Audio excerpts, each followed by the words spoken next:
upang matugunan ang mga kinakaharap na pagsubok ng mga guro at mag-aaral sa gitna ng kasalukuyang pandemya. Nagsanib tulong sina Congressman Charlie Cojuangco ng unang distrito ng Tarlac, DEPED Region 3 Regional Director Dr. May B. Eclar at Tarlac Schools Division Superintendent Dr. Ronaldo Pozon para sa isang napapanahong proyekto na tinaguriang Project Shine, Aral TarlakHenyo.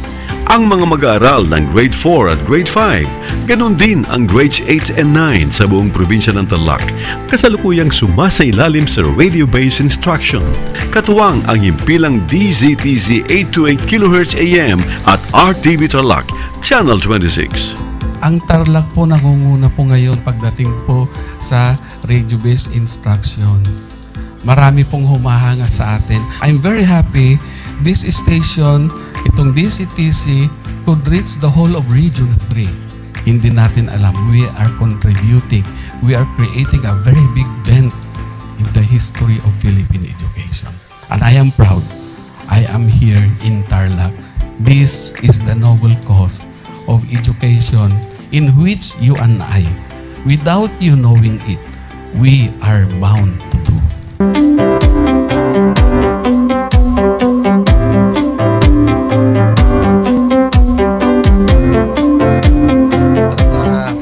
Project natin na Project Shine is a natural consequence dahil sa nangyari sa buong mundo. Let's continue to work together.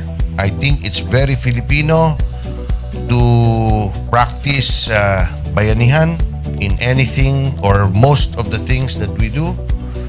And this is a manifestation of that. No? We have private sector, we have DEPED, we have local government, all working together. And I hope the parents of some of these children, especially the parents that did not graduate from school or hindi nakapag-aral nung sila ay bata, sana naman gamitin na nila itong opportunity na mag-schooling na rin sila kasama ng mga anak nila para mag-bonding pati ang mga magulang sa mga bata. I look at this as doing God's work. Diba? So if you do God's work, it feels right. It's righteous. It's for good, not for evil. Good morning and happy learning, grade 4. Welcome to Aral TarlakHenyo here on RTV Tarlac, Channel 26. Simulcast over DZTZ 828, Radio Filipino Tarlac. I am Teacher Mercy Pacheco Bognot. This is Alistair Aidatu. I am Marie Josephine B. Andrade. I am Teacher Princess Marie M. Dueñas, and I will be your teacher broadcaster for today.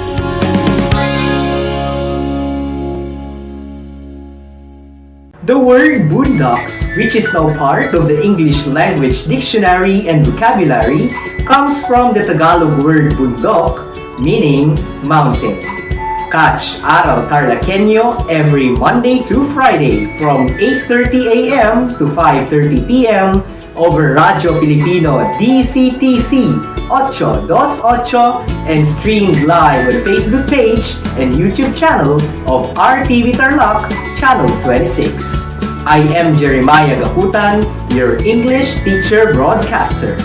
Let's learn English together only here on Aral TarlakHenyo.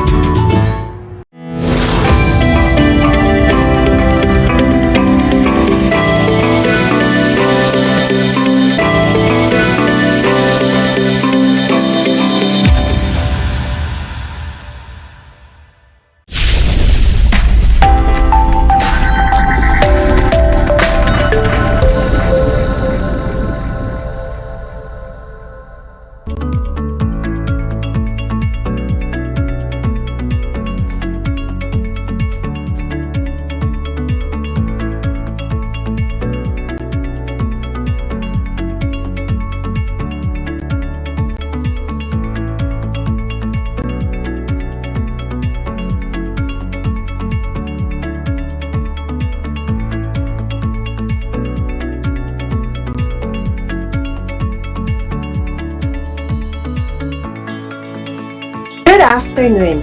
Happy Learning Day, grade 8 learners, their parents, fellow teachers, and to everyone who are with us today.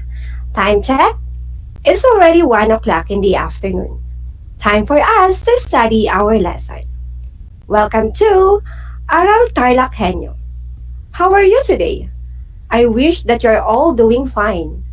I know all of us here are excited to learn more in English. So come on and join me as we continue to discover the beauty in learning English. For you to keep up with all the lessons in grade 8, tune into RTV Tarlac Channel 26 simulcast on DZTZ 828 and Aral TarlakHenyo live on Facebook and YouTube.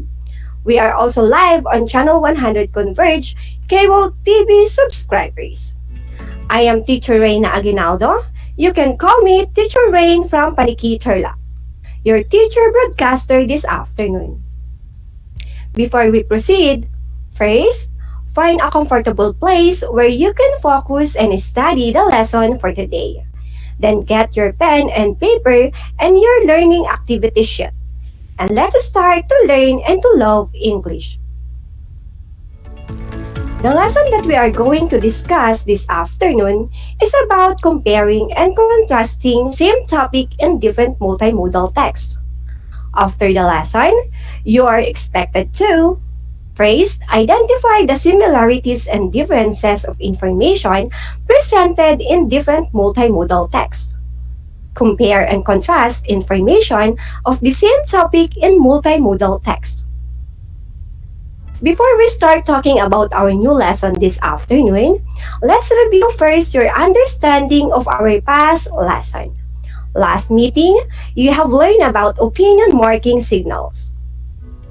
Write true if the statement is correct, false if it is not. Write your answer on your paper. Are you ready? Let's take a look at item 1. Opinion marking signals are groups of words that introduce personal beliefs. If your answer is true, definitely you are right. For item 2, I believe that is a signal phrase that introduces an opinion. The answer here is true. Get ready for item 3. Opinion marking signals are used to give the order or sequence of an event. If you answer false on this statement, you got the correct answer. Let's go to item 4. To identify an opinion, look for the reasons provided in the statement. The answer is false. Get ready for the last item for this activity. Personal belief that relates to how someone feels, thinks, or takes a stand about something is called opinion. The statement is true. Did you get a perfect score? Great job! You did study well. This time, let us play a game entitled 4 Pigs, 1 Word. I bet you have played this before. I'm going to post pictures and all you have to do is to guess the word these pictures try to depict. Write your answers on your paper. Are you ready? It seems that you are. Let's begin with these pictures. A. Selfie. B. Live. C. Camera. D. Emoticons. The correct answer is B. Live. Let's proceed to the next set of pictures. For item 2, these are the choices. A. Digital. B. Shapes. C. Colors. D. Love. Yes, you are right. The answer is A. Digital. Let's see the next item. Item 3.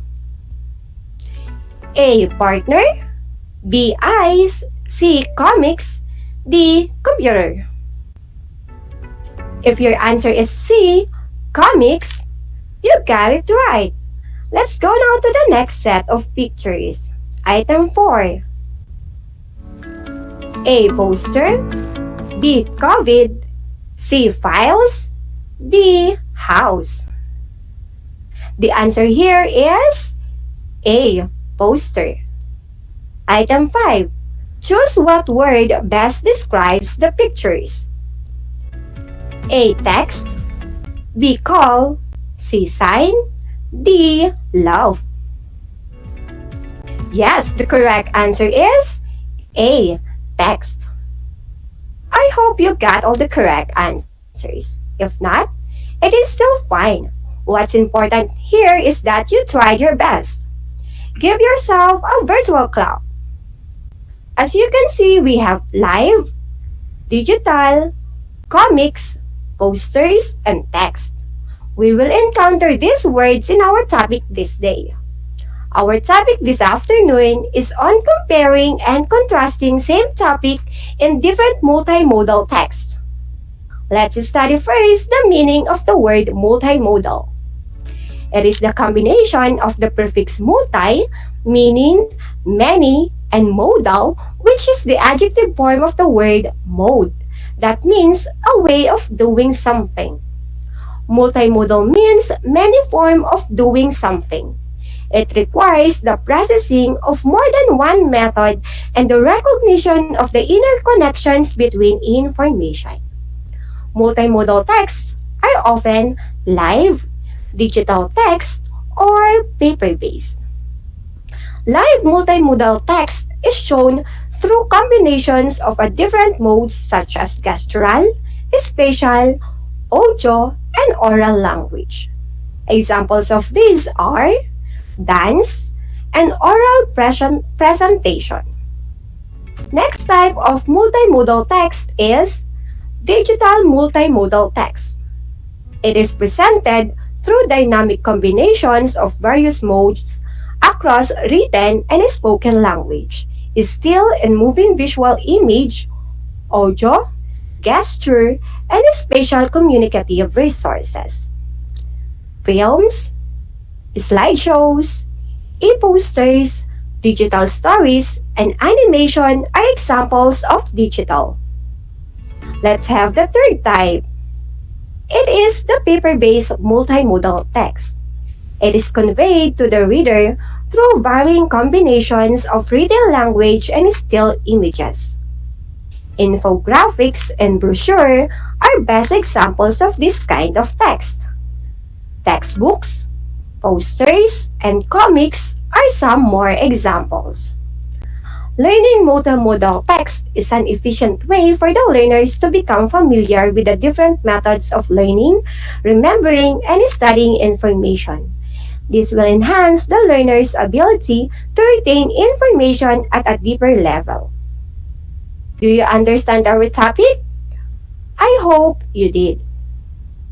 To check if you really did, I am going to ask some questions. Here are the questions. 1. What are the 3 types of multimodal text? 2. Give at least one example of paper-based text. 3. Why is it important to learn what multimodal texts are? Here are the answers. 1. Live, digital text, or paper-based. 2. And number 3. Amazing! You understood our lesson this afternoon. Now, let us answer the activity I have prepared for you. Choose the letter of the correct answer in each item. Write your answer on a separate sheet of paper. I think you're all set. Let's have item number 1. It is a text that requires processing of more than one method and recognition of inner connections between information. A. Linear text, B. Multimodal text, C. Nonlinear text, and D. Unimodal text. The answer is B. Multimodal text. Let's read item number 2. Infographics, graphic text, posters, comics, and pictures are examples of blank type of multimodal text. A. Analog, B. Digital, C. Live, D. Paper-based. Yes, the correct answer is D. Paper-based. It is the type of multimodal text that can be performed through dance and oral storytelling. A. Analog, B. Digital, C. Live, D. Paper-based. C. Live is the correct answer. Films, animations, and slideshows, e-posters, and digital stories are examples of blank type of multimodal text. A. Analog, B. Digital, C. Live, D. Paper-based. Exactly! The correct answer is B. Digital. What type of multimodal text is presented below? A. Comics, B. Infographics, C. Picture, D. Poster. D. Poster is the answer. Nice! I know you got all the correct answers. I'm going to post a picture and I will give you enough time to look and read what is on it. Then be ready to answer some questions.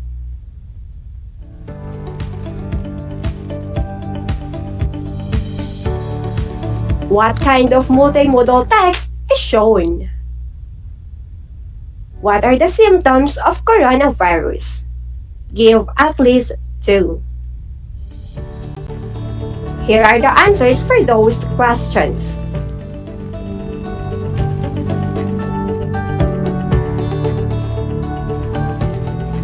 Just stay there. This time, watch a 2-minute video which I'm going to play.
What type of text is illustrated by the video you watched?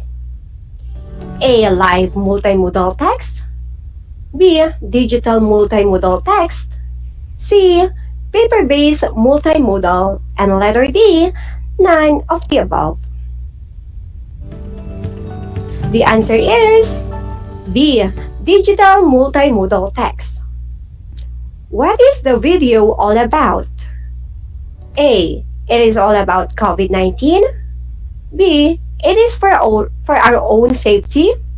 C. it is about our country's condition. And letter D, it talks about politics. Yes, it is all about COVID-19. The answer is A. The following are ways to protect yourself against new coronavirus except one. A. Wash your hands frequently. B. Maintain social distancing. C. Avoid touching your eyes, nose, and mouth. Letter D. Uncover your mouth and nose when you cough or sneeze. D. Uncover your mouth and nose when you cough or sneeze. Based on the video you have watched, what is the best prevention against the coronavirus? A.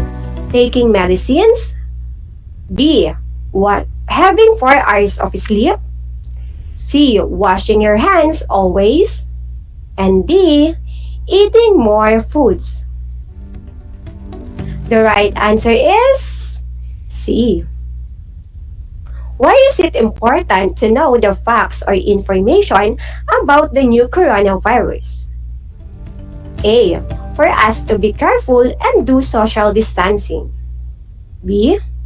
For us to be informed well so as not to catch the virus. C. To inform us about the symptoms of it. D. All of the above. Definitely, the correct answer is B. For us to inform well so as not to catch the virus. Very good. I am sure you are all enjoying and learning at the same time. This time, I will give another activity for you. Be ready. Direction. Read the following questions and choose the correct answers. 1. What are the topic and data presented in the two multimodal texts the same? A. Yes, because they are both about COVID-19. B. No, they are different. C. No, the first one is about prevention while the other is facts. D. Yes, because they warn us about this pandemic. Is your answer letter A? Then you are correct. Let's move on to question number 2. Based on the infographics and video, which of the following is not true about COVID-19? A. The virus is transmitted via respiratory droplets. B. Symptoms may appear 2 to 14 days after exposure to the virus. C. Washing your hands is one way of preventing COVID-19. Letter D. Wearing face masks is not necessary to prevent the virus. The correct answer is D. Wearing face mask is not necessary to prevent the virus. Which of the following is not a symptom of COVID-19? A. Fever. B. Cough. C. Muscle pain. D. Blindness. Is D your answer? Correct. Blindness is not one of the symptoms of COVID-19. Are the two texts informative and helpful to us during this pandemic? A. No. Both texts don't give any information. It is just for entertainment. B. Yes, because it informs us where the virus came from and gives us tips on how to prevent the virus. C. Maybe it is informative for some but not for all. D. Not at all. B is the right answer. Did you answer it correctly? I wish you did. 5. Based on the text, in what country did the coronavirus came from? A. China. A. Thailand, B. China, C. Korea, D. Philippines. The answer is B. China. Let's go now to the last item. When was the first case of COVID-19 recorded? A. 2018, B. 2019, C. 2020, and letter D. 2021. It was first recorded in 2019. The answer is B. There you have it, grade 8 learners. Have you checked your answers? Count the number of correct answers. If you got more than 4, you did an amazing job. For those who got 3 or below, it is still fine. You still did your best. To sum up our discussion this afternoon, multimodal text require the processing of more than one method and the recognition of the interconnections between information. It is often live, digital text, or paper-based. This really helps the learners to remember and study information. And now, it's assignment time. It's on your learning activity sheet. Give the similarities and differences you see between Filipino and Korean costumes. Write your answer using a Venn diagram. And that's for today, class. Expect for more exciting and more enjoyable lessons in your English subject next meeting.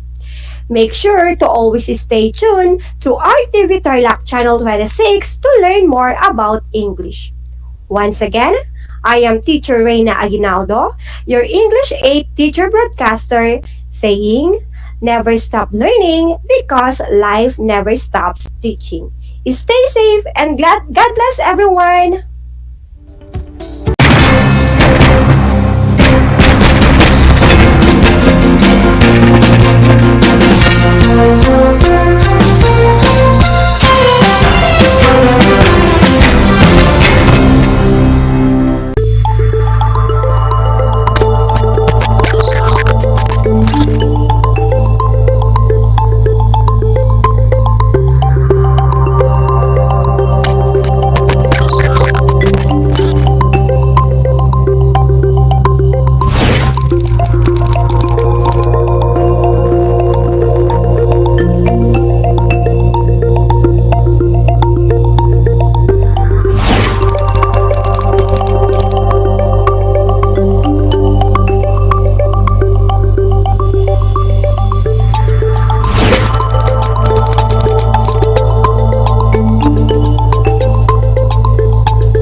Nais mo bang magpabakuna? Alam mo bang may mga tinatawag na priority eligible groups? Sa bawat priority group, may mga sektor na nakahanay. Kung ikaw ay kabilang dito, wag nang magdalawang isip pa. Halina't magpabakuna na. Ngayong Hunyo, sisimula na ang pag-rollout ng mga bakuna sa A4 group Kabilang sa A4, ang essential frontliners tulad ng mga sumusunod. Mga nagtatrabaho sa pribadong sektor na nasa labas ng kanilang mga tahanan. Mga nagtatrabaho sa mga ahensya ng gobyerno, GOCCs at local government units.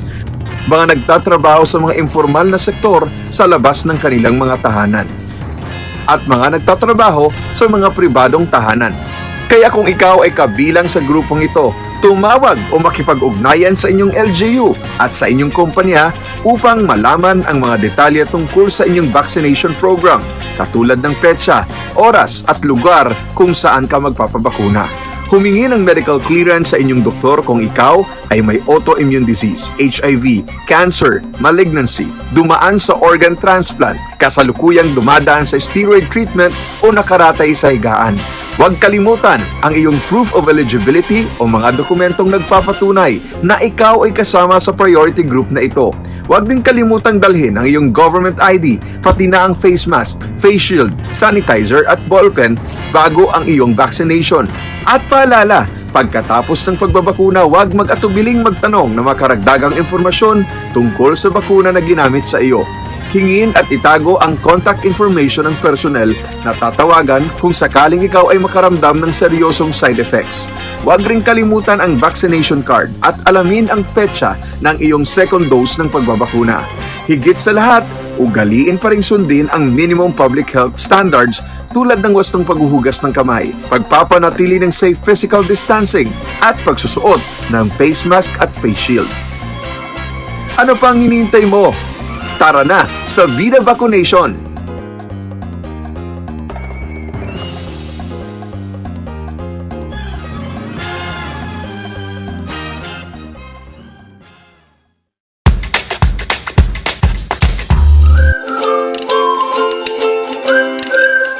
Alam niyo ba na ang jeep ay ang pinakasikat na uri ng transportasyon sa Pilipinas?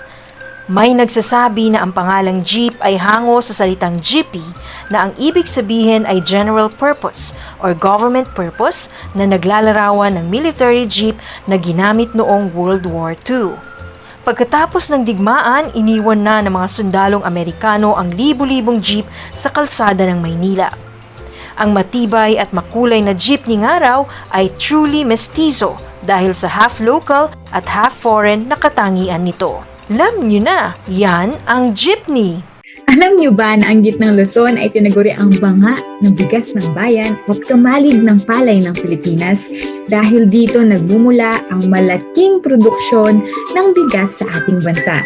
Ito ay binubuo ng mga lalawigan ng Aurora, Bataan, Pampanga, Nueva Ecija, Zambales at Tarlac. Ugaliin nating manood ng Aral TarlakHenyo Lunes hanggang Biyernes alas 8:30 ng umaga hanggang alas 5:30 ng hapon. Ako si Binibining Pia Izrin Capiral, ang inyong teacher broadcaster sa Araling Panlipunan dito sa Project Shine Aral TarlakHenyo. Lagi nating tandaan ang pag-aaral ng Araling Panlipunan ay tungo sa daan ng pagiging makadiyos, makakalikasan, makatao at makabansa.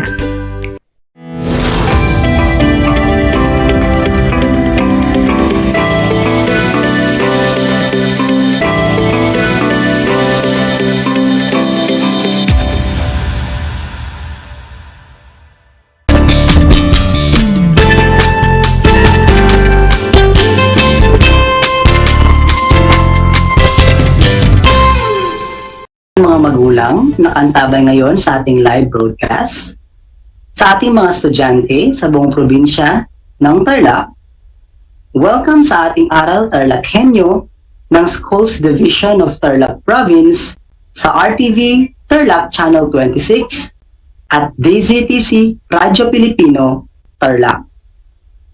Isang mapagpalang hapon sa inyong lahat. Tayo muli ay narito na naman, nagsisikap at nagpupunyagi na maging makadiyos, makatao, makakalikasan, at makabansa. Kamusta kayo, aking mga ginigilo na mga mag-aaral?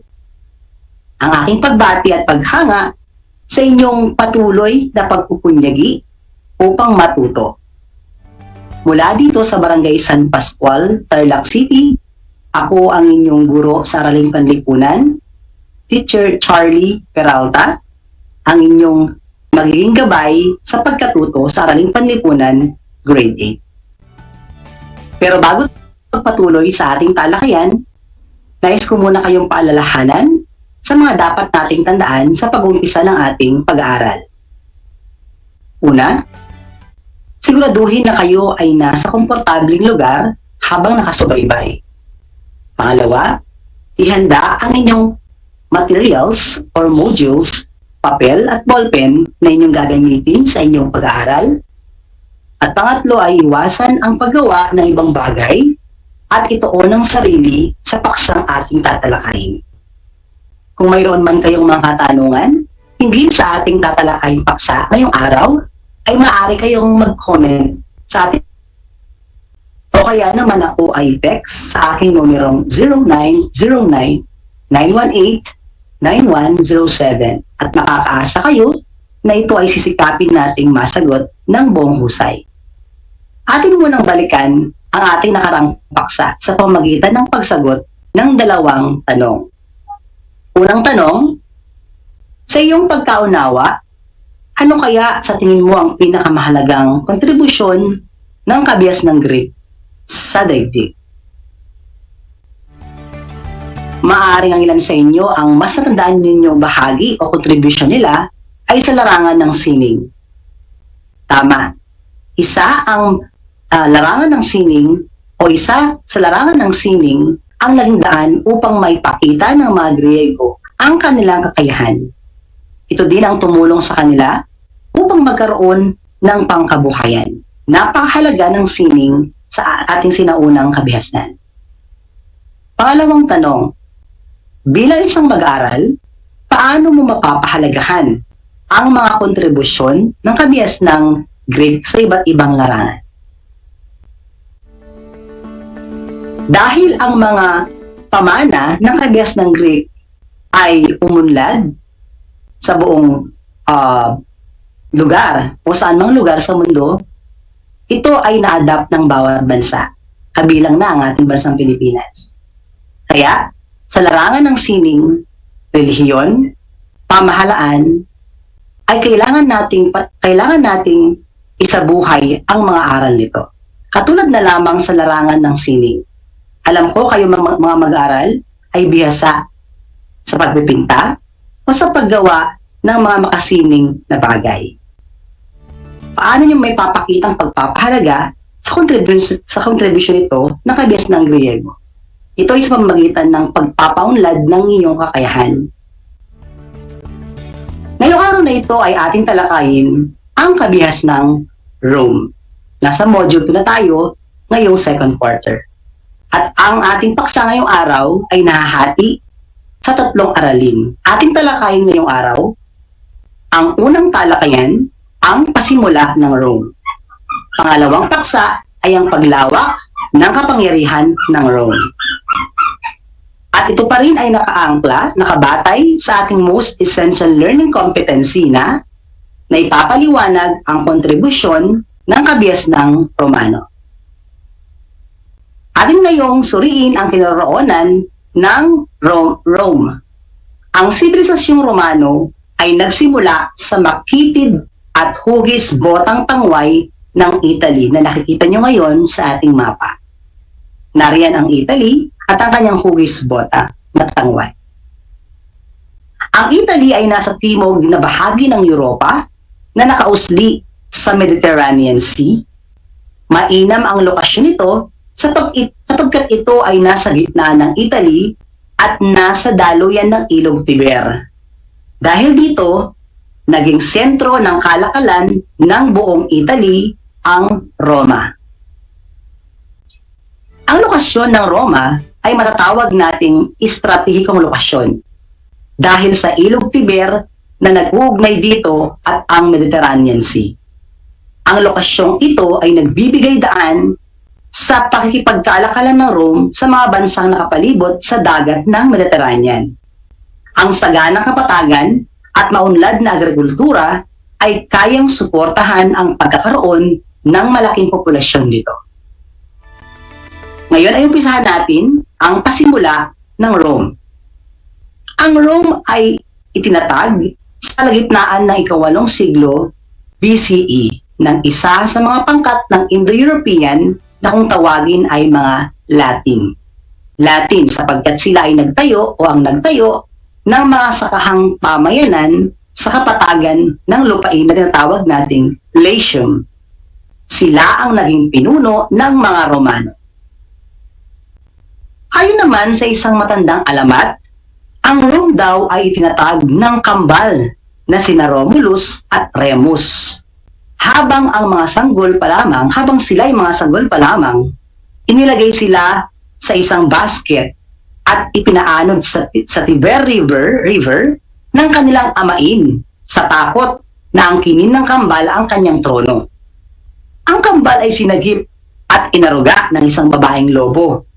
Nang lumaki ang dalawa at nalaman ang kanilang pinagmulan, inangkin nila ang trono at itinatag ang Rome sa pampang ng Tiber River noong 753 before Common Era. Noong ika-7 siglo naman, BCE, ang mga Romano ay tinalo ng mga Etruscan. Ang mga Etruscan o ang Etruscan ay ang kalapit na tribo sa hilaga ng Rome. Ang mga Etruscan din ay magaling sa sining, musika at sayaw. Sila din ay dalubhasa sa larangan ng arkitektura, gawaing metal at kalakalan. Ang ginawa ng mga Etruscan ay tinuruan nila ang mga Romano sa pagpapatayo ng mga gusaling may arko, mga patubig o aqueduct, mga barko, paggamit ng tanso, paggawa ng mga sandata sa paghidigma, pagtatanim ng ubas, at paggawa ng alak. Sa panguna naman ni Lucius Junius Brutus ay matagumpay na naitaboy ang mga Etruscan. Pagkatapos maitaboy ay naitatag niya ang isang republika. Ang republika ay isang uri ng pamahalaan kung saan ang pinuno ay inihahalal ng mga mamamayan nito. Sa Republikang Romano, ang namumuno ay mga aristokrata.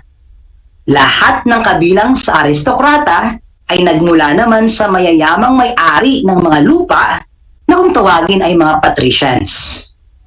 Ang mga karaniwang tao naman ay tinatawag nating plebeians. Sila ay karaniwang binubuo ng mga negosyante, artisano, mga manggagawa, at mga magsasaka. Narito ngayon ang bawat sangay ng Roman Republic sa panahon ng kabias ng Romano. Nandiyan ang sangay na tinatawag nating konsul at ng Senate o Senado. Sa ilalim ng konsul, nandiyan ang diktador at nandiyan din ang tribune, Assembly of Tribes. Atin na yung isa-isahin, ano ba ang tungkulin ng bawat sangay na yan ng Roman Republic? Unahin natin ang konsul. Inihahalal ang 2 konsul na may tungkuling pangunahan ang hukbo, ingatan ng mga salapi ng pamahalaan, at tumayo bilang kahuli-hulihang hukom at may terminong 1 taon. Sa Senate naman, ito ay ang tagapagbatas na binubuo ng 300 kinatawan na nagmula sa mga patricians. Sa ilalim ng Republika, pinakamakapangyarihan ang Senado. Sila ay inihalal at may terminong panghabang buhay. Tinatawag silang mga senador. Ang pangunahing gawain ng mga senador ay ang magbigay ng payo sa konsul, maghain ng mga batas, at magtalakay ng mga patakarang panlabas. Diktador naman, ito naman ay sa oras ng krisis. Sa oras ng krisis, pumipili ng diktador na manunungkulan sa loob ng 6 na buwan o hanggang di natatapos ang krisis. Sa tribune naman, 10 pinuno mula sa mga plebeian na magsusulong ng mga karapatan ng bawat plebeian sa pamahalaan.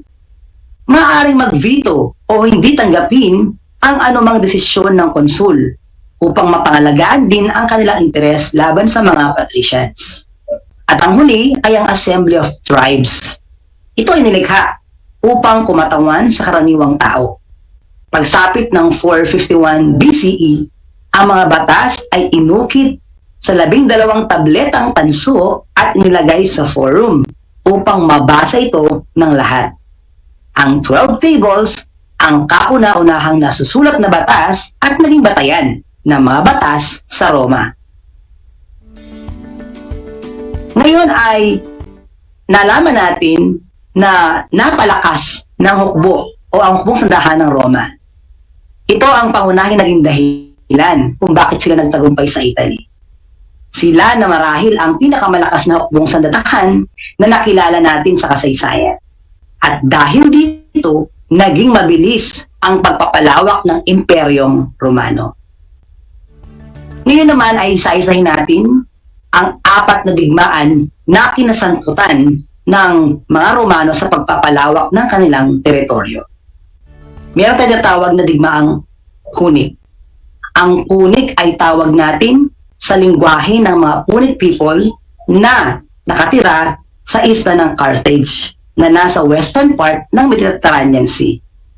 So it's a war between Romans and Carthaginians. Unang digmaang Punic, nagpagawa ang Rome ng plota at sinanay ang mga sundalo nito na maging magagaling na tagasagwan. Bilang tanda ng pagkapanalo ng Rome, sinakop ng Rome ang Sicily, Sardinia at Corsica. Ang kinahinatnan ng unang digmaang Punic ay nanalo ang Rome laban sa Carthage. Ikalawang digmaang Punic, ito ay nagsimula noong 218 BCE nang salakayin ni Hannibal o ang general ng Carthage ang lungsod ng Saguntum sa Spain na kaalyado noon ng Rome. Natalo si Hannibal sa labanan sa Zama noong 202 BCE. Tinawid din nila ang bundok ng Alps upang makarating sa Italy, kung saan maraming sundalo at elepante ang namatay dala ng napakalamig na klima. Dito rin sa ilalim ng pamumuno ni Scipio naman, Scipio Africanus, sinalakay ng mga Romano ang Hilagang Africa upang pilitin si Hannibal na iwan ang Italy at tumungo sa Carthage upang sagipin ang kanyang mga kababayan. Sa isang kasunduang pangkapayapaan noong 201 BCE, pumayag ang Carthage na sirain ang plota nito, isuko ang Spain at magbayad ng buwis taon-taon sa Rome. Ikatlong digmaang Punic, matapos ang 50 years, naganap ang ikatlong digmaang Punic, kung saan ang mga tao sa Carthage ay sumalakay sa isang kaalyadong lugar ng Rome. Pagkatapos nito ay sinalakay naman ng Rome ang Carthage. Sinunog ng mga Romano ang lungsod na ito at ipinagbili ang mga mayayaman bilang kanilang maging alipin. Muling natalo ang Carthage sa digmaan. Kinuha ng Rome ang lahat ng pag-aari ng Carthage sa Hilagang Africa. Ito ang mga mahalagang pangyayari kinasangkutan ng Roma sa pagpapalawak ng kanyang kapangyarihan. Ngayon naman ay ating suriin ang mga pagbabagong naging dulot ng paglawak o pagpapalawak ng kapangyarihan ng Roma. Habang patuloy na lumalaki at yumayaman ang Republikang Romano, sumailalim naman ito sa suliraning panloob na nagdulot ng krisis sa pamumuno.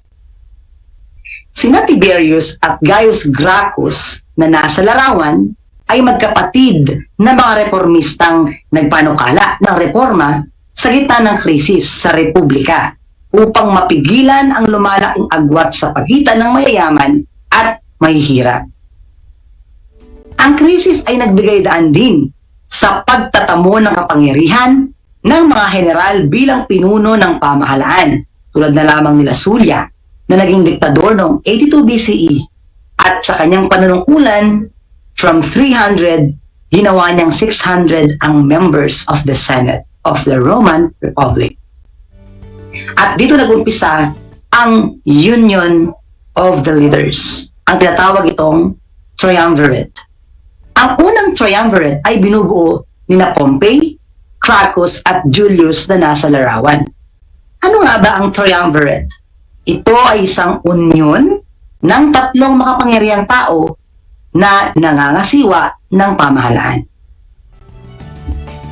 Naging popular naman si Julius Caesar sa panahon na ito dahil sa kanyang tagumpay at galing at sa mga ginawa niyang reforma o pinatupad tulad ng pagpapababa ng buwis at pagkakaloob ng lupa sa mga veteranong hukbo.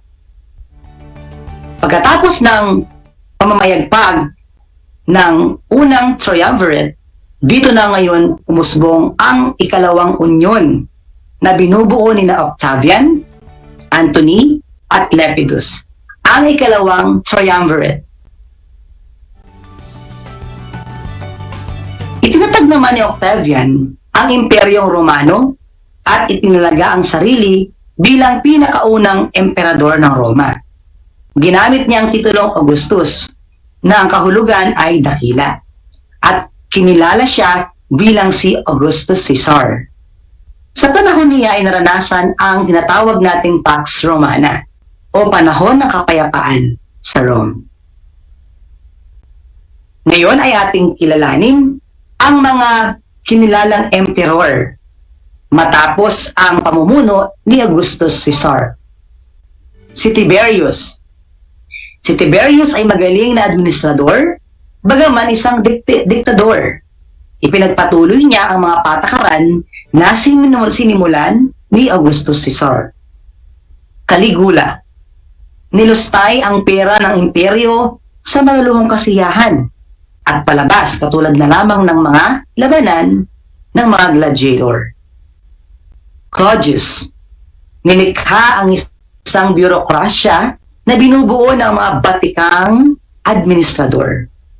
Si Nero, ipinapatay ang lahat ng hindi niya kinatutuan, kabilang ang kanyang sariling ina at asawa.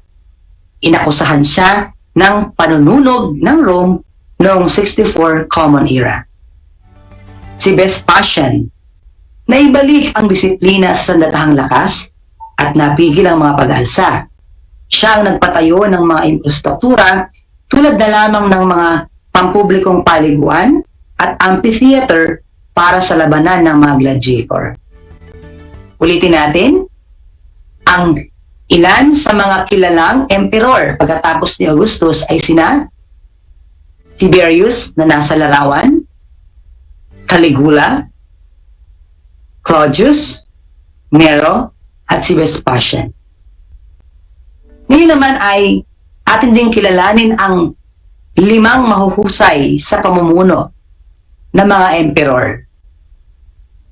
Una ay si Nerva, nagkaloob ng pautang sa bukirin at ang kinitang interes ay inilaan para tustusan ang mga ulila. Si Trajan, sa panahon ng pamumuno ni Trajan, narating ng imperyo ang pinakamalawak nitong hangganan.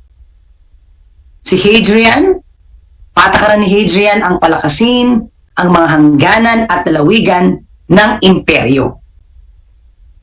Si Antoninus Pius, ipinagbawal ni Antoninus Pius ang pagpapahirap sa mga Kristiyano. At si Marcus Aurelius, siya naman ay isang scholar at manunulat. Itinaguyod niya ang filosofiyang Stoic. Sa Stoic, binibigyang diin ang paghahanap ng kaligayahan sa pamamagitan ng pamumuhay ayon sa banal na kalooban o yung divine will. Muli, nasa larawan, mula sa itaas, si Nerva, si Trajan, si Hadrian, Antoninus Pius, at si Marcus Aurelius. Sila ay ang 5 mahuhusay na emperor sa kasaysayan ng Roma. Ngayon ay dumako tayo sa ating gawain. Atin yung isukatin kung tunay nga na nakilala ninyo ang mga personalidad o mga emperador na ating pinag-usapan. Panuto, tukuyin ang pinunong nakagawa ng mga sumusunod na ambag sa kabias ng Rome. Isulat ninyo sa inyong salotang papel ang inyong sagot. Una, sino ang popular na general ng Rome dahil siya ay naging popular dahil sa mga reforma na kanyang naisagawa, katulad na lamang ng pagpapababa ng buwis at pagkakaloob ng lupa sa mga veterano po. Sino kaya ang may gawa nito? Pangalawa at pangatlo, iginawad sa kanya ang titulong Augustus at tinagurian siyang Augustus Caesar. Sa kanyang panunungkulan, naganap ang Pax Romana. Pangatlo, siya naman ang humalili kay Augustus. Magaling siyang administrador, ngunit isang diktador.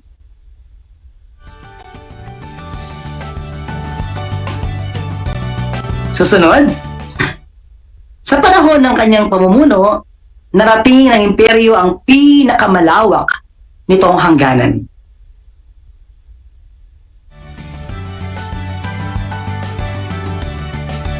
At ang panghuli, itinaguyod niya ang filosofiyang Stoic na nagbigay diin sa paghahanap ng kaligayahan sa pamamagitan ng pamumuhay ayon sa banal na kalooban.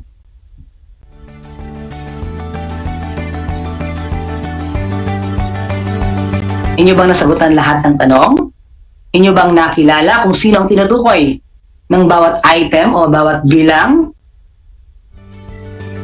Kung gayon ay tingnan natin kung ito'y nakuha niyong lahat.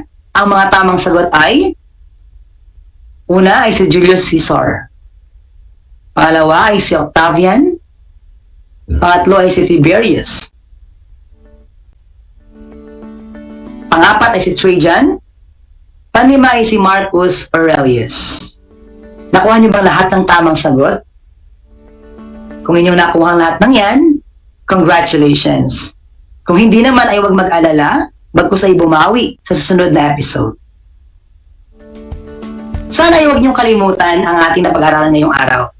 Tandaan, anuman ang matutunan ninyong aral sa Araling Panlipunan, ikwento mo yan, i-share mo yan sa iyong kaibigan, sa iyong kamag-anak, sa iyong mga kaibigan. Dahil ang pag-aaral ng Araling Panlipunan ay daan tungo sa pagiging makadiyos, makakalikasan, makatao, at makabansa. Muli, ako ang inyong teacher broadcaster sa Araling Panlipunan Grade 8, Kasaysayan ng Daigdig, Ginoong Charlie M. Peralta, mula dito sa San Pascual, Tarlac City, na nagsasabi sa inyo na salamat sa inyong lahat, salamat sa inyong oras, and God bless you all. Thank you, TarlakHenyo.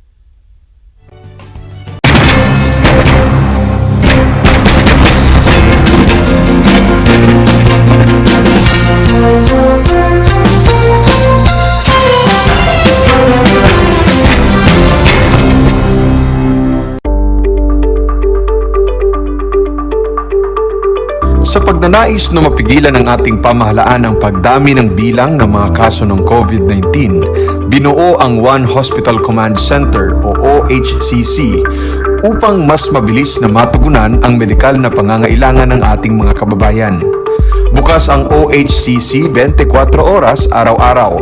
Tumawag lamang sa mga hotline nito sa 0919-977-3333 o 0915-777-7777 o 02-886-50500. Maaari ring i-download ang Pure Force Citizens app sa Android o iOS upang mabilis na matugunan ang sinumang nangangailangan. Layon din ng OHCC na maiwasang mapuno ang kapasidad ng bawat ospital. Kaya't kung ikaw ay kinakailangang tumawag sa OHCC, mabibigyan ka ng libreng preliminary consultation. Para sa mga nangangailangan ng emergency quick response, makikipag-ugnayan ang OHCC sa DOH Bed Tracker at sa mga ospital upang makahanap agad ng pinakamalapit na bakanteng ospital. Ang transportasyon o ambulansya naman ng ospital na inirefer ng OHCC sa pasyente ang siyang susundo sa bahay nito. Kaya't kapag ikaw ay nakakaranas ng anumang sintomas ng COVID-19 o nangangailangan ng agarang tulong medikal, tumawag lamang sa OHCC at handa silang tumulong sa lahat ng oras.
ba na ang Pilipinas ay mayroong 7,641 islands? Mula sa bilang na 7,107 islands, nadagdagan ito ng 534 na isla noong 2017. Tanging 2,000 lamang sa mga islang ito ang natitirhan.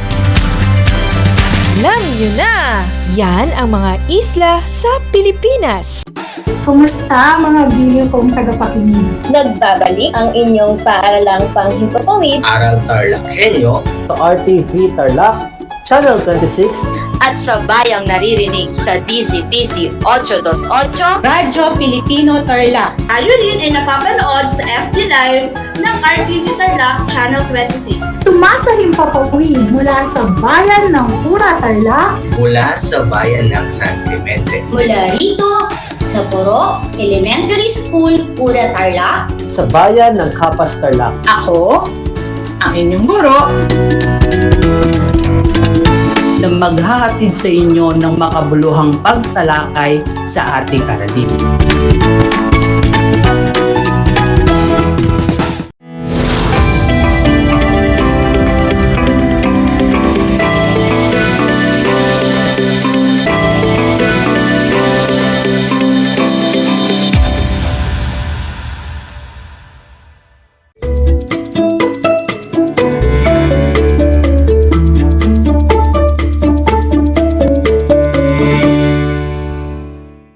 Learners, and welcome to Aral TarlakHenyo here on RTV Tarlac Channel 26, simulcast over DCTC 828 Radyo Pilipino Tarlac. Broadcasting to you live here in Paniki, Tarlac, I am Melvin Jeric A. Medrano from Moncada National High School, your teacher broadcaster for TLE Grade 8 ICT Illustration. I would like to invite you to join us in an exciting learning experience at home. I want you to prepare your competency-based learning material and learning activity sheets in ICT illustration, focusing on drawing different human character following their proper proportion. Prepare your pen and paper as well, so that you may take down notes to remember as we go along with our lesson. Now, are you ready, students? All right, great. Before that, be sure you are in a good, comfortable, and well-learning environment so you can listen to the topic very well. But first, let's have a review on our previous lesson. Do you still remember our previous topic? All right, very good. Now, last time, we discussed about the different body types of a human character and the different shapes used in creating them. Now, can you identify the different body types of a human character? All right, excellent. The different body types of a human character are the following. We have doughboy, baby, heavy, lanky, muscle, hero, and heroine. Alright, now students, can you still identify the different shapes in constructing your character? Alright, great job. So the different shapes in constructing your character are the following. So we have circle, oblong, square, rectangle, rhombus, and triangle. I am glad that you still remember our previous lesson. Now, students, are you ready for our new lesson? All right, so let's begin and open your competency-based learning material in ICT illustration. And we will focus our discussion on the area of drawing different character following their proper proportion. All right, first, let us define what is human body proportion. Well, human body proportion, as part of artistic anatomy, it explores the relation of the elements of the human body to each other and to the whole. Now, these ratios are used in depictions of the human figure and may become part of an artistic canon of body proportion within a culture. Now, what is the importance of proportion in drawing? The importance of proportion on drawing are the following. Number one, it plays a critical role in whether or not your drawing will look realistic. Now, proportion is not the size of an object, but rather it is the size of the object in relation to other objects around it. Number two, it is especially effective in training the eyes to see the things as it is in its relational proportion. Realistic drawing depends heavily on proportional correctness, and individuals whose job require close estimation of size relationship and develop a great facility in perceiving proportion. And number three, be aware of details and really seeing things as they are. As an artist, you notice all the details and how they relate to the object as a whole and what that object relates to other object.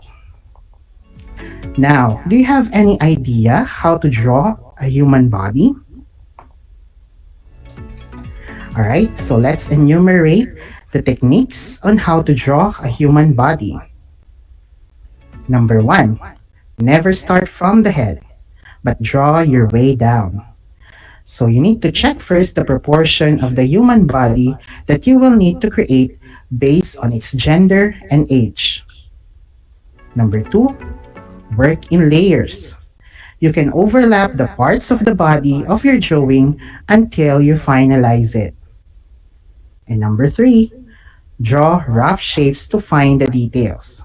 In this way, your body proportions are correct and everything is in place before you put too much time into details you can't erase and fix. Now, do you have any idea how the important points and differences in men and women's body? Alright, so let's enumerate the important points and differences. Number one, men are generally taller than women. Number two, head is not round, but more like an inverted egg. Number three, women's body is made up of oval and has soft shapes, while a man's body is made up of trapezoid and has angular shapes. Number four, the elbows are in waist level. 5. In women, shoulders are narrower than their hips, while in men, shoulders are broader than their hips. Number 6, fingertips are at mid-thigh. And number 7, legs taper inward from the hips. It is more pronounced in women than in men. Then stagger out at knees to taper in again. And now, let us explore the proportion of the human body. The unit of measurement of the human body is the head. The typical type of a male body is equivalent to 8 heads tall, like the figure on our slide. The female body is slightly smaller, about 7.5 heads tall. Now, my students, please realize that these are guidelines, and that once you are thoroughly familiar with it, you will naturally turn away from them. What really makes a body well proportioned, and that is essential, is the way characters are placed in respect to each other.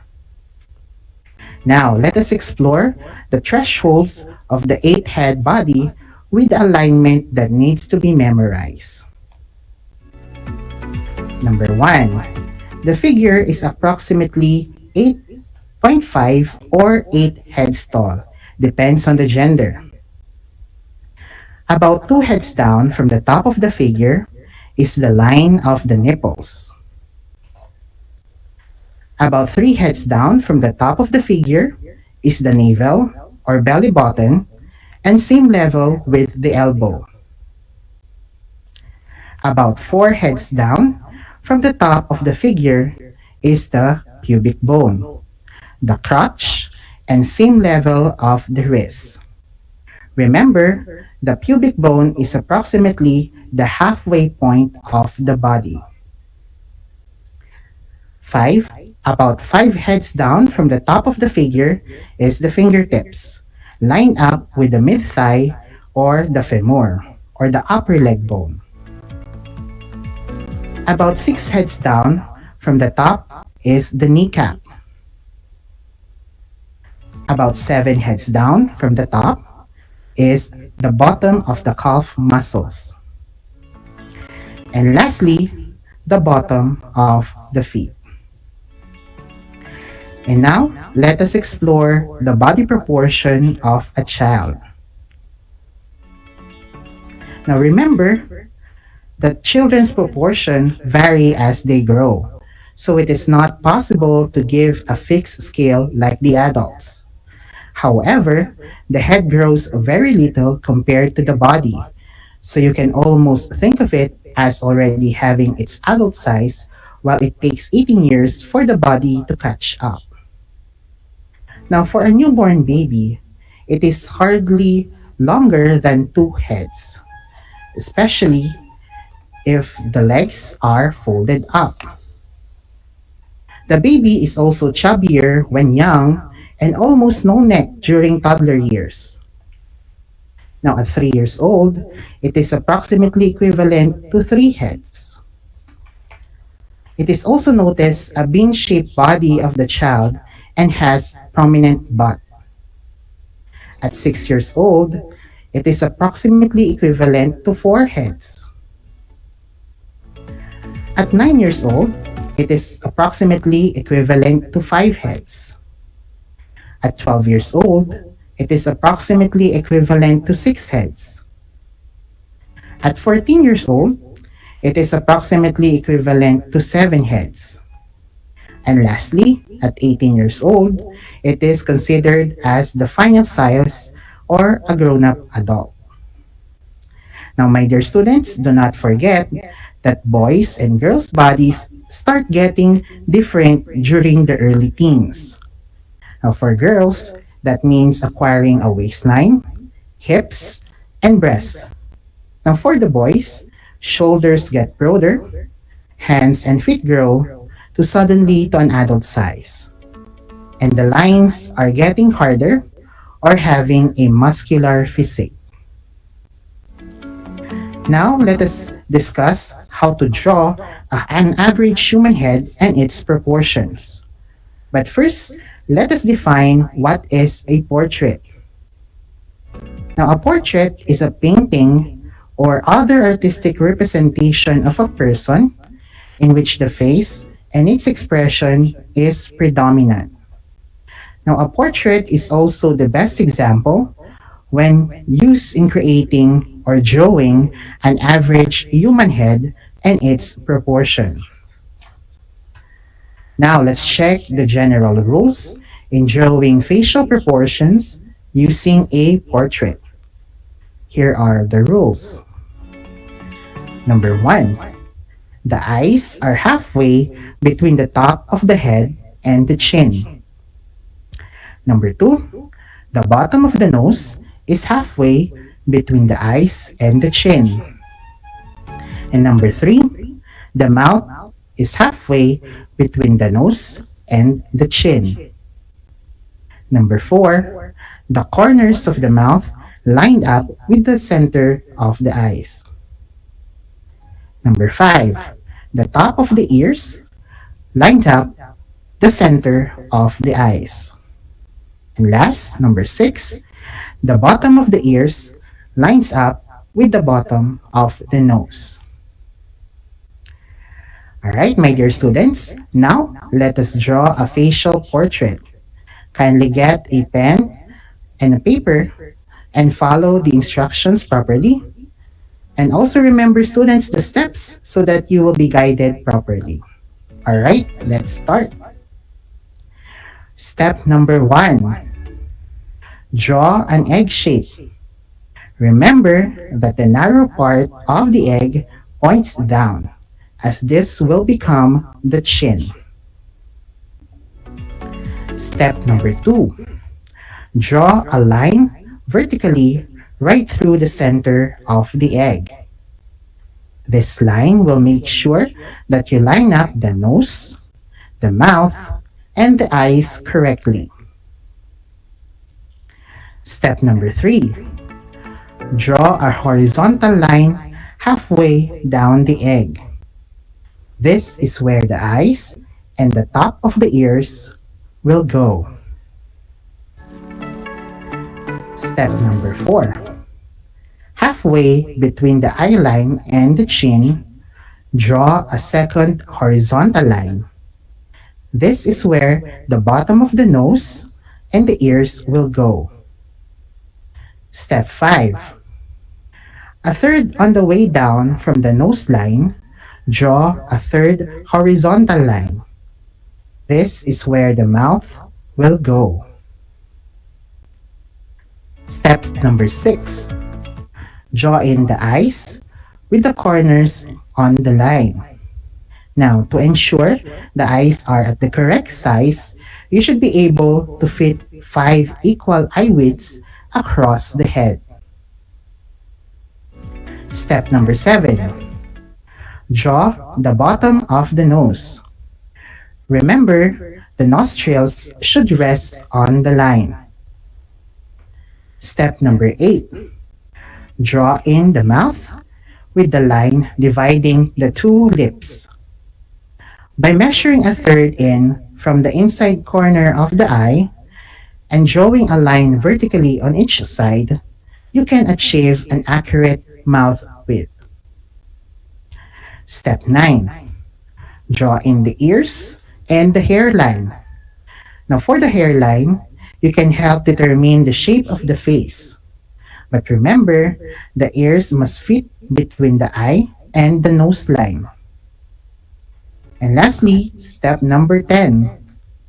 Draw the neck by drawing a vertical line from the outer corner of the eye on each side to achieve the correct width. Alright, my dear students, I will give you some final tips in drawing or creating your own facial portrait. Here are the tips. Number 1, once you've refined all the facial features and are happy with what you see, you can now erase the pencil grid in your drawing. Number 2, for the hair on a life-size portrait, you need to add 1 or 2 inches of hair above the head so that it will look most realistic. Number 3, you can add bangs at the side or add bangs or hair at the sides of the face if it is appropriate. Number 4, make the hair loose looking so that it is more realistic. Number 5, sometimes ears are completely covered by hair, especially if it is a woman's portrait. But if they're not, or just partially covered, notice how much they stick out and their weakly folds. You can also include earrings if you like and if it is appropriate. And lastly, number 6, to finish off the drawing, shade in appropriate areas like the hair, the lips, around the eyes, the cheekbones, and the background. And also can add contrast on your drawing. Now, once you have mastered these steps, you can now create your own facial portrait quickly, appropriately, and with perfection. Alright, my dear students, let's have a recap of our topic. Again, what is a body proportion? Alright, for the body proportion, it explores the relation of the elements of the human body to each other and to the whole. These ratios are used in depictions of the human figure and may become part of an artistic canon of body proportion within a culture. Now, we also discussed the different body proportion of a child. Now, again, what are the different body proportion of a child? Alright, so here are the body proportion. For a newborn baby, it is approximately equivalent to 2 heads tall. For 3 years old, it is approximately equivalent to 3 heads tall. For 6 years old, it is equivalent to 4 heads tall. For 9 years old, it is approximately equivalent to 5 heads tall. For 12 years old, it is approximately equivalent to 6 heads tall. For 14 years old, it is approximately equivalent to 7 heads tall. And lastly, at 18 years old, it is considered the final size or equivalent to 8 heads tall. Alright, my dear students, at this juncture, let us see how well you understand our lesson. So kindly get a piece of paper and a pen. And for those who are in the FB Live, you can comment your answer in the chat box. This is just a multiple choice assessment or quiz, and it only consists of 5 items. Now you may write down your answer in your answer sheet or comment in the chat box. So I will read the question twice, okay? Alright, are you ready? Let's begin. Question number 1. It explores the relation of the elements of the human body to each other and to the whole. A. Portrait. B. Body proportion. C. Drawing. D. Picture. Again, it explores the relation of the element of the human body to each other and to the whole. A. Body. Or A. Portrait. B. Body proportion. C. Drawing. Or D. Picture. Question number 2. How many thresholds or alignment are there in a full-grown man? A. 8.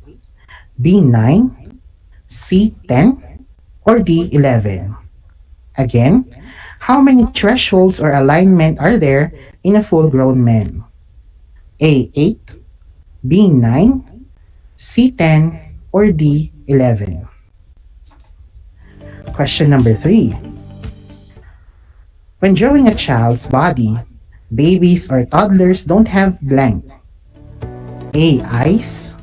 B. Neck. C. Hands. Or D. Lips. Again, when drawing a child's body, babies or toddlers don't have blank. A. Eyes. B. Neck. C. Hands. Or D. Lips. Question number 4. When drawing a facial portrait, the first step is to blank. A. Draw the eyes. B. Draw the lips. C. Draw an inverted egg shape. Or D. Draw the ears.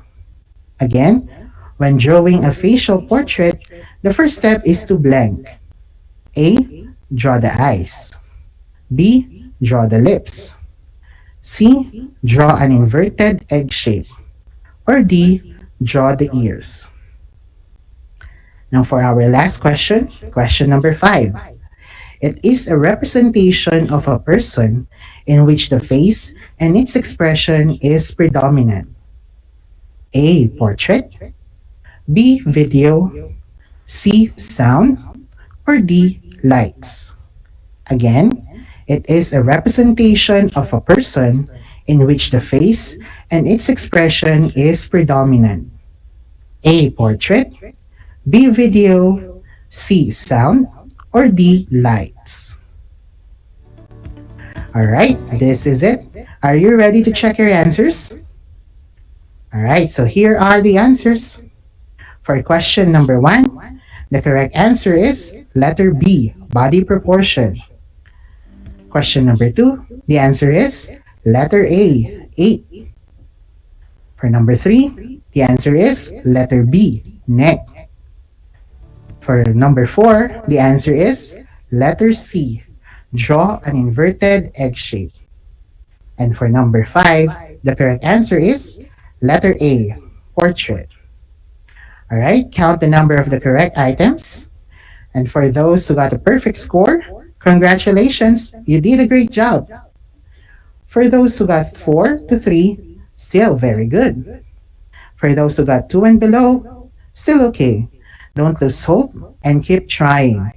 So just get your module in TLE ICT illustration and review your answers until you get a perfect score.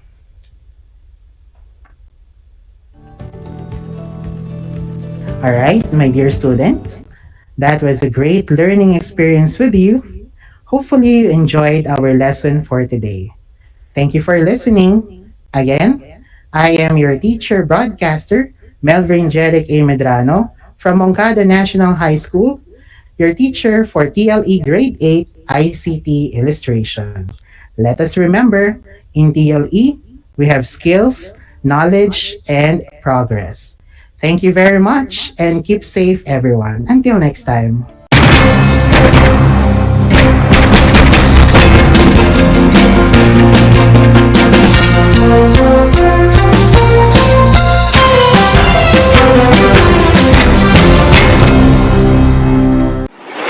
Kabahagi mo Radyo Pilipino.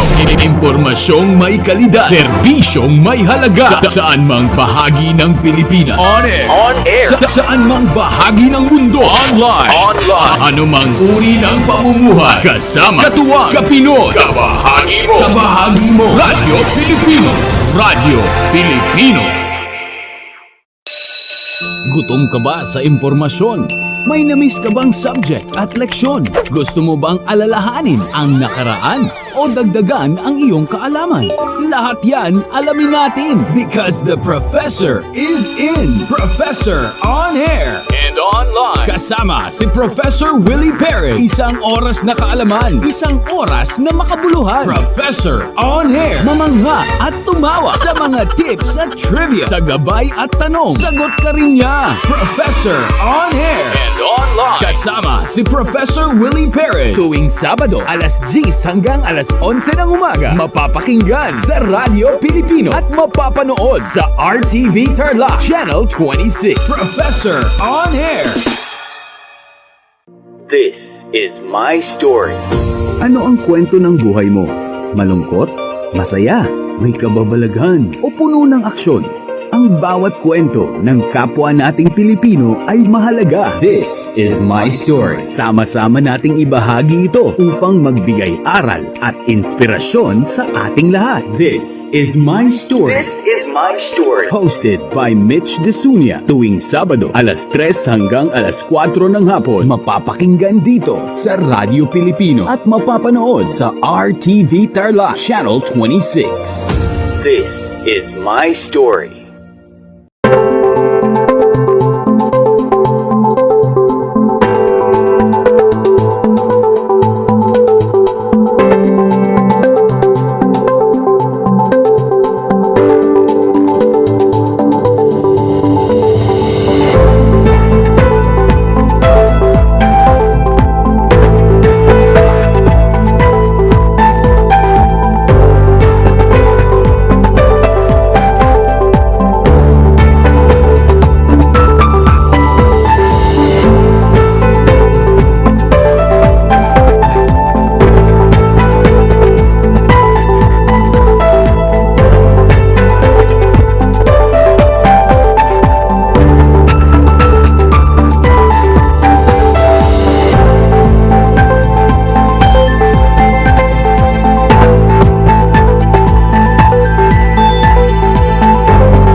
niyo ba na ang whale shark ay hindi isang whale? Ang whale shark o butanding ay kinikilalang world's largest fish at tinatawag gentle giants. May sukat itong 12 meters. Maliliit ang ngipin ng butanding, kaya naman planktons o maliliit na hipon at isda lang ang kaya nilang kainin. Simula noong 2011, marami nang nahumaling mag-whale shark watching sa Oslo, Cebu. Alam nyo na, yan ang whale shark!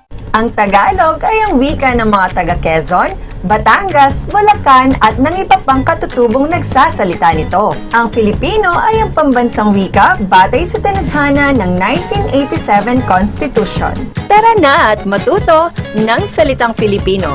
Manood at makinig ng Aral TarlakHenyo sa RTV Tarlac, Channel 26 at sabayang naririnig sa Radyo Pilipino, DZTZ 828 at napapanood din live sa FB page at YouTube channel na RTV Tarlac Channel 26. Manood at matuto ng ating mga aralin sa Filipino. Dito lang yan sa Aral TarlakHenyo. Ako si Ma'am Crystal May Aquino, ang inyong teacher broadcaster sa Filipino. Kumusta mga giliw kong tagapakinig? Nagbabalik ang inyong paaralang panghimpapawid. Aral TarlakHenyo sa RTV Tarlac Channel 26 At sabayang naririnig sa DZTC 828 Radyo Pilipino Tarlac. Tayo rin ay napapanood sa FB Live ng RTV Tarlac Channel 26. Sumasahimpapawid mula sa bayan ng Pura Tarlac. mula sa bayan ng San Clemente. Mula rito sa Puro Elementary School, Pura Tarlac. sa bayan ng Capas Tarlac. Ako, ang inyong guro, na maghahatid sa inyo ng makabuluhang pagtalakay sa ating aralin.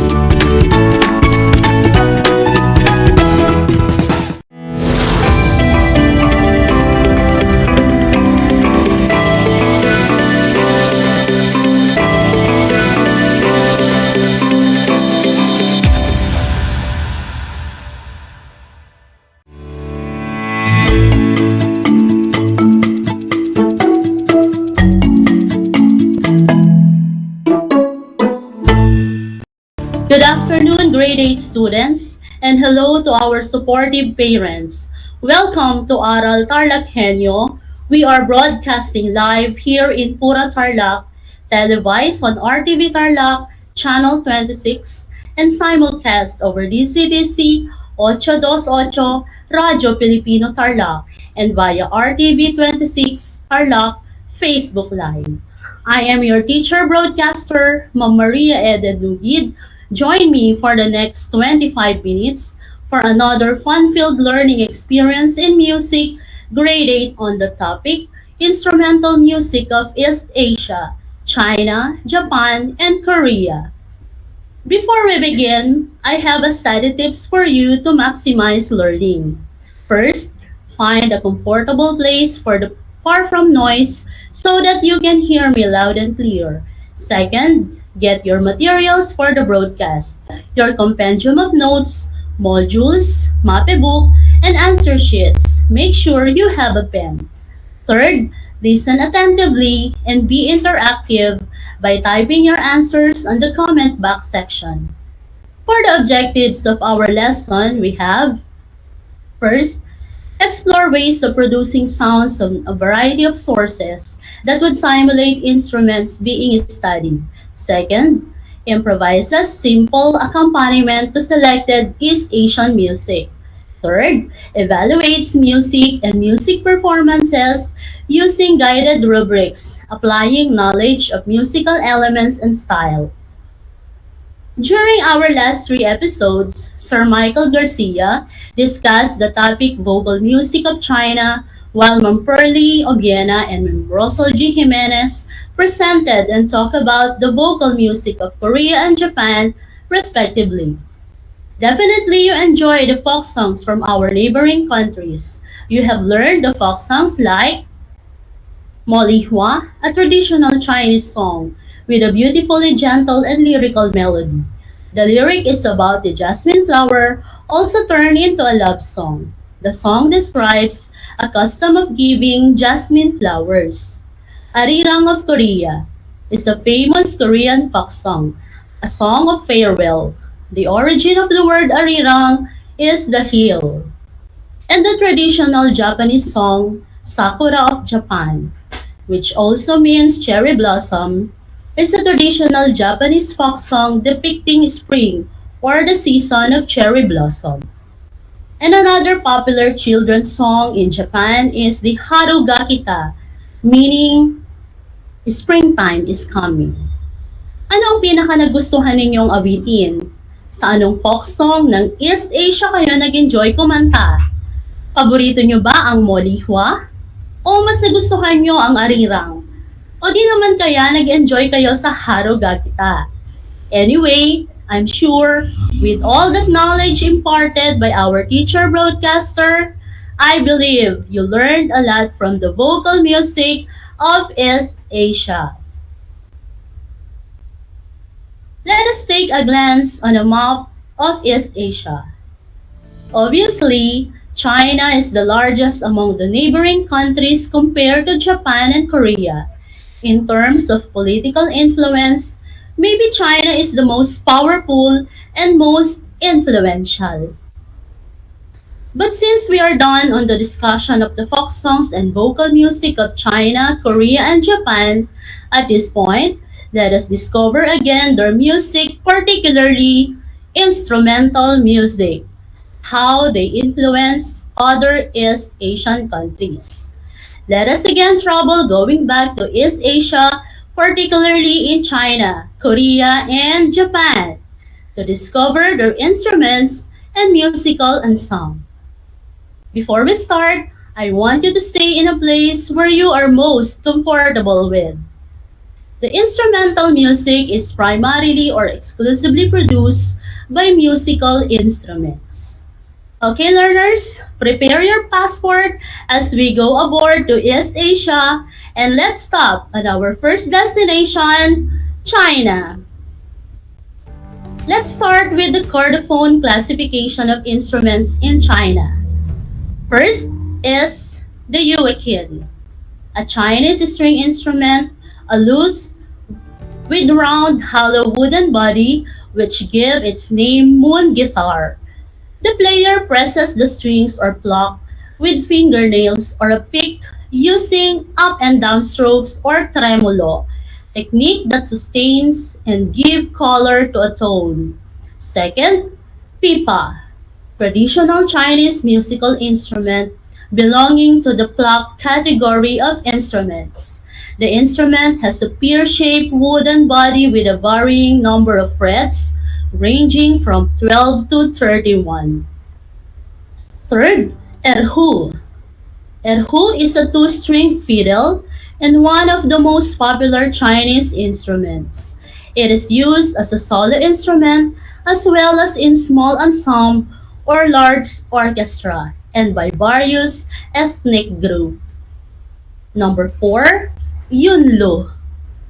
Literally, cloud gongs or cloud of gongs. The yunlu is a set of 10 small tuned gongs mounted in a wooden frame. The yunlu's gongs are generally of equal diameter but different thickness. The thicker the gongs produce a higher pitch. Number 5, sheng.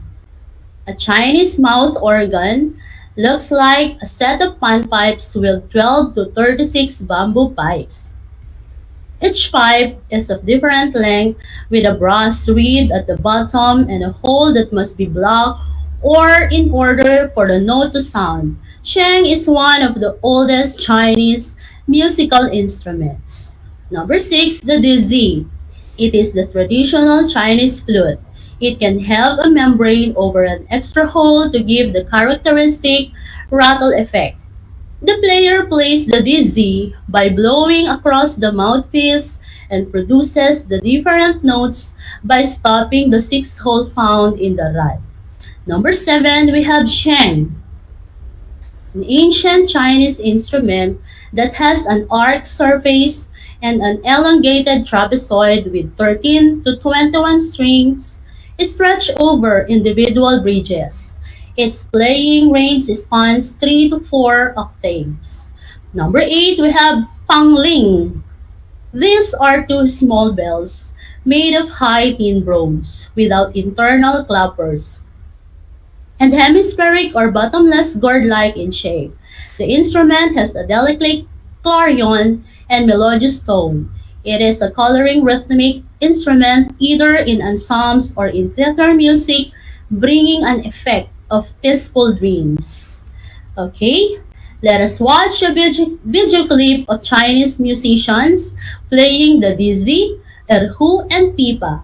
All you have to do is to explore how the different musical instrument was played and how they produce sound and feel the elements of music from the sound of the instruments.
How do you feel while listening to the music? I hope sounds came from the instruments of China touches your soul. Maybe because musicians play the instruments from the heart. Again, you are tuning in to Project Shine, Aral TarlakHenyo, RTV Tarlac, Channel 26, and simulcast over DCTC, 828, Radio Filipino Tarlac, and via Facebook Live. Moving on, let us explore the instrumental music of Korea. Let us listen to the instruments of Korea. First instrument,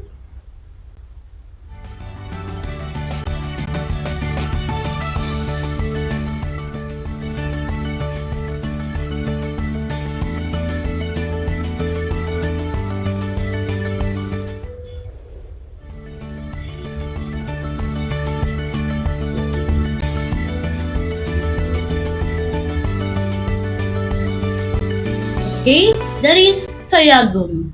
It is a traditional Korean zither-like string instrument with 12 string, although more recently variants have been constructed with 21 or more numbers of strings. It is probably the best known traditional Korean musical instrument. Second instrument, we have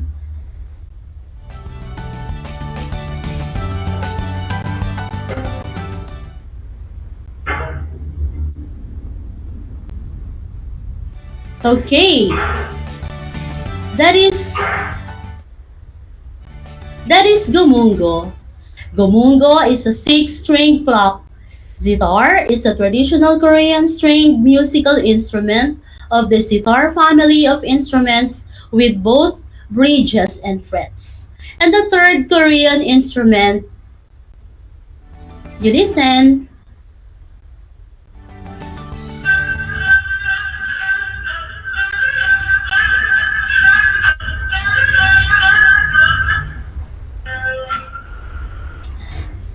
Okay, that is hayagum. Hayagum is a two-string vertical fiddle. It has a rod-like neck, a hollow wooden sound box, two silk strings, and is held vertically on the knee of the performer while played with a bow. Next instrument is the piri.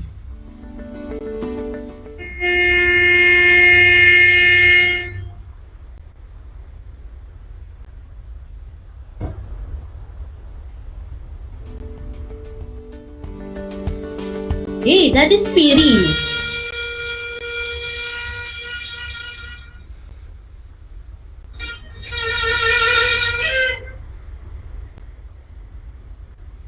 Piri used in both the folk and classical court music of Korea.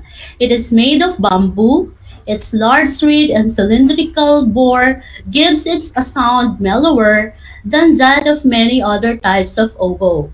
Let's proceed to the percussion instrument of Korea. We have the chango. Okay, again, you listen to the sound of chango instrument.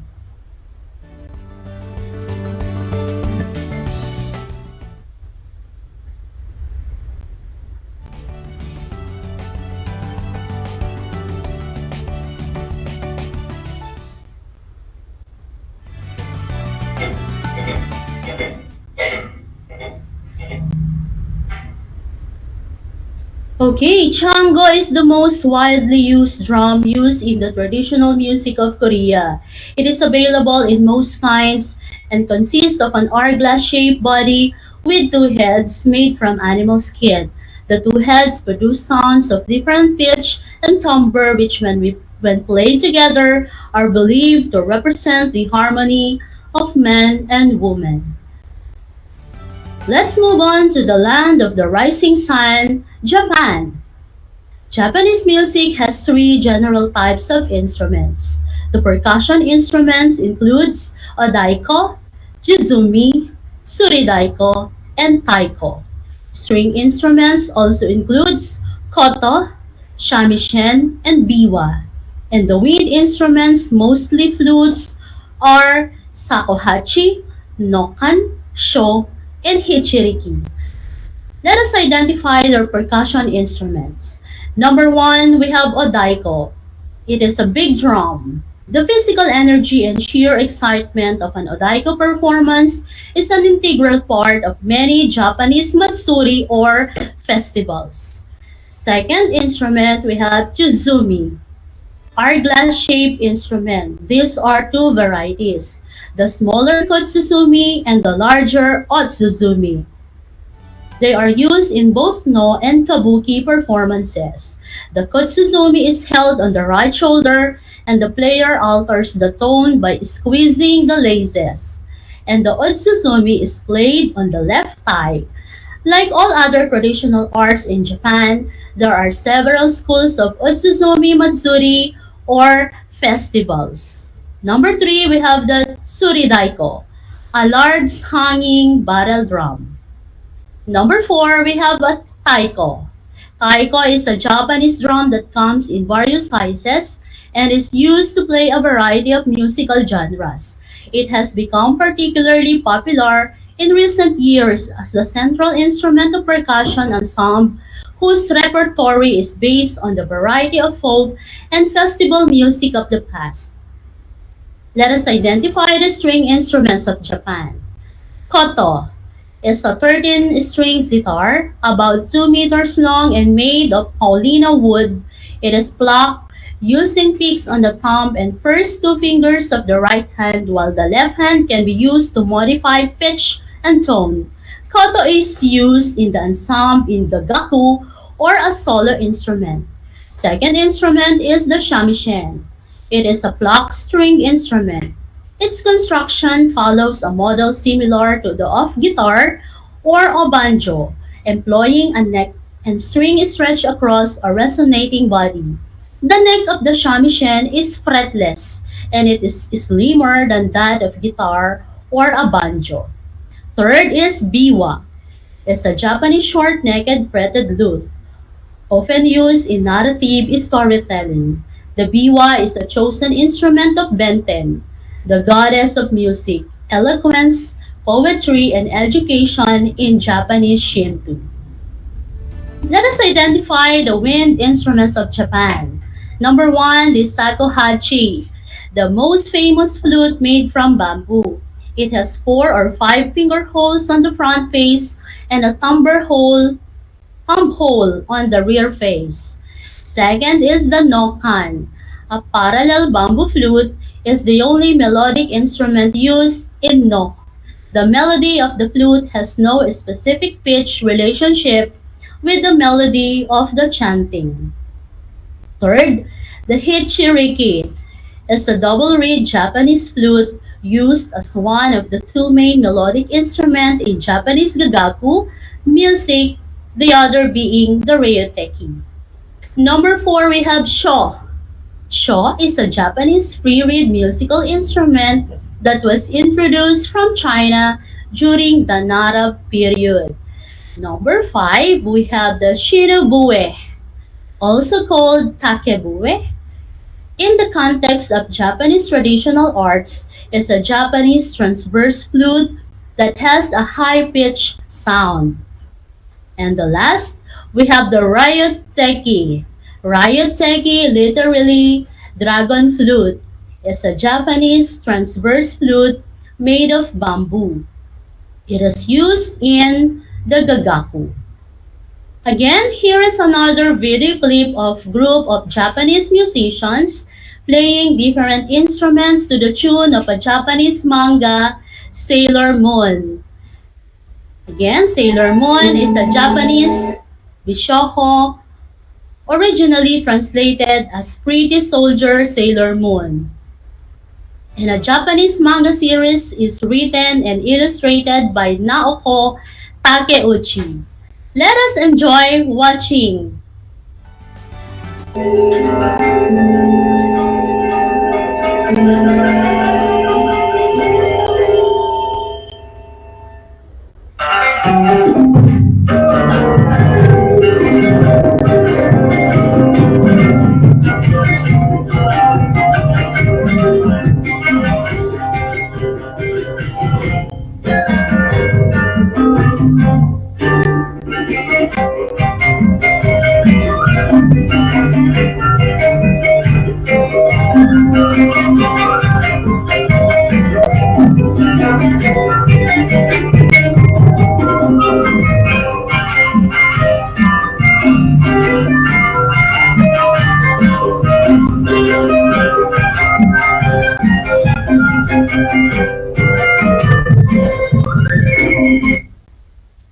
And that's conclude the musical instruments of China, Korea, and Japan.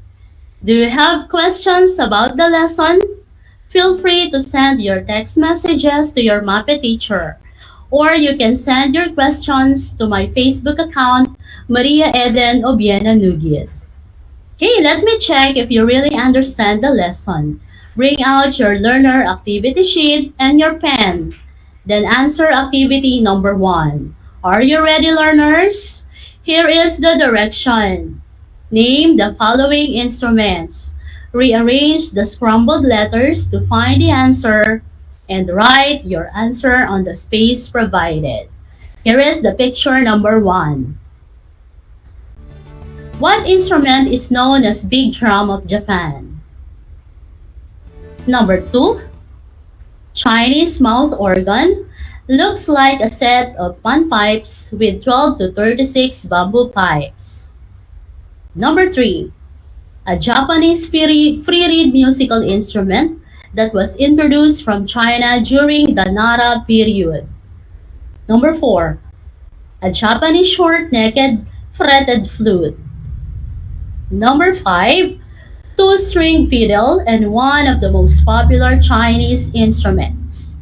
Number 6 is a double-reed Japanese flute used as one of the two main melodic instruments in Japan, gagaku music. Number 7.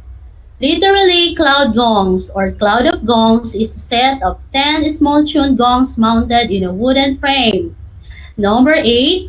Six-string black sitar is a traditional Korean string musical instrument. Number 9. What do you call the hourglass-shaped drum of Japan? And the last picture, a Japanese drum that comes in various sizes. Are you done, learners? Alright, let's check your answers. Number 1, the answer is Odaiko. Number 2, Sheng. Number 3, Sho. Number 4, the answer is Biwa. Number 5, Erhu. Number 6, Hichiriki. Number 7, Yunlyo. Number 8, Gyumungo. Number 9, the answer is Chuzumi. And number 10, the answer is Taiko. Did you get all the correct answers? For those who got a perfect score, congratulations! It only shows that you really devoted your time and attention to our lesson. And for those who got a score of 5 and 3, good job. And those who got 3 to 1, you need to study your lesson well. Okay, for your performance assessment, here is your performance task. Choose a folk song from one of the countries of East Asia and prepare a short video performance showcasing your improvised or localized musical instrument as your accompaniment, and send a copy of your performance to your MAPE teacher. Be guided with the following rubrics. For the criteria, timbre or students' vocal or tone quality and instrumentation, pitch, students performed with correct pitch, rhythmic accuracy, students performed with correct rhythm, creativity, resourcefulness, or students' ability to create localized, improvised musical accompaniment, for 5 points, or 5 points for excellent, 4 points for very good, 3 points for good, 2 points for satisfactory, and 1 point for needs improvement. Okay, 25 minutes of fruitful discussion has been concluded. I hope you learned a lot today.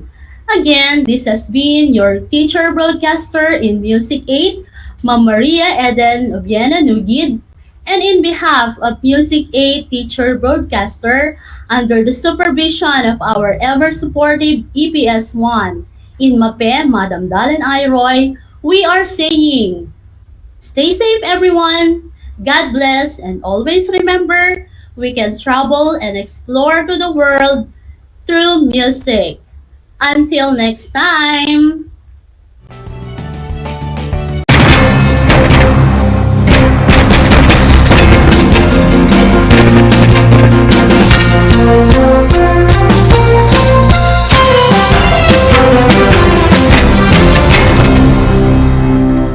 Bahagi mo Radyo Pilipino. saan mang bahagi ng Pilipinas, saan mang bahagi ng mundo, anumang uri ng pamumuhay, kabahagi mo.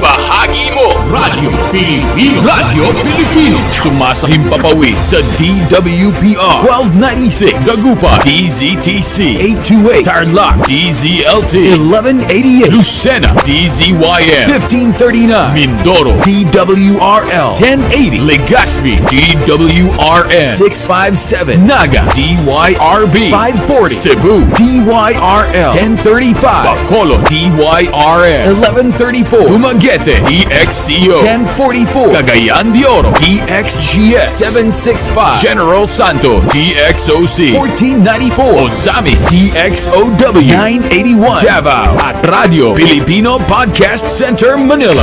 Ito ang kabahagi mo, Radyo Pilipino, napapakinggan on air and online sa buong mundo sa pamamagitan ng www.radiopilipino.com. Impormasyong may kalidad at serbisyong may halaga. Kasama katuwang Kapinoy. Kabahagi mo. Radyo Pilipino. Radyo Pilipino.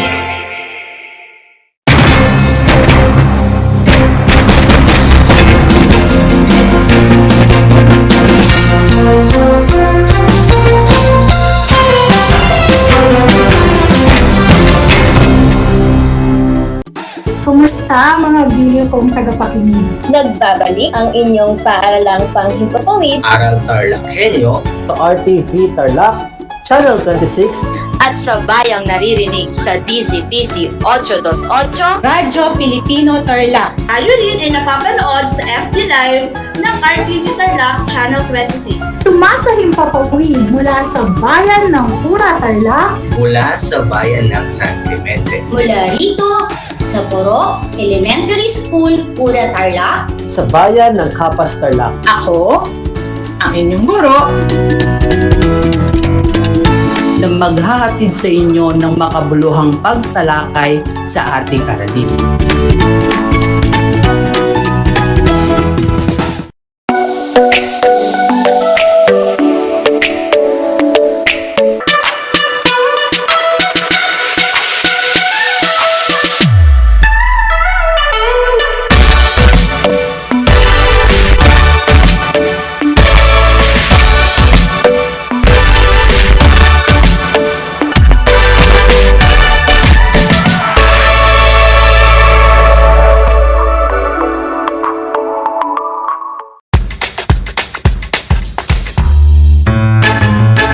Alam niyo ba na ang salitang yoyo at ang makabagong bersyon nito ay naimbento ng isang Pilipinong nagngangalang Pedro Flores?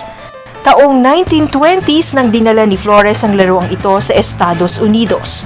Sinimulan niya ang paggawa nito sa kanyang maliit na pabrika sa California at ipinakita sa mga tao ang iba't ibang tricks ng paggamit nito. Alam mo na, yan ang yoyo! The word boondocks, which is now part of the English Language Dictionary and Vocabulary, comes from the Tagalog word bundok, meaning mountain. Catch Aral TarlakHenyo every Monday through Friday from 8:30 a.m. to 5:30 p.m. over Radyo Pilipino DCTC 828 and streamed live on the Facebook page and YouTube channel of RTV Tarlac, Channel 26. I am Jeremiah Gaputan, your English teacher broadcaster. Let's learn English together only here on Aral TarlakHenyo.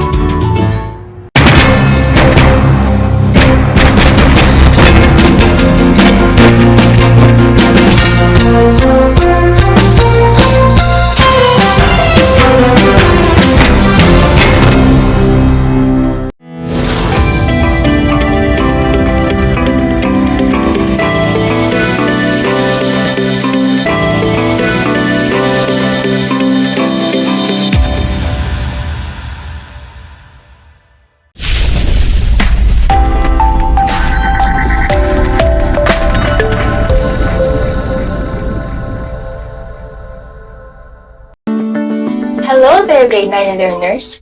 Welcome to another exciting Thursday learning experience. This is Aral TarlakHenyo here on RTV Tarlac, Channel 26, simulcast over DZTC 828 Radyo Pilipino Tarlac.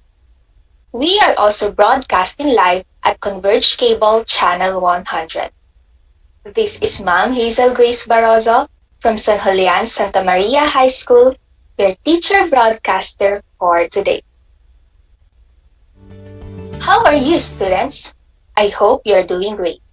Today, we are going to discuss the second lesson of the second quarter in English 9. So before we start, make sure that you have your modules with you along with your notebook and pen as we explore the wonders of English 9 literature. Are you ready? Let's begin.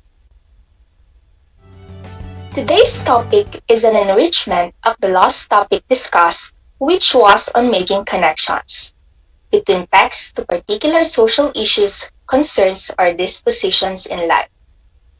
At the end of this lesson, you are expected to, first, differentiate the types of connection, and second, make connections between text to particular social issues, concerns, or dispositions in life. In this episode, we will go through the following activities. Activity 1, let us begin. Activity 2, let us take note A. 3, let us take note B. 4, let us apply. And 5, let us strengthen. As we go through our topic, we shall use the concepts in the first lessons. The 3 types of connections you used in making connections with the poem Air by Rudyard Kipling. These 3 types are, number 1, text-to-self connections, which means personal connections that the reader makes between himself and the material. Second is text-to-text connections, which is connection between the material read to another material. And third is text-to-world connections, which is connection between the material read and the current issues and happenings of the world. Let's start with activity 1. Let us begin. Read the 4 lines of the Sonnet 43, How Do I Love Thee, by Elizabeth Barrett Browning. For our viewers, it will be flashed on screen, and for our listeners, through our radio station, please follow through your learning activity sheet. Complete the anchor chart below by continuing the given statement. Let us now read the last four lines of the Sonnet 43, How Do I Love Thee by Elizabeth Barrett Browning. I love thee with a love I seem to lose. With my lost saints, I love thee with a breath, smiles, tears, all my life. And if God choose, I shall but love thee better after death. Now, after reading those lines, what time of your love does it remind you? How about what story or another poem does it remind you? Or what real-life situation does it remind you of? You may now write your answer in your answer sheet, or you may type your answers on the comments section. Your answers are all acceptable, since those questions help us to be connected with the text easier. But most importantly, these questions serve as your guide in distinguishing what type of connection you used after reading a certain text. Here are the guide questions you can use to determine what type of connection you need in order to understand more of a certain text. The first one is text-to-self connection. We have, what does this remind me of in my life? How is this similar or different from my life? Has something like this happened to me? How does this relate to my life? In text-to-word connection, we have I read about something like this before? What does this remind me of in another book I read? How is this text similar or different to other things I read? Those are questions for text-to-text connection. And lastly, we have the text-to-word connection. We have, what does this remind me of in the real world? How is this text similar or different to other things happening in real world? How does this part relate to the world around me? Let us now try to use these concepts and discover more by going through a poem analysis with this activity 2. Let us take note A. Read each item carefully. Choose the letter of the correct answers. Are you ready? Let's begin.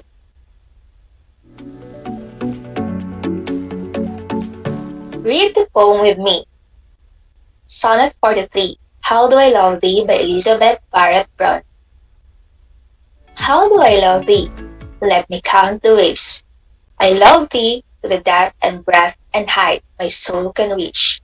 When feeling out of sight, for the ends of being grace and ideal grace. I love thee to the level of everyday's most quiet need, by sun and candlelight. I love thee free, as men strive for right. I love thee purely, as they turn from praise. I love thee with a passion put to use, in my old griefs and with my childhood's faith. I love thee with the love I seem to lose. With my lost saints, I love thee with a breath, smiles, tears, all my life. And if God choose, I shall but love thee better after death. Now, which of the following statements best describe the central theme of the poem, How Do I Love Thee? Is it A, love is unconditional and eternal? B, coming of age is when one is willing to give up everything for another person?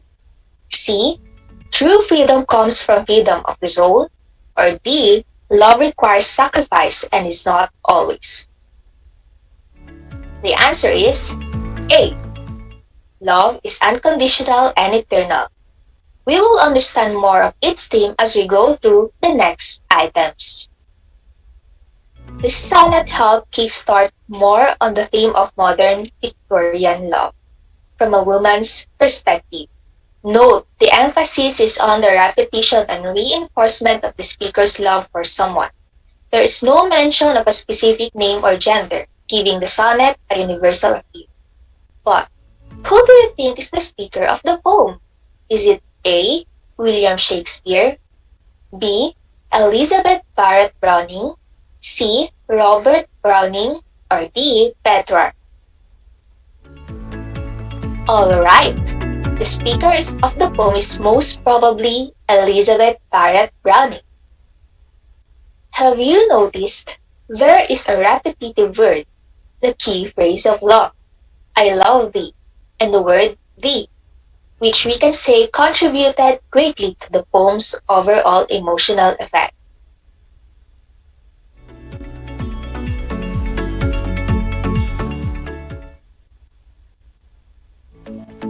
But to whom does thee refer?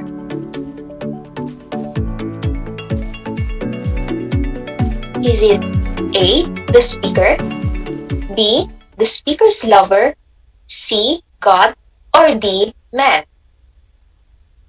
You are correct. The speaker uses the word thee to establish right away that she is addressing her lover throughout the poem. We can observe that speaker poses the question that's going to lead the entire poem. How do I love thee?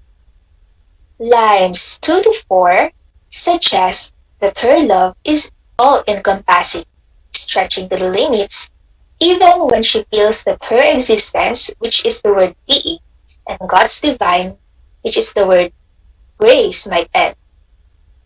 It's the love she has for her lover that sustains. Note the contrast between the attempt to measure her love with rational language, which are the word depth, breadth, and height, and the use of the words soul, being, and grace, which implies something intangible and spiritual. Now in lines 5 to 8, the speaker continues with her passionate need to differentiate the many ways her love for her lover manifests. She clearly tells the reader that she loves him enough to meet all of his simple needs during the most quiet need, by sun and candlelight. The day, which is the word sun, and the evening during the night, which is the word candlelight. Her love is unconditional and therefore free.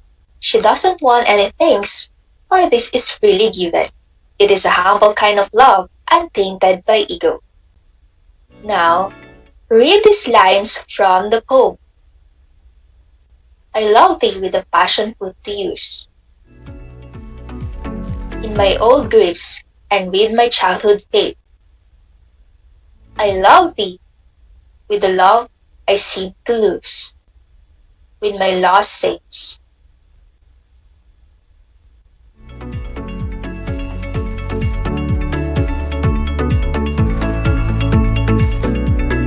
Based on these lines, what can you conclude about the speaker's past? Is it letter A?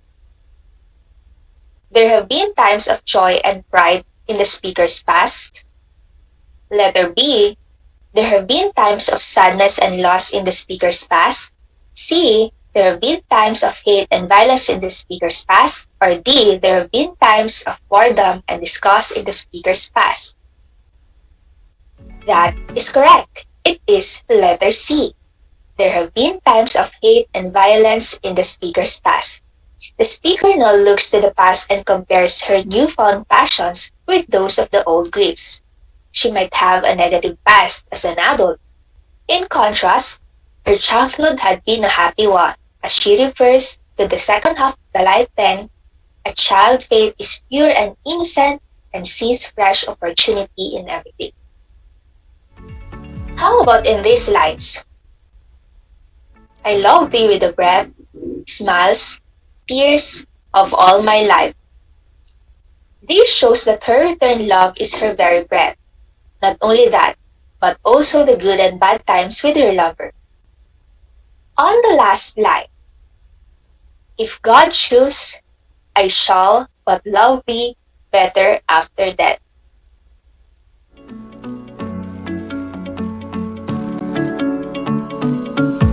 What does this line reveal about the narrator's perspective? Is it A, the speaker believes that she and her loved one shall be together in the afterlife? B. The speaker fears she will be separated from her loved one after death. C. The speaker believes her love is so strong that it will not fade until death but grows stronger. Or D. The speaker has faith in a grand design that God will choose what is best for her and her lover. Alright. The speaker believes her love is so strong that it will not fade even in a death but grows stronger. The theme Barrett Browning's poem is that true love is an all-consuming passion, unconditional and eternal. The quality of true love, the poet especially stresses, is its spiritual nature. True love is an article of faith, references soul, grace, praise, faith, saints, and God. Help create this impression. The last line confirms the power of true love asserting as it is eternal, surviving after even death. That's the end of Activity 2. Congratulations! You have just connected with the poem. Now, to understand more the 3 types of connection, let us try the next activity. Let us take note B. Read each item carefully. Identify whether the statements are true by putting the check mark and X if the statement is false. Let's go on to item number 1. I saw a program on television that talked about eternal love like this in the poem. Is an example of text-to-self connection. Is it an X or a check?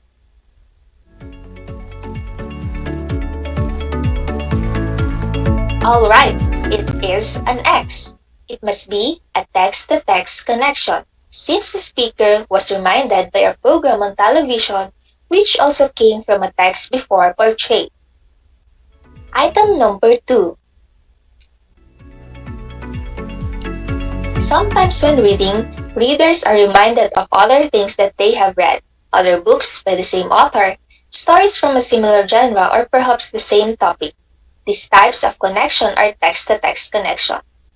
Is it a check or an X? That is correct. It is true, therefore a check. Text-to-text connections are connection between texts we have read to another text. Item number 3. The poem How Do I Love Thee reminds me of how I love my family is an example of text-to-word connection. Is it a check or an X?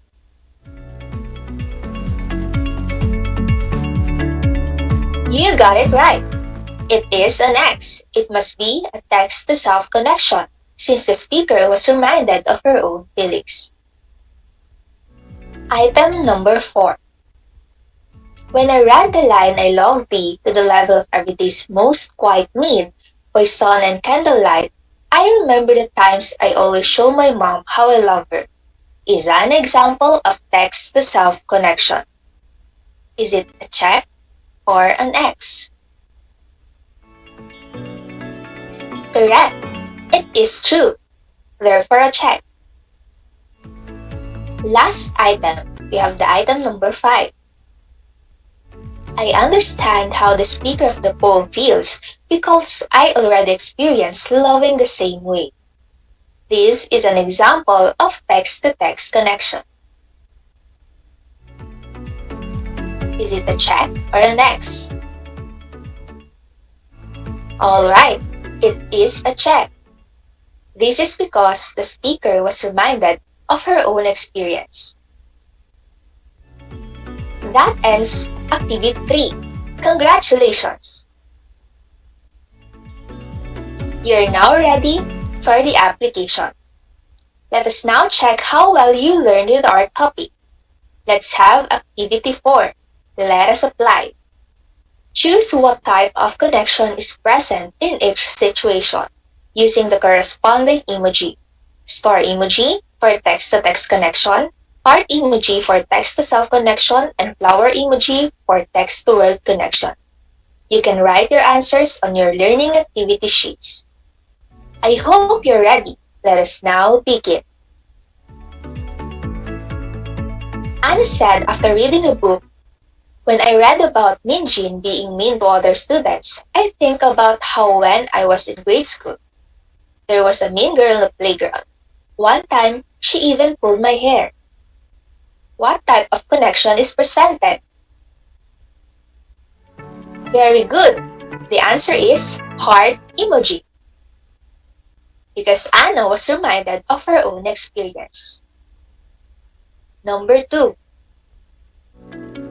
The story reminds me of a documentary I watched on CNN yesterday, where a guy got caught stealing a bike and he fell off the bike as the police were chasing him.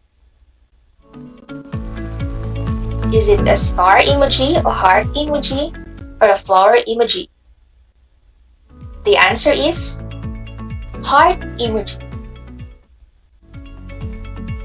Star emoji. It is because a documentary also came from a narrative text. Third item.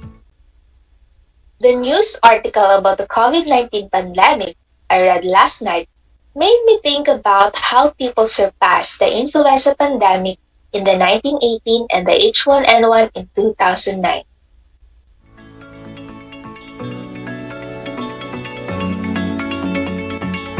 The answer is flower emoji, since the impact of the news article reminded the speaker about what is happening in real world.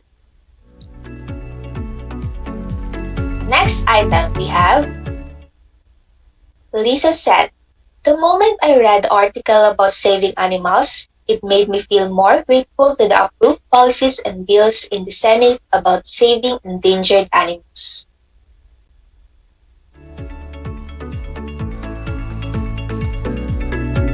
The answer is flower emoji.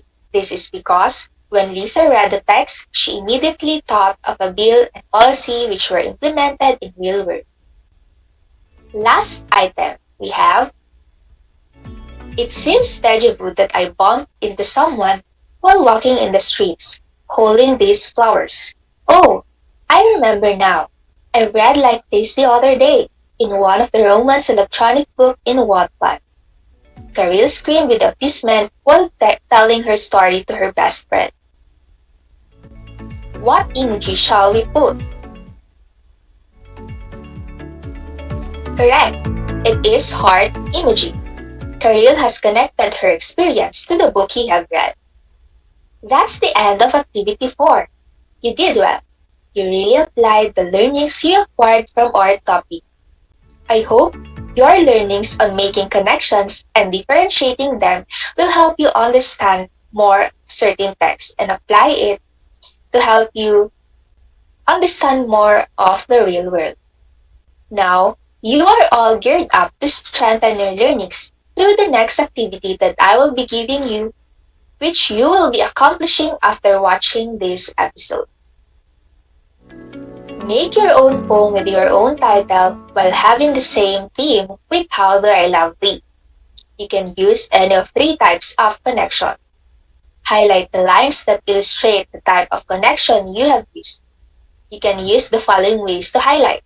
Underline for text-to-self connection, double underline for text-to-text connection, and italicized or slant for text-to-world connection. Be guided by the following criteria flashed on your screen. This is also given in your learning activity sheets as part of the rubric.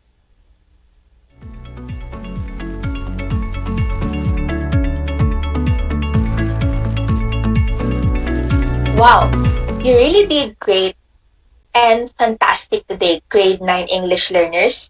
I hope you always practice making connections with whatever you read.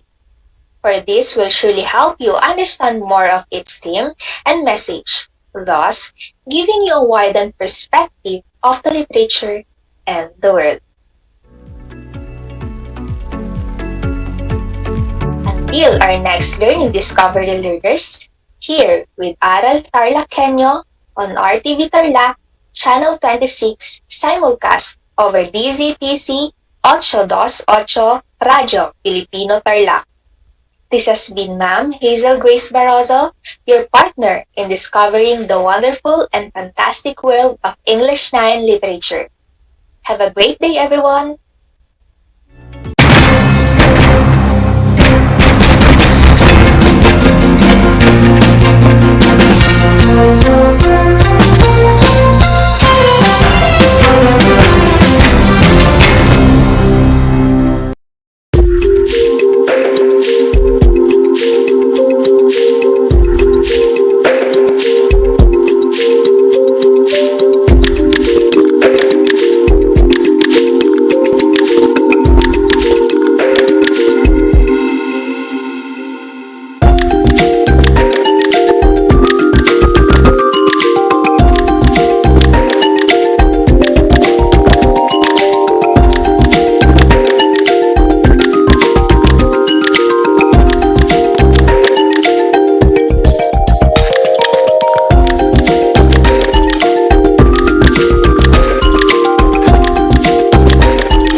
upang matugunan ang mga kinakaharap na pagsubok ng mga guro at mag-aaral sa gitna ng kasalukuyang pandemya.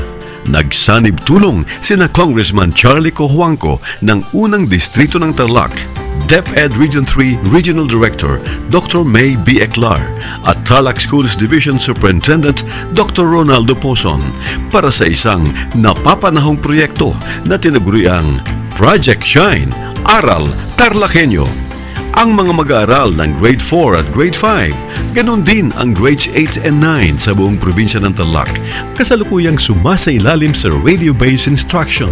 Katuwang ang himpilang DZTZ 828 kHz AM at RTV Tarlac, Channel 26. Ang Tarlac po nangunguna po ngayon pagdating po sa radio-based instruction. Marami pong humahanga sa atin. I'm very happy this station, itong DCTC, could reach the whole of Region 3. Hindi natin alam, we are contributing, we are creating a very big dent in the history of Philippine education. And I am proud, I am here in Tarlac. This is the noble cause of education in which you and I, without you knowing it, we are bound to do.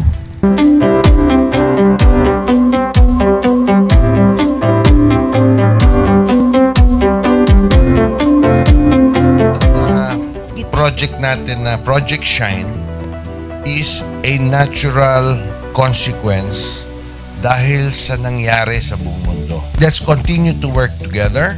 I think it's very Filipino to practice bayanihan in anything or most of the things that we do.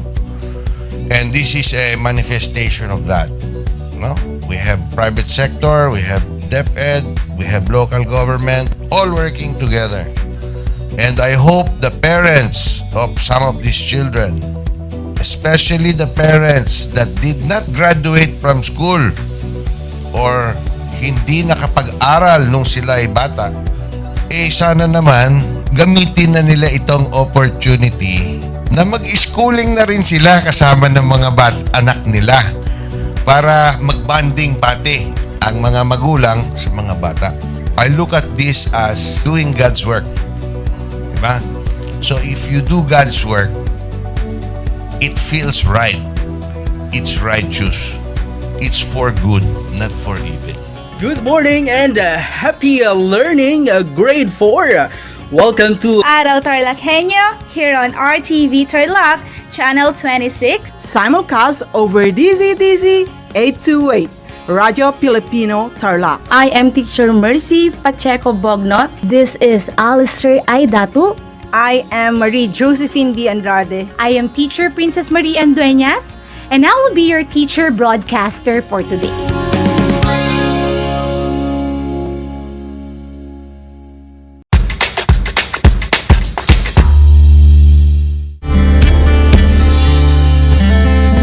Alam niyo ba na ang Pilipinas ay mayroong 7,641 islands? Mula sa bilang na 7,107 islands, nadagdagan ito ng 534 na isla noong 2017. Tanging 2,000 lamang sa mga islang ito ang natitirhan.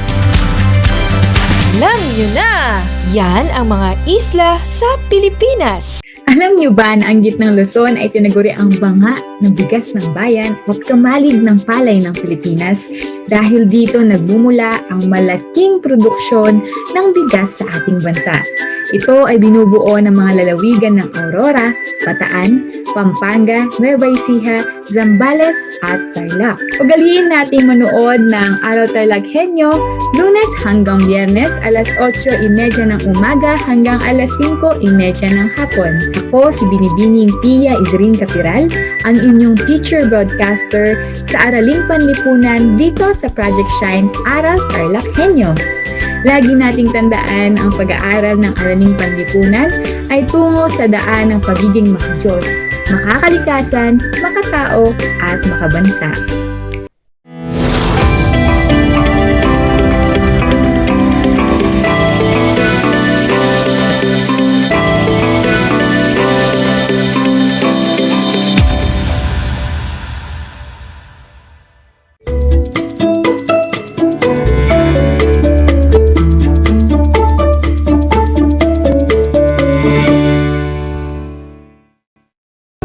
Welcome sa ating Aral TarlakHenyo ng Schools Division of Tarlac Province.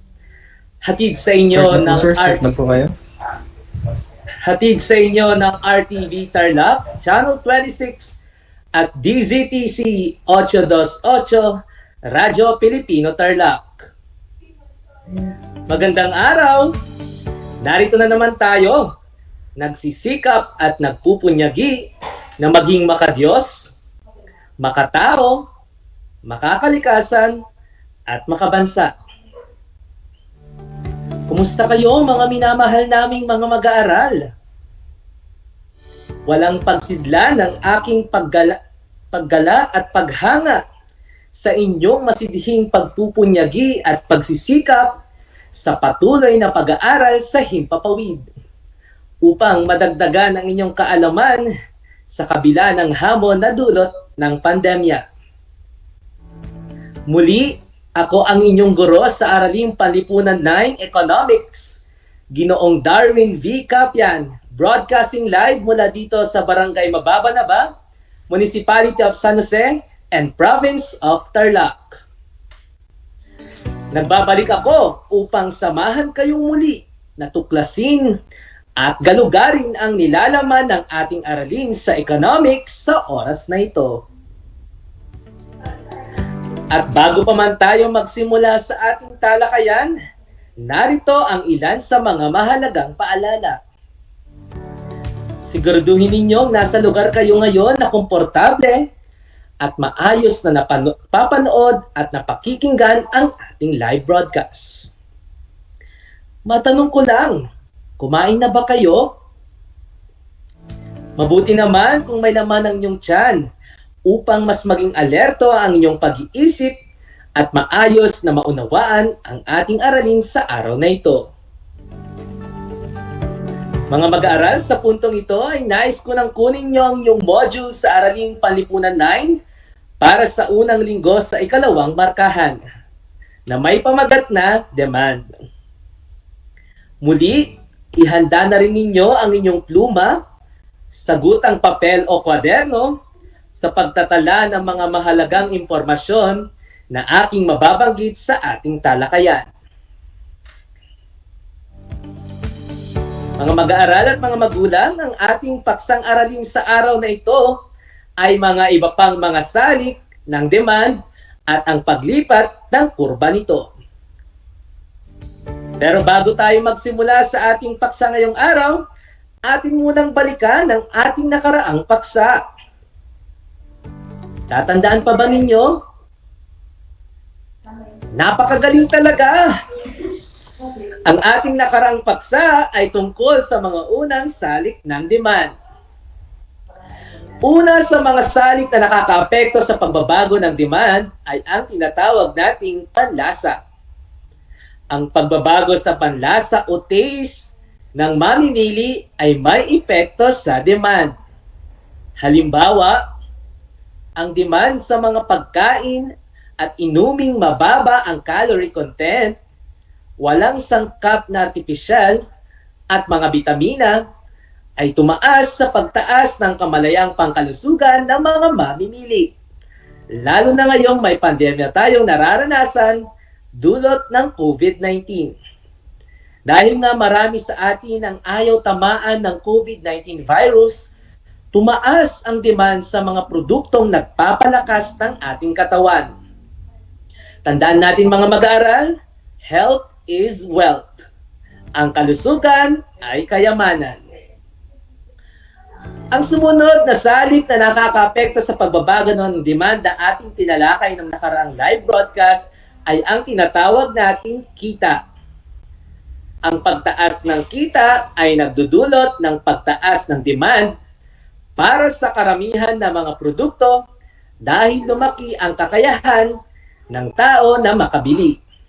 Halimbawa, dahil sa pagtaas ng kita ng tao, nagkakaroon siya ng kakayahang makabili ng mga mamahaling produkto at serbisyo tulad ng kotse, appliances, magbakasyon sa ibang bansa, at iba pa.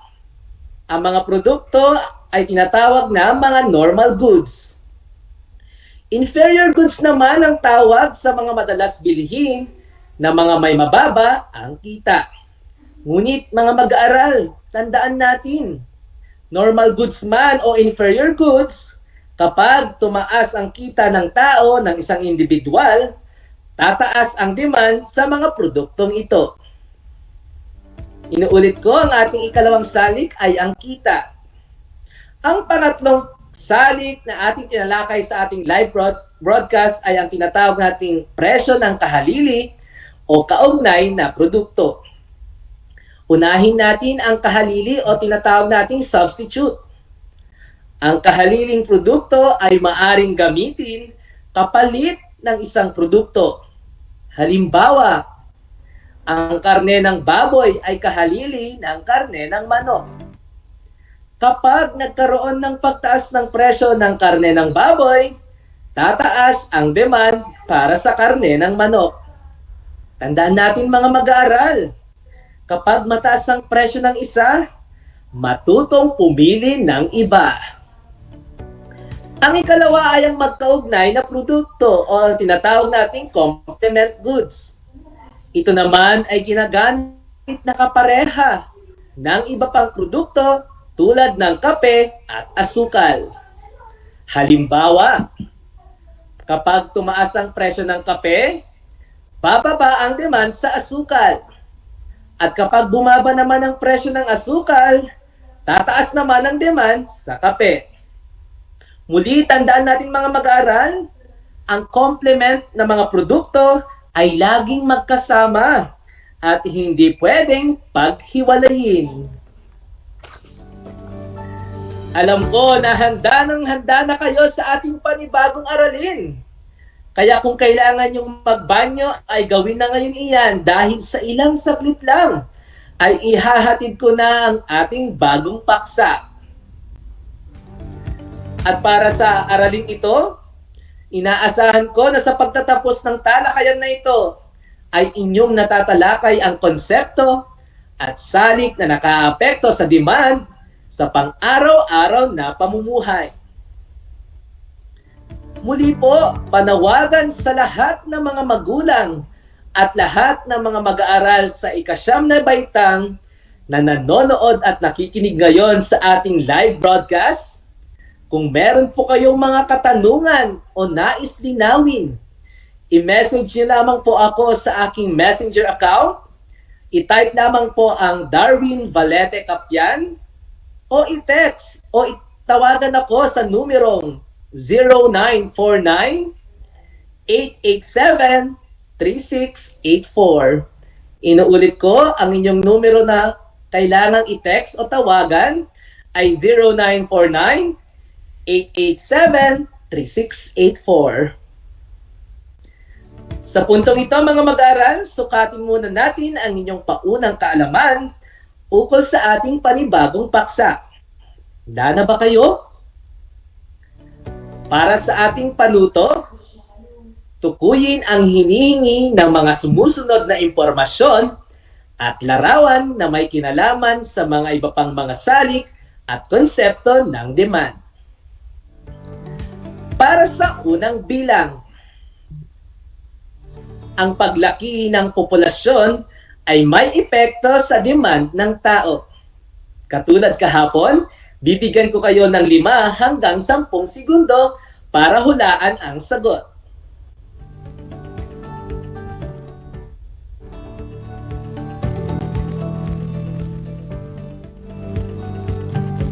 Kung ang inyong sagot ay bilang ng mamimili, kayo ay tama. Ayan, pinapakita sa ating larawan. Ikalawang bilang. Kung inaasahan ng mga mamimili na may pagtaas ng presyo sa hinaharap, dadagdagan nito ang demand sa kasalukuyan. Nakikita nyo sa inyong larawan. Muli, bibigyan ko kayo ng 5 hanggang 10 segundo.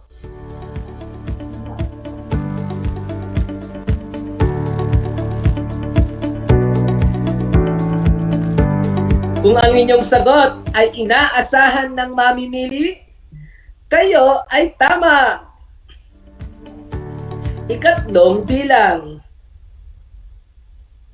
Ito ang pangunahing dahilan ng paglipat ng kurba ng demand.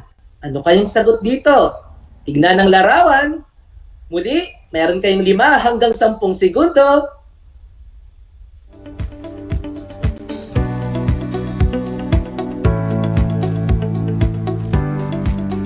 Kung ang inyong sagot ay dahil sa presyo, napakagaling! Ika-4 na bilang. Saan lilipat ang kurba ng demand kapag may pagtaas dito? O, nakikita nyo na sa larawan. Muli, meron kayong 5 hanggang 10 segundo.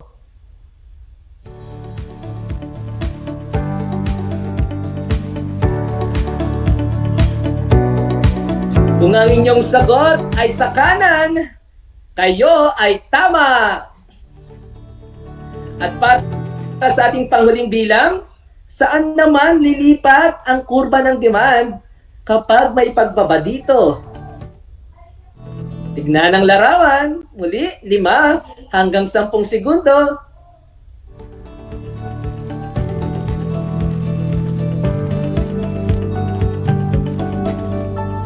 Kung ang inyong sagot ay kaliwa, binabati ko kayo. Kayo ay tama. Ilan ang nakuha niyong tamang sagot? 5? 4? 3? 2 o 1? Huwag kang mag-alala. Dahil sa ating talakayan ay iyong matututunan ang mga tanong na hindi mo nasagot ng tama. Sa puntong ito, ay maaari na tayong magsimula sa ating panibagong paksa. Muli mang mag-aral, ang ating paksa sa oras na ito ay mga iba pang mga salik na nakaapekto sa pagbabago ng demand. Maliban sa presyo, sa kita at sa panlasa, may mga iba pang mga salik na nakakaapekto sa demand. Isa pa dyan ay ang tinatawag nating bilang ng mamimili. Ang paglaki ng populasyon ay magdudulot ng paglaki ng demand na magdudulot naman ng pagtaas ng produksyon para sa kanilang mga pangangailangan. Halimbawa, mas marami ang mamimili kung mas malaki ang populasyon, katulad ng nakikita nyo sa ating larawan. Karagdagang kaalaman mga mag-aaral, ang mataas na bilang ng mamimili ay nagpapataas sa porsyento o antas ng tinatawag nating produksyon o paglikha ng produkto na nagdudulot ng kagandahan at positibo sa ating ekonomiya, partikular sa patuloy na pag-ikot nito. Inuulit ko, ang isa pa sa mga salik na nakakaapekto sa pagbabago ng demand ay ang bilang ng mamimili. Sunod na salik na nakakaapekto sa pagbabago ng demand, ang inaasahan ng mamimili. Kung inaasahan ng mga mamimili na tataas ang presyo ng produkto sa hinaharap, daragdagan nila ang bibilihing produkto sa kasalukuyan. Halimbawa, inaasahan na ang dinaranas nating pandemya ay magtatagal pa ng 1 o 2 taon ayon sa mga eksperto. Dahil dito, ngayon pa lang ay naghahanda na tayo ng mga bagay na kakailanganin tulad ng pag-iimbak ng mga pagkain at gamot na siyang nagpapataas ng demand dito sa pamilihan at magriresulta ng pagtaas ng presyo. Pero tandaan natin mga mag-aaral, hindi mainam ang pagbili ng sobra ng mga kalakal at magsagawa ng tinatawag nating hoarding o pag-iimba o pagtatago ng maraming mga produkto dahil isa ito sa mga malaking dahilan, isa sa mga malalaking dahilan ng kakulangan ng supply at ang pagtaas ng presyo ng mga bilihin. Inuulit ko, ang sumunod na salik ay inaasahan ng mamimili. Tapos na tayo sa tinatawag nating mga salik na nakakaapekto sa pagbabago ng demand. Ngayon naman ay ating alamin na ang paglipat ng kurba ng demand. Paano nga ba ito? Ang graph, katulad ng nakikita nyo sa inyong larawan, ay nagpapakita ng paglipat ng kurba ng demand sa pagbabago ng presyo ng mga produkto at ng mga iba pang mga salik. Ngayon, unahin natin ang paglipat ng kurba ng demand sa kanan. Paano nga ba lumilipat ang kurba ng demand sa kanan at paano ito nangyayari? Ating alamin. Ang pagtaas ng demand ay makapagdudulot ng paglipat ng kurba ng demand sa kanan. Mangyayari ang paglipat ng demand sa kanan kung ang pagbabago ng salik na hindi presyo ay nakapagdudulot ng pagtaas ng demand. Tandaan natin, hindi presyo ang nakakapaglipat ng kurba ng demand, mga iba pang mga salik. At tandaan natin mga mag-aaral, kapag may pagtaas sa demand, ang kurba ng demand ay patungong kanan. Katulad ng nakikita natin sa ating larawan. Ngayon, atin namang alamin ang paglipat ng kurba ng demand sa kaliwa. Paano nga ba lumilipat ang kurba ng demand sa kaliwa? Ang pagbaba ng demand ay makapagdudulot ng paglipat ng kurba ng demand sa kaliwa. Mangyayari ang paglipat ng demand sa kaliwa kung ang mga pagbabago ng salik na hindi presyo ay nakapagdulot ng pagbaba ng demand. Kabaligtaran ito kapag lumipat sa kanan, ang kurba ng demand ay lumilipat sa kaliwa kapag meron itong pagbaba sa mga iba pang mga salik. Nuulit ko, tandaan natin mga mag-aaral, kapag may pagbaba ng demand, sa kaliwa ang tungo ng kurba ng ating demand. Katulad ng nakikita nyo sa ating larawan. Ngayon naman, ating alamin ang mga dapat nating gawin bilang isang matalinong mamimili. Lalo na ngayong may pandemya, kinakailangan nating maging isang matalinong mamimili. Anong una dapat nating gawin?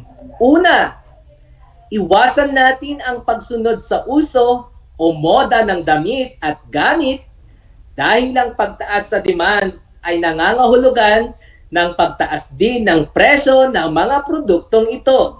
Tandaan natin, ang pagtaas ng demand ay pagtaas ng presyo.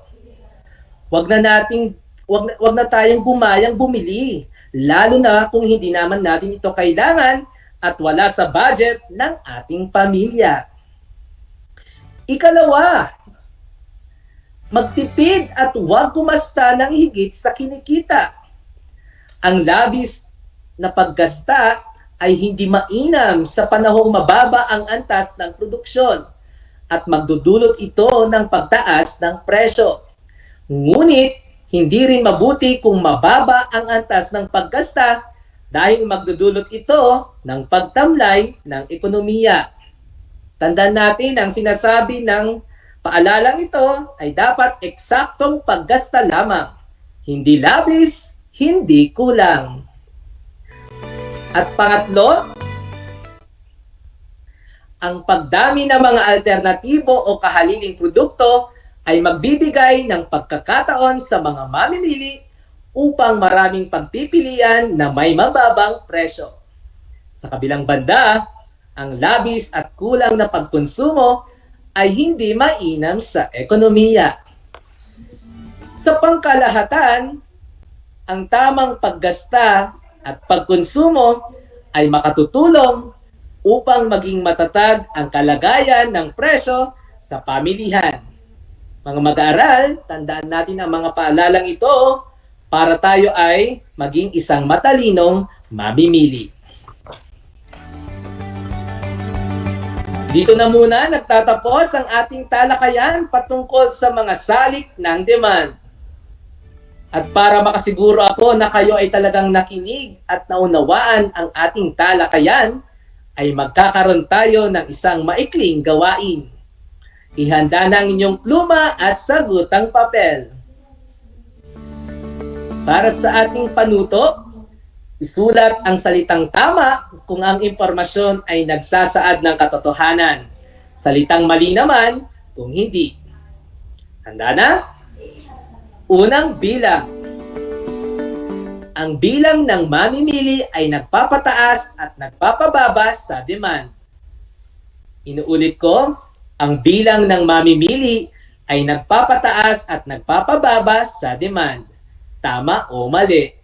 Meron kayong 5 hanggang 7 segundo.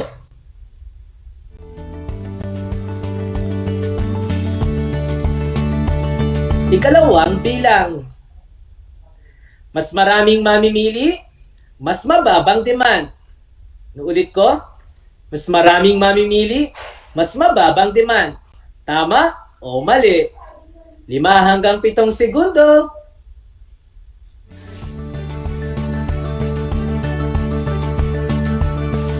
Ikatlong bilang. Ang pagtaas ng presyo ng langis bukas ay magbubunsod ng pagtaas ng demand nito sa kasalukuyan. Inuulit ko, ang pagtaas ng presyo ng langis bukas ay magbubunsod ng pagtaas ng demand nito sa kasalukuyan. Tama kaya o mali? 5 hanggang 7 segundo.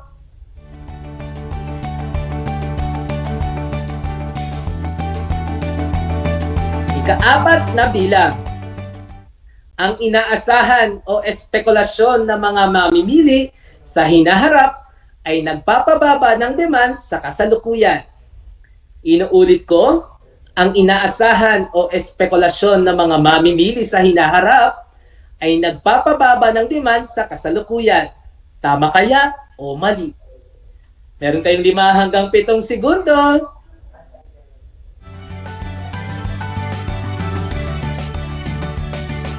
Ikalamang bilang. Ang kurba ng demand ay lilipat sa kanan kung may pagtaas dito. Nuulit ko, ang kurba ng demand ay lilipat sa kanan kung may pagtaas dito. Tama o mali? 5 hanggang 7 segundo.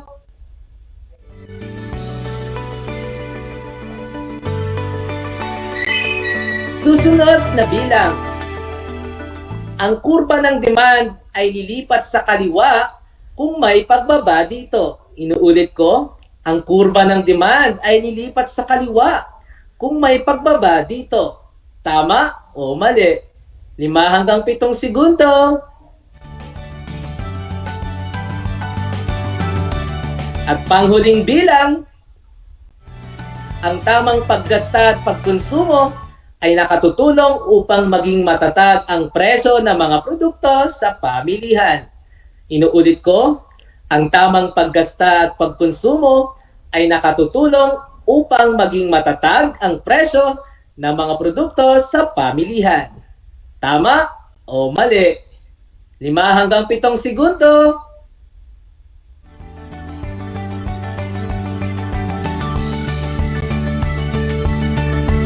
Magaling mga mag-aaral, ngayon ating nang iwasto ang inyong gawain. Narito na ang mga tamang sagot. Para sa unang bilang, sagot ay tama. Sa ikalawa, mali. Ikatlo, ang sagot ay tama. Ikaapat, mali.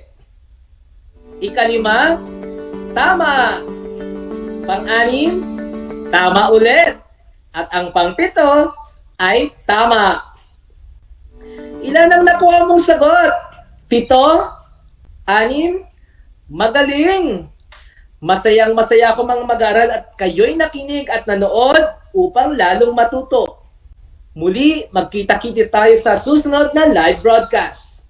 Paalala, ang magpupunta lamang sa mga paaralan at barangay hall ay mga magulang niyo lamang. At sundin ang nakatakdang petsa. At inaasahan na sila'y susunod sa ating mga safety protocols gaya ng pagsusuot ng face mask, face shield, paghuhugas ng kamay at physical distancing. Inaasahan ko na kayo natuto. Muli, ako ang inyong guro sa economics, Ginoong Darwin V. Capian. Broadcasting live mula dito sa Barangay Mababanaba, Municipality of San Jose and Province of Tarlac, na nagsasabing ang pag-aaral ng araling panlipunan ay daan sa pagiging makadiyos, makatao, makakalikasan, at makabansa. Salamat at patuloy na maging ligtas.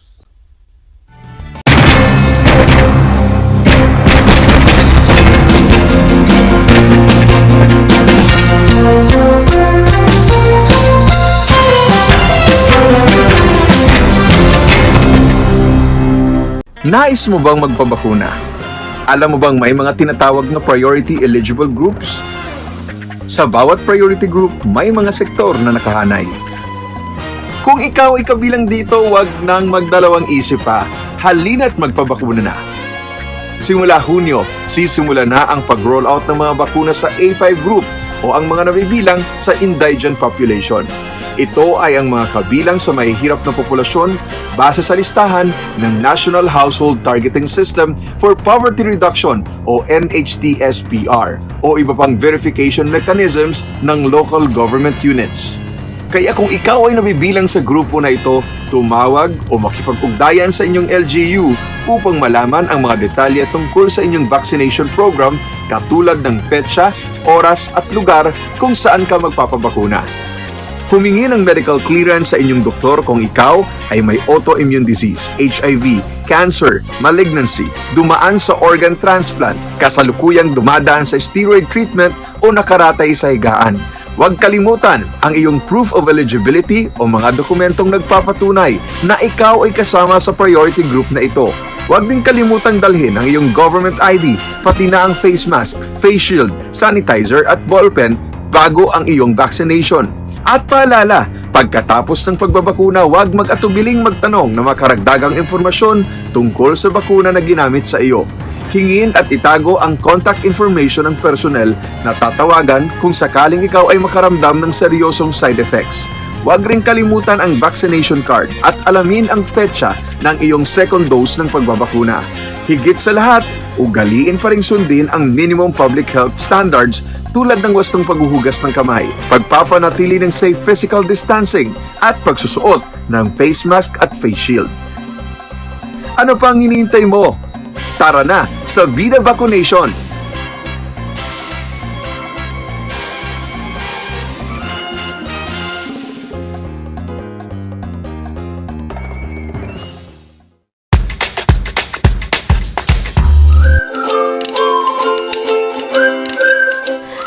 niyo ba na ang jeep ay ang pinakasikat na uri ng transportasyon sa Pilipinas? May nagsasabi na ang pangalang jeep ay hango sa salitang jeepy na ang ibig sabihin ay general purpose or government purpose na naglalarawan ng military jeep na ginamit noong World War II. Pagkatapos ng digmaan, iniwan na ng mga sundalong Amerikano ang libu-libong jeep sa kalsada ng Maynila. Ang matibay at makulay na jeepney nga raw ay truly mestizo dahil sa half local at half foreign na katangian nito. Alam nyo na, yan ang jeepney. Kumusta mga giliw kong tagapakinig? Nagbabalik ang inyong paaralang panghimpapawid Aral TarlakHenyo Sa RTV Tarlac, Channel 26, at sa bayang naririnig sa DZTC 828, Radyo Pilipino Tarlac. Tayo rin ay napapanood sa FB Live ng RTV Tarlac Channel 26. Sumasahimpapawid mula sa bayan ng Pura Tarlac, mula sa bayan ng San Clemente. Mula rito sa Puro Elementary School, Pura Tarlac. sa bayan ng Kapas Tarlac. Ako, ang inyong guro, na maghahatid sa inyo ng makabuluhang pagtalakay sa ating aralin.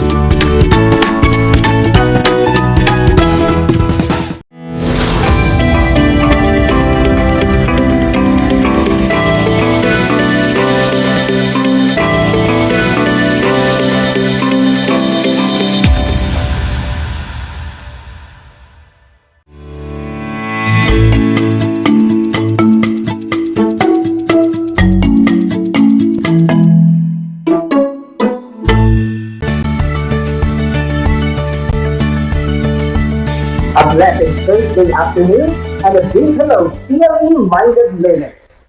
Welcome to another fun and exciting learning at Aral TarlakHenyo here on RTV Tarlac Channel 26. Simulcast over DZTZ Radio Filipino Tarlac. We are also seen live via Converge Channel 100. I am Ronald A. Domingo, your teacher broadcaster from Timbagwag, Santa Ignacia, Tarlac. How are you, my dear learners? I hope you are doing great. Are you ready to learn something new? Alright, so prepare yourselves to another lesson full of knowledge, skills, and practical experience. Join me today as we proceed and take a bite to the new lesson in PLE Grade 9, Unicare Nail Care, specifically to the use of supplies, materials, accessories, tools, and equipment in foot spa. Remember, my dear students, don't forget to bring with you your compendium of notes on beauty care, ball pen, and paper. At the end of our discussion, if you have questions or clarification on our lesson, feel free to text me at 0905-8669-065. Again, that's 0905-8669-065. Let's start with a short review on our previous lesson. Last time, we discussed about the introduction of foot spa, where we tackled its definition, the pre-foot spa treatment, and some tips and warnings. Can you still recall what foot spa treatment all about? Very good. Foot spa treatment is another relaxing service offered in the salon that pampers our tired feet, which is the most exercised part of our body, as it carries out weight and performs most of the time during the day. Aside from relaxing our feet, it can also help prevent and cure many symptoms such as headache, stress, asthma, constipation, sinusitis, migraine, and improve the circulation of the blood as one of the most beneficial effects of the foot massage. How about the steps of foot spa treatment? Can you enumerate them? Wow, that is amazing! We have 5 steps to follow in pre-foot spa treatment. There are: step number 1, sit client on a chair. Have client remove shoes and stocking. Step number 2. Ensure client safety and comfort prior to food stock activity. Place client's feet on a clean towel or footrest to prevent stains. Step number 3. Wash your hands. Step number 4. Check the condition of foot nails. And lastly, step number 5. Remove any jewelry from the body part to be treated. How about the tips and warnings? Can you name one? Nice. If there are signs of infection, the client will not be given nail services. Instead, refer the client to a physician. It is indeed a wonderful day. It seems that most of you can still recall our previous lesson. We shall now proceed to our new lesson. But before that, let's play a game. Have you heard about the game called Name It to Win It? That's great. Here are the mechanics of the game. Everyone is encouraged to join the game. Everyone is allowed to guess the word or words based on the visual clues representing the syllables or words. Decode the word or words based on the presented pictures and letters. You may type your answer on the chat box or comment your answer on the comment section for the FB Live viewers. A sample item will be provided. This is a sample item. Can you guess what this is? Well, the category for this sample is Filipino movie. You may type your answer on the chat box. Let's reveal the answer. The answer is Four Sisters and a Wedding. Did you get it right? That's how it works. Well then, let's start the game.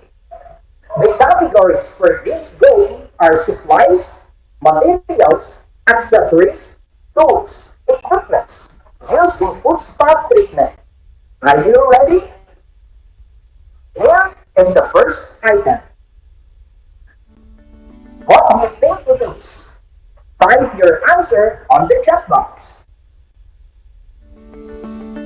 The correct answer is very good. It is soap.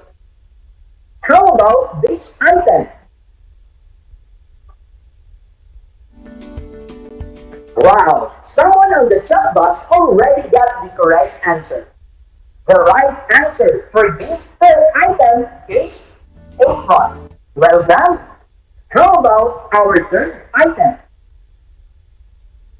What word or words can you decode? Bingo! The correct answer is pacing. Can you decode the hidden word or words in this item? Type your answer on the chat box. There you have it. The correct answer is foot towel. We are down to our last item. Can you guess what the item is?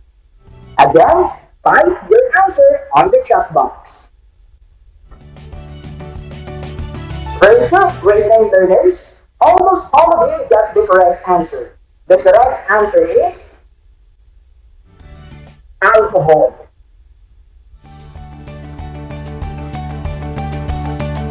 Food spa materials, tools, and equipment play a very important role in beauty care services. Their availability makes the work successful. However, even if one may have the most sophisticated tools, supplies, or materials, but does not know how to use them properly, they are useless. In order to do beauty care services successfully, one must have a good working knowledge of the tools, supplies, or materials, and equipment before using them. That will be our goal for today. We need to familiarize with the uses of tools, supplies, or materials, and equipment in food spa services. Parallel to our lesson objective, which is, at the end of the lesson, you will be able to use necessary tools, supplies, or materials according to OHSC requirements. Let us discuss it one by one. I encourage everyone to listen attentively. Let us start with supplies or materials. Materials are the cosmetics and supplies that are consumed and should be replaced from time to time. They are also called consumables. There are 13 supplies or materials commonly used in food supply. First on our list is paraffin wax. Paraffin wax is a white or colorless soft solid wax.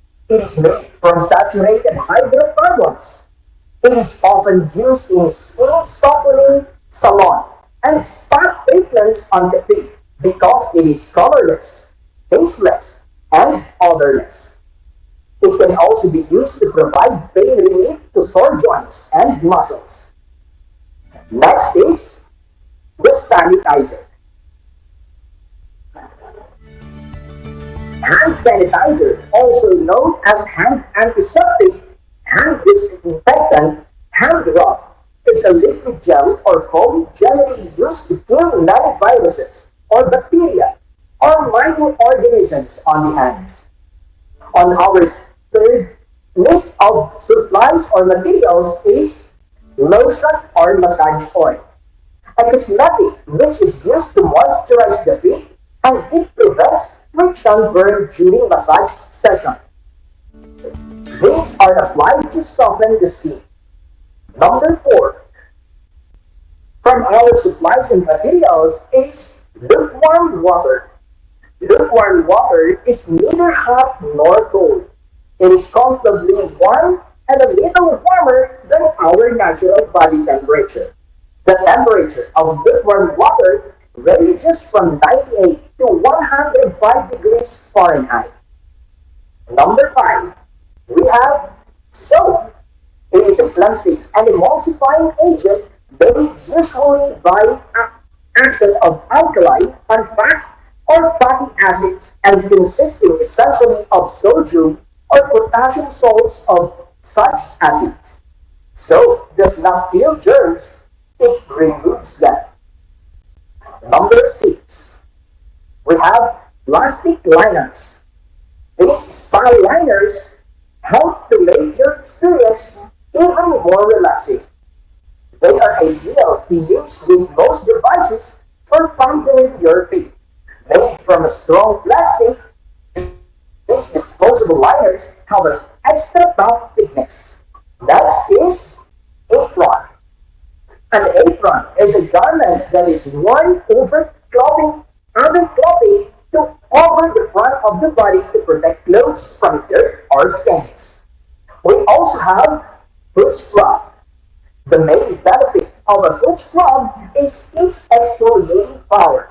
Exfoliating skin is so important because it helps to remove dead skin from the surface, loosens and removes calluses on feet, detoxifies and improves the overall tone of the skin. Number 9 is foot towel. A towel is a piece of absorbent fabric used for dyeing or wiping a body or a surface. It draws moisture through direct contact. It is usually small and rectangular in shape. Another one is foot soak. Refers to the cosmetic which is a mixture of herbal blends that aids in softening the dry skin and helps to relax, energize, soothe, and deodorize the feet.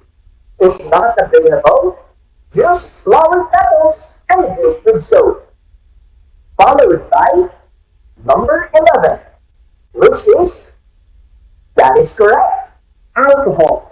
A compound which is primarily used to sanitize our hands, client's feet, and working area. We also have fruit blush. That is correct. This can be a liquid spray or a powder with fruit scents that deodorizes and softens skin, that wastes away dead skin cells, giving the feet a pinkish glow after the treatment. Number 13. The last on our list of supplies or materials are rubber slippers. These are light footwear that are easy to put on and off and are intended to be worn indoors, particularly at home and in a salon. They provide comfort and protection for the feet when walking indoors. We are now done with the 13 commonly used supplies or materials in food spa. Let us move on the commonly used accessories, tools, and equipment in food spa services. When we say equipment, these are the items which are more or less durable and permanently needed for a particular activity or purpose. There are 9 accessories, tools, and equipment on our list. Number 1. The paraffin wax machine. A paraffin wax machine is a machine that heats and holds paraffin wax, a type of wax used for candles. The wax is intended to completely cover the hand or other body parts such as the feet. It warms temperature and is meant to provide relief from arthritis pain, sore joints, or sore muscles. The second one is foot spa machine. A foot spa machine is a relaxation device created for in-home use. The most essential equipment in performing foot spa treatment where clients' feet are being soaked. If not available, use a basin instead. Number 3 on our list of accessories, tools, and equipment is the foot rest or footstool. A small seat used by the service provider while performing foot spa treatment service. Number 4. It is correct. That is basin. It is a container used for bathing and soaking the feet when giving a foot spa treatment. It is a tool that can be used in the absence of foot spa machine. Next is the fearless stone. Very good. It is a type of volcanic rock which is pretty lava solidified to form a porous rock to remove dry and annoying of the feet as well as the calluses. Another is foot file. Not metal, a tool which is either made of metal or sandpaper with a rough side, used to remove stubborn dead skin cells or calluses, and finer on the other side, which is used to smoothen the feet. Number 7 is gloves. Its primary purpose is protection of the hands while performing tasks involving chemicals. Number 8 is the mixing bowl. It is a small open top, rounded cup-like container used for mixing the aromatic oils and other fluids for the hand or foot spa. We are now down to the last equipment used in foot spa. It is very good. Trolley. It is a wheel cart that is pushed by hand and used by transporting manicuring and pedicuring tools and materials. Now that we are done in both supplies or materials and accessories, tools, and equipment used in foot spa, let's have a recap. Can you enumerate them all? Well, under the supplies or materials, we have paraffin wax, sanitizer, lotion or massage oil, lukewarm water, soap, plastic liner, apron, foot scrub, foot towel, foot soap, alcohol, foot brush, and rubber slippers. There are 9 accessories, tools, and equipment that we have discussed. These are paraffin wax machine, food spa machine, footrest or footstool, basic, Felix stove, food file, gloves, mixing bowl, and trolley. Well done, grade 9 learners! Kindly get a piece of paper and pen. Let us gauge the learnings that you have acquired on our topic in this afternoon. This is a multiple choice quiz. All you have to do is to select what you think is the correct answer by writing the letter on your paper. I will read the questions twice. Are you ready? Well, if that's the case, let's begin. For item number 1, before performing food spot treatment, you must sanitize your own hands first. What will you use to sanitize your hands? Again, before performing food spot treatment, you must sanitize your own hands first. What will you use to sanitize your hands? A. Alcohol. B. Soap. C. Cream. D. Lotion. Let's move on to item number 2. It is a wide or colorless solid ones often used in skin softening salon and spa treatments. Again, it is a wide or colorless solid ones often used in skin softening salon and spa treatments. A. Basic. B. Paraffin wax. C. Gloves. D. Roller. Number 3. Which of the following does not belong to the group? Again, which of the following does not belong to the group? A. Foot file. B. Foot scrub. C. Peeless stove. D. Truly.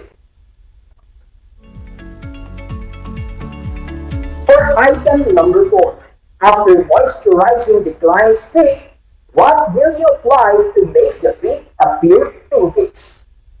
Again, after moisturizing the client's feet, what will you apply to make the feet appear pinkish?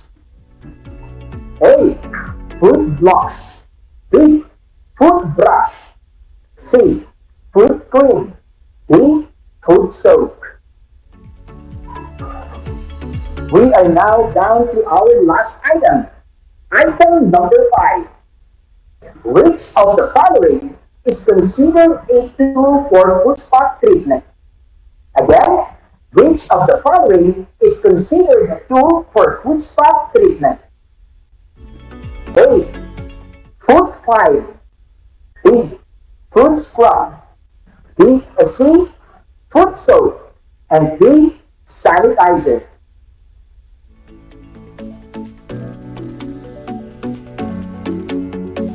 Yes, this is the moment of truth. Are you ready to check your answers?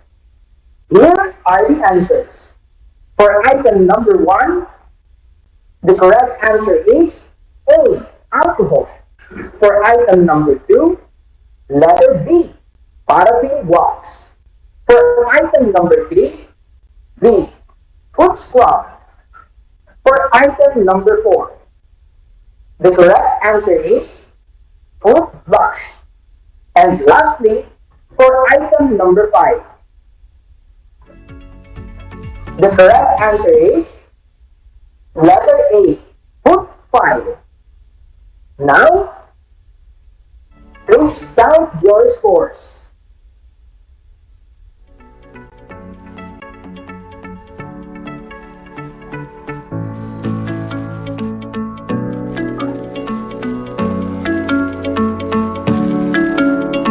Are you ready to share your scores?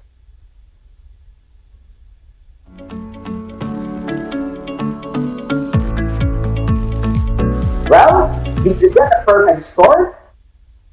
Congratulations! And for those who did not get a perfect score, well, you have to study harder. I am happy now that you know the uses of supplies or materials, accessories, tools, and equipment in food spa.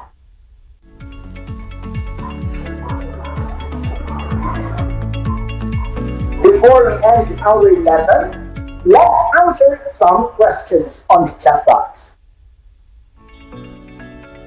I have here, let's see. Okay, question from Larissa Fresnido of Nambalan IS.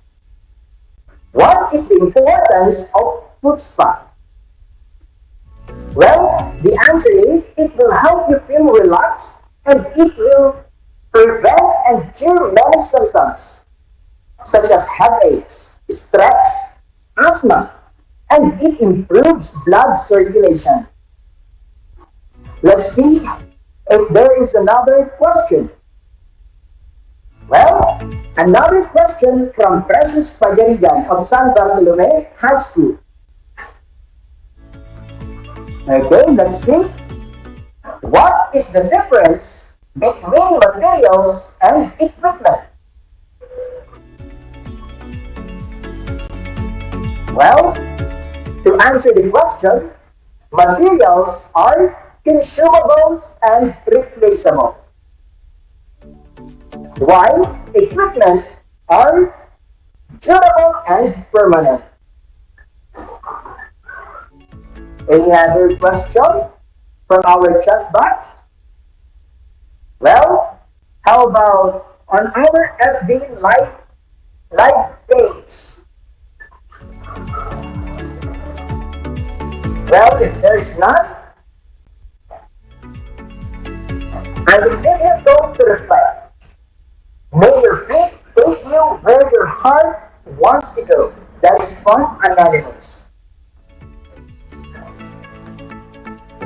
Our lesson has ended. I hope you have learned a lot in our lesson. Today, keep watching on RTV Tarlac Channel 26 for more updates. Remember, my dear students, in TLE, we aim for knowledge, skills, and progress. This is Project Shine Aral TarlakHenyo, brought to you by the Department of Education, Division of Tarlac Province in cooperation with DZTC 828 AM Station, Radio Filipino Tarlac, sponsored by our ever-supportive Congressman Charlie Cuanco of 1st District Representative.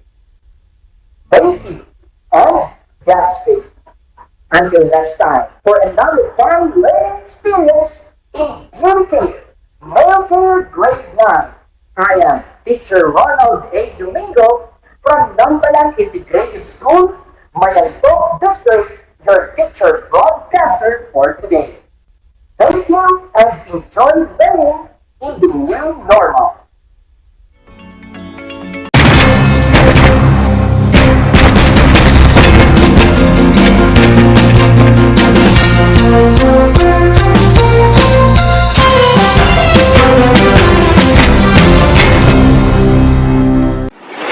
Kabahagi mo Radyo Pilipino. Impormasyong may kalidad, serbisyong may halaga, saan mang bahagi ng Pilipinas. On air. Saan mang bahagi ng mundo. Online. Anumang uri ng pamumuhay. Kasama, katuwang, kapinoy. Kabahagi mo. Radyo Pilipino. Radyo Pilipino. Gutom ka ba sa impormasyon? May namiss ka bang subject at leksyon? Gusto mo bang alalahanin ang nakaraan o dagdagan ang iyong kaalaman? Lahat yan alamin natin because the professor is in. Professor on air and online. Kasama si Professor Willie Perez. Isang oras na kaalaman, isang oras na makabuluhan. Professor on air. Mamangha at tumawa sa mga tips at trivia. Sa gabay at tanong, sagot ka rin niya. Professor on air and online. Kasama si Professor Willie Perez. Tuwing Sabado, alas 10 hanggang alas 11 ng umaga. Mapapakinggan sa Radyo Pilipino at mapapanood sa RTV Tarlac Channel 26. Professor on air. This is my story. Ano ang kwento ng buhay mo? Malungkot? Masaya? May kababalaghan? O puno ng aksyon? Ang bawat kwento ng kapwa nating Pilipino ay mahalaga. This is my story. Sama-sama nating ibahagi ito upang magbigay aral at inspirasyon sa ating lahat. This is my story. This is my story. Hosted by Mitch Desunia. Tuwing Sabado, alas 3 hanggang alas 4 ng hapon. Mapapakinggan dito sa Radyo Pilipino at mapapanood sa RTV Tarlac Channel 26. This is my story.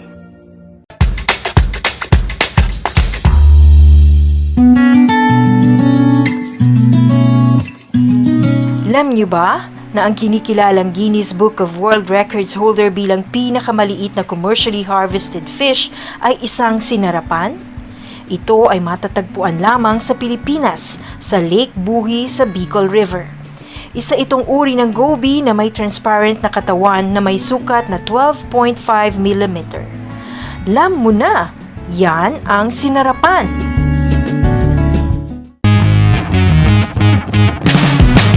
I'm back! This is Sir Z, your teacher broadcaster. Magandang araw mga kapantas!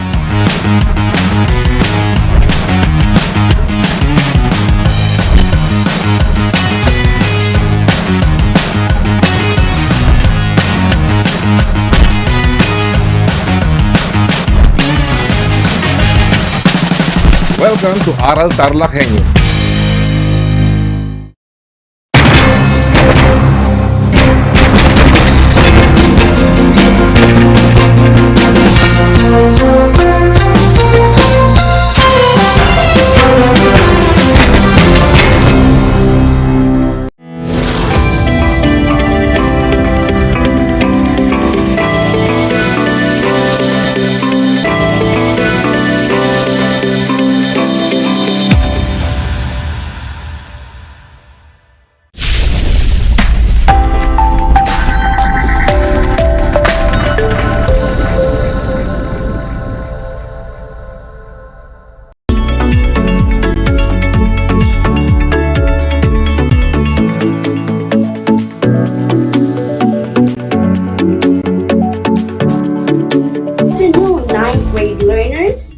Welcome to Aral TarlakHenyo here on RTV Tarlac Channel 26, simulcast over DCTC Radyo Pilipino Tarlac.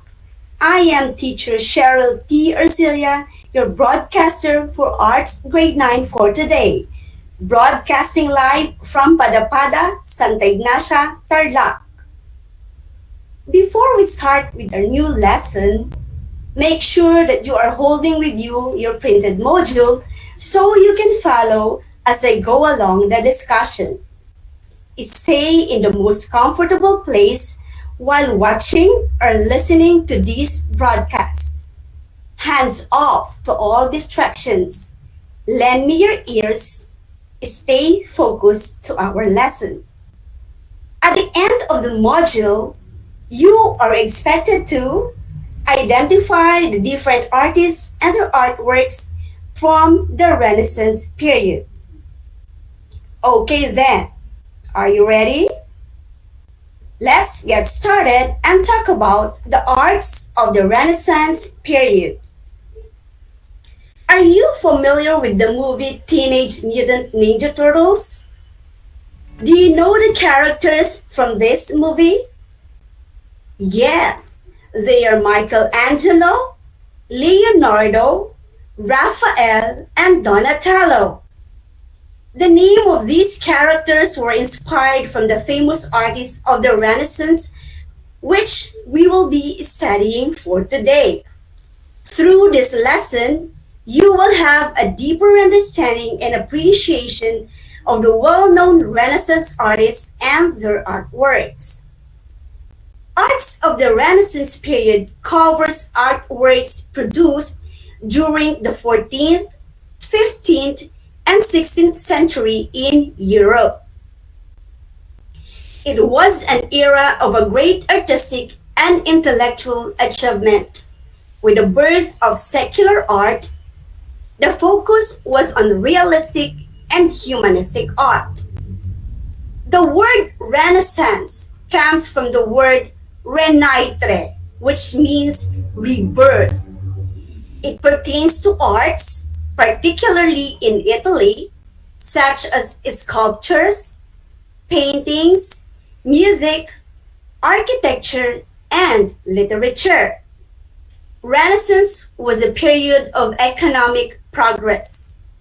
It stirred enthusiasm for the study of ancient philosophy and artistic values. Renaissance art was characterized by accurate anatomy, scientific perspective, and deeper landscape. Renaissance painters depicted real life, and their sculpture were naturalistic. They are portraits of human beings. The most common subject of this period is human philosophy. Architecture during this period was characterized by its symmetry and balance. Let's talk about the famous artists during this era. We have Michelangelo de Ludovico Buonarroti Simoni. Next, we have Leonardo da Vinci. Third, Raphael Sanzio da Urbino. And fourth was Donato da Niccolo di Beto Bardi. So they are known as Michelangelo, Leonardo, Raphael, and Donatello.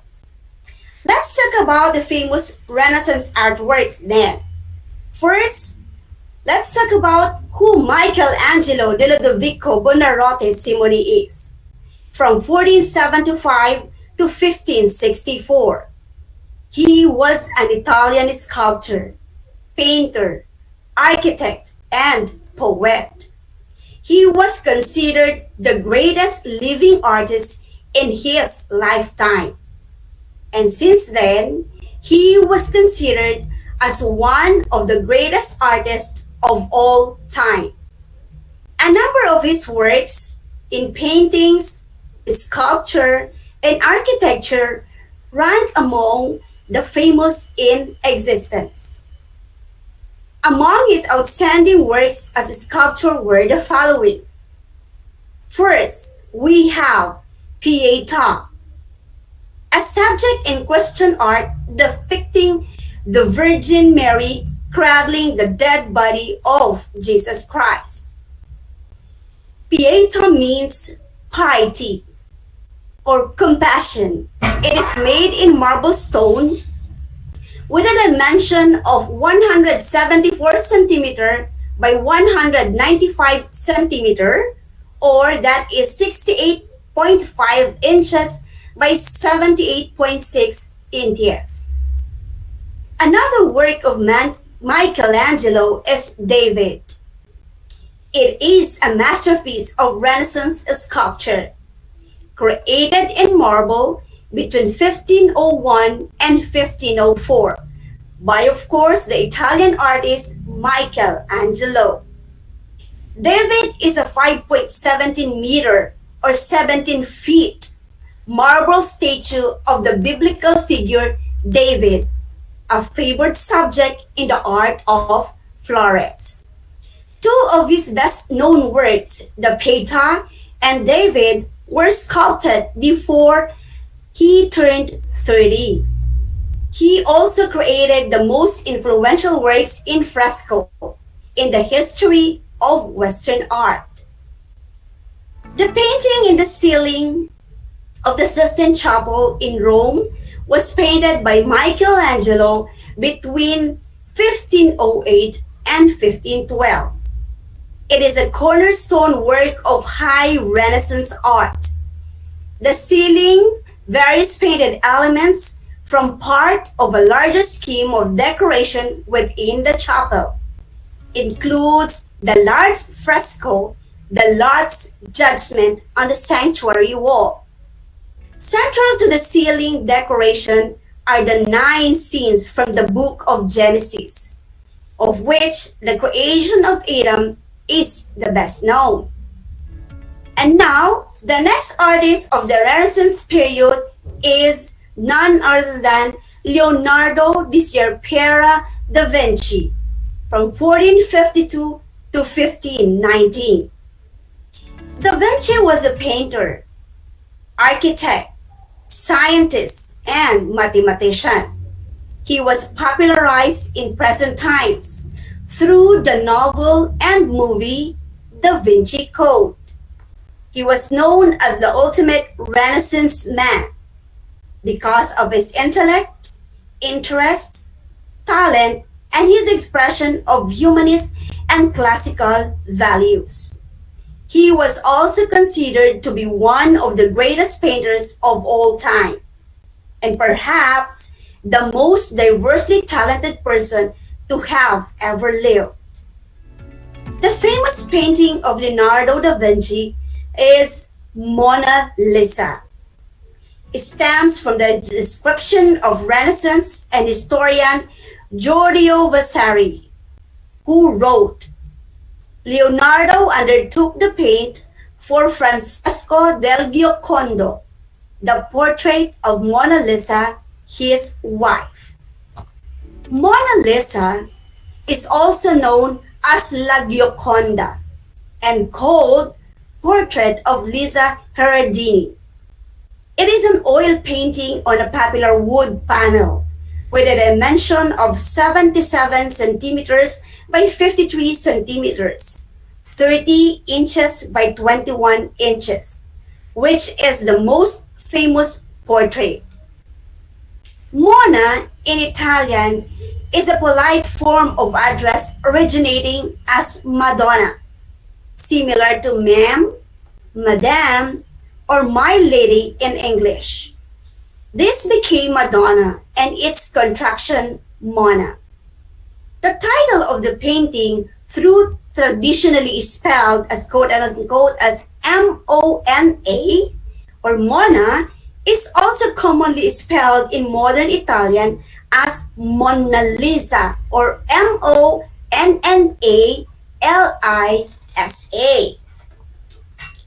Another famous among his paintings is The Last Supper, an Italian cenacolo, one of the most famous artworks in the world, painted by Da Vinci probably between 1495 and 1498. It depicts the dramatic scene described in several closely connected moments in the Gospel, including Matthew chapter 26 verses 21 to 28, in which Jesus declares that one of the apostles will betray him and later institute the Eucharist. The Last Supper is the most reproduced religious painting of all time. For those who are just tuned in, you are listening to Aral TarlakHenyo here on RTV Tarlac, Channel 26, simulcast over DCTC Radio Filipino Tarlac. This is your teacher broadcaster, Ma'am Cheryl, and our lesson is about artists and artworks during the Renaissance period. Let's continue. The next artist is Raffaello Sanzio de Urbino, or known as Raphael, from 1483 to 1520. Raphael was an Italian painter and architect of the High Renaissance period. His work was admired for its clarity of form and ease of composition, and for its visual achievement of interpreting the divine and incorporating Christian doctrines. Together with Michelangelo and Leonardo da Vinci, he formed the traditional trinity of great masters of the period. His main contributions to art were his unique draftsmanship and compositional skills. His famous works were the following. First, the School of Athens, and second is the Transfiguration. Let us talk about the School of Athens. The School of Athens by Raphael shows an imaginary scene from ancient Greece, with many famous Greek philosophers, writers, artists, and mathematicians. Raphael used the phrases of famous people from his own time He used Leonardo da Vinci as his model for Plato, the philosopher with the white beard in the center standing beside Socrates, as what you can see on your screen. Another artwork by Raphael is the Transfiguration. The Transfiguration was commissioned by Cardinal Giulio de' Medici, the late Pope Clement VII. The painting was conceived as an altarpiece for the Narbonne Cathedral in France. The painting exemplifies Raphael's development as an artist and culmination of his career. It was Raphael's last painting, which he worked on up to his death, the Transfiguration. The subject was combined with an additional episode from the Gospel in the lower part of the painting. And last but definitely not the least artist is Donato de Niccolo di Beto Bardi, or known as Donatello. Donatello from 1386 to 1466 rather, is one of the Italian great artists of the period. He was an early Renaissance Italian sculptor from Florence.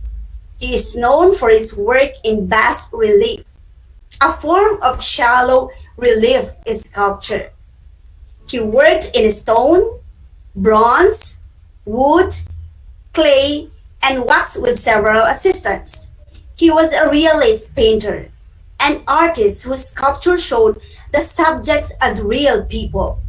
Naturalism and the showing of human feelings are his influences. He was the first sculptor of his time to celebrate the human body, an idea that died out after the Greek and Roman times. His works are the following. First, David. Second, a statue of St. George. Third, equestrian monument of Gautamela. Fourth is the prophet Habakkuk. And the fifth was the feast of Herod. Renaissance art is an art of calm and beauty. Its creations are perfectly revealed, nothing forced or inhibited, uneasy or agitated. Each form has been born easily, free and complete.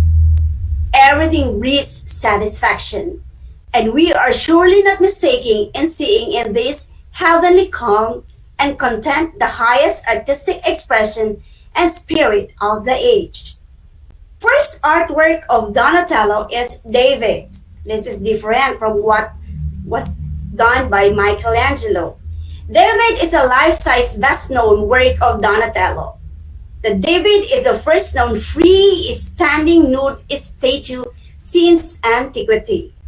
This is a bronze statue of David. It is one of the most daring interpretation of a biblical theme in the history of sculpture. The sleek form and flowing naturalism of David's contrapposto pose. What is a contrapposto pose? It is a sculptural scheme originated by the ancient Greeks in which a standing human figure is poised such that the weight rests on one leg, called the engaged leg, freeing the other leg, which is bent at the knee. Next artwork is a statue of St. George. It is made by marble.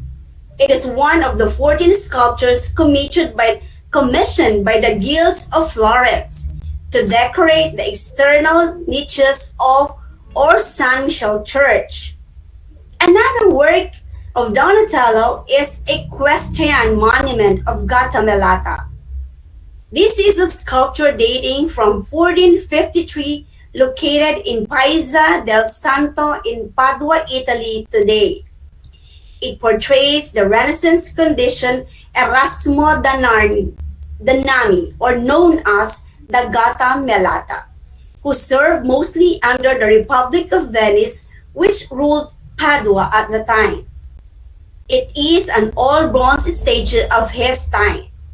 Was made using the lost wax method. The statue sits on a pedestal, and both the condottiero and his horse are portrayed in life size. Next in line is Prophet Habakkuk. It is made in marble and it stands at 196 centimeters in height. The Prophet Habakkuk, or the so-called Zokun, or the pumpkin head, is a skin and bone under the rough cloth robe that suggests a toga. The hand clutches convulsively at the strap and the rolled top of a scroll. The bald head is carved with brutal strokes, and the eyebrows have been exaggerated by the effects of withering.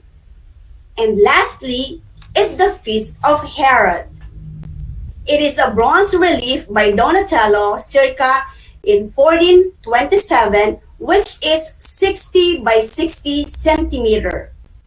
It appears on the baptistry of Siena Cathedral in Italy.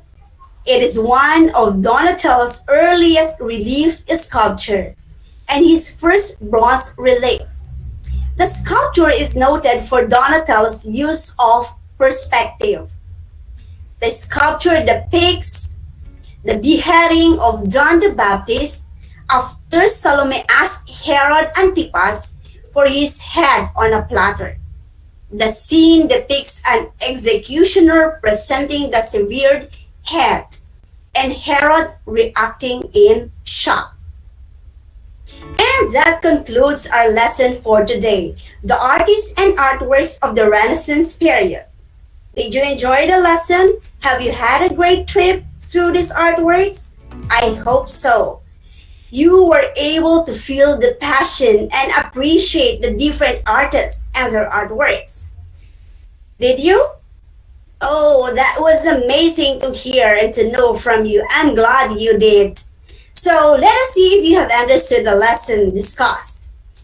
Bring out your learning activity sheet and answer the following questions. Are you ready? Okay, let's start with question number 1.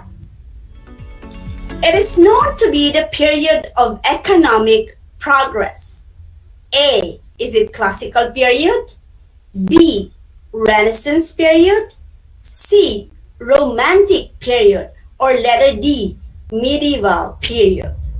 What do you think is the answer? You may write your answers on the comment box so I can see it.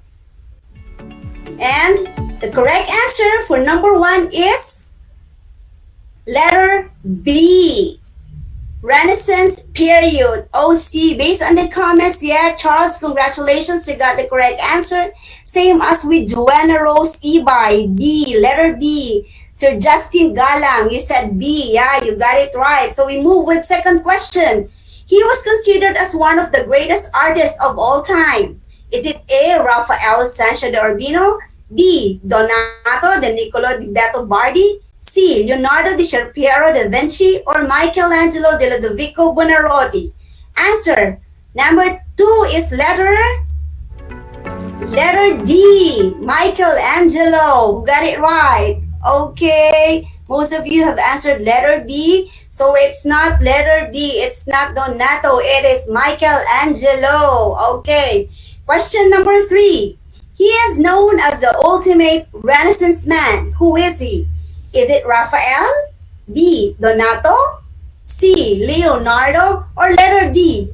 Michelangelo? Come on guys, you have to write your answers on the comment box below so I can read. Okay, said B. Okay, some says yeah, D. Emmanuel says it's letter D. For number 2, we're already in number 3. Correct answer for 3 is letter C. Leonardo di Piero da Vinci. It's Da Vinci. Okay, come on. Thank you for participating. Just keep writing your answers in the comment box. Number 4 question. He is known for the bas relief works. Who is he? Raffaello, B. Donato, C. Leonardo, or D. Michelangelo? What do you think is the answer? Okay, number 4 answer is letter B, it's Donato. Okay, did somebody get it right? Okay, they say it's A. No, it's letter B, Donato. And last question is for number 5. His work was admired for its clarity of form and ease of composition and for its visual achievement of the interpreting and the divine and incorporating Christian doctrines. Who is this artist? A. Raffaello, B. Donato, C. Leonardo, or D. Michelangelo? Who is this artist? Okay, answer is letter. What's the answer for number 5? It's letter A. Rafael Sancho da Urbino. Okay, Princess said it's B. No, it's A. It's Rafael. Okay, thank you for participating. Perfect. I love that kind of participation that you are showing, my dear grade 9 learners. Thank you so much for being so active. That was awesome and you made it. Give yourself a hug for completing the activity. Okay, so with that, I would like to say thank you for the time, for listening to me, for watching, for our discussion for today. For the submission of your activities, wait for further announcement from your teachers, as you can submit them through Messenger, through your Google Classroom, or it depends upon the instruction of your teacher. Always keep updated in DCTC Radio Tarlac or DCTC Radio Filipino Tarlac for the next airing of our lesson. It will be on Thursday, the continuation for Arts 9. Okay, before I leave, let me share to you this adage that there is no elevator to success. You have to take the stairs. I hope you have learned a lot today. Again, I am teacher Cheryl T. Arcilia, your Arts 9 broadcaster, broadcasting live from Padapada, Santa Ignacia, Tarlac. Until next time!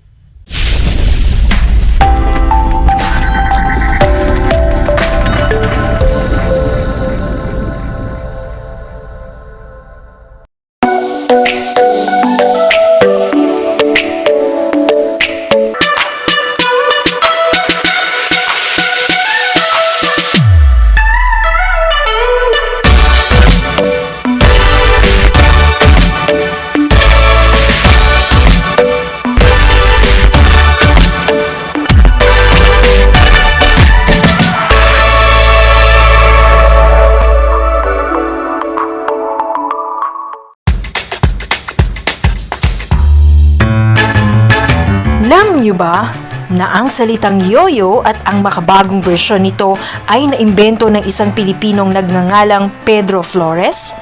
Taong 1920s nang dinala ni Flores ang laruang ito sa Estados Unidos.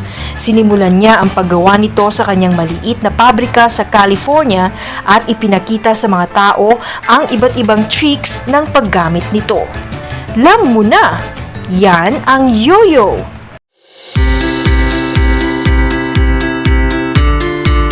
Upang matugunan ang mga kinakaharap na pagsubok ng mga guro at mag-aaral sa gitna ng kasalukuyang pandemya, nagsanib tulong sina Congressman Charlie Cojuangco ng unang distrito ng Tarlac, DEPED Region 3 Regional Director Dr. May B. Eclar at Tarlac Schools Division Superintendent Dr. Ronaldo Pozon para sa isang napapanahong proyekto na tinaguriang Project Shine, Aral TarlakHenyo.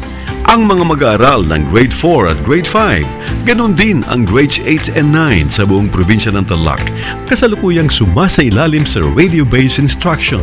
Katuwang ang himpilang DZTZ 828 kHz AM at RTV Tarlac, Channel 26.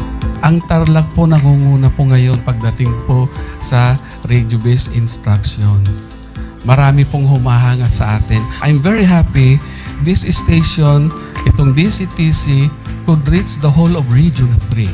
Hindi natin alam, we are contributing. We are creating a very big dent in the history of Philippine education. And I am proud. I am here in Tarlac. This is the noble cause of education in which you and I, without you knowing it, we are bound to do.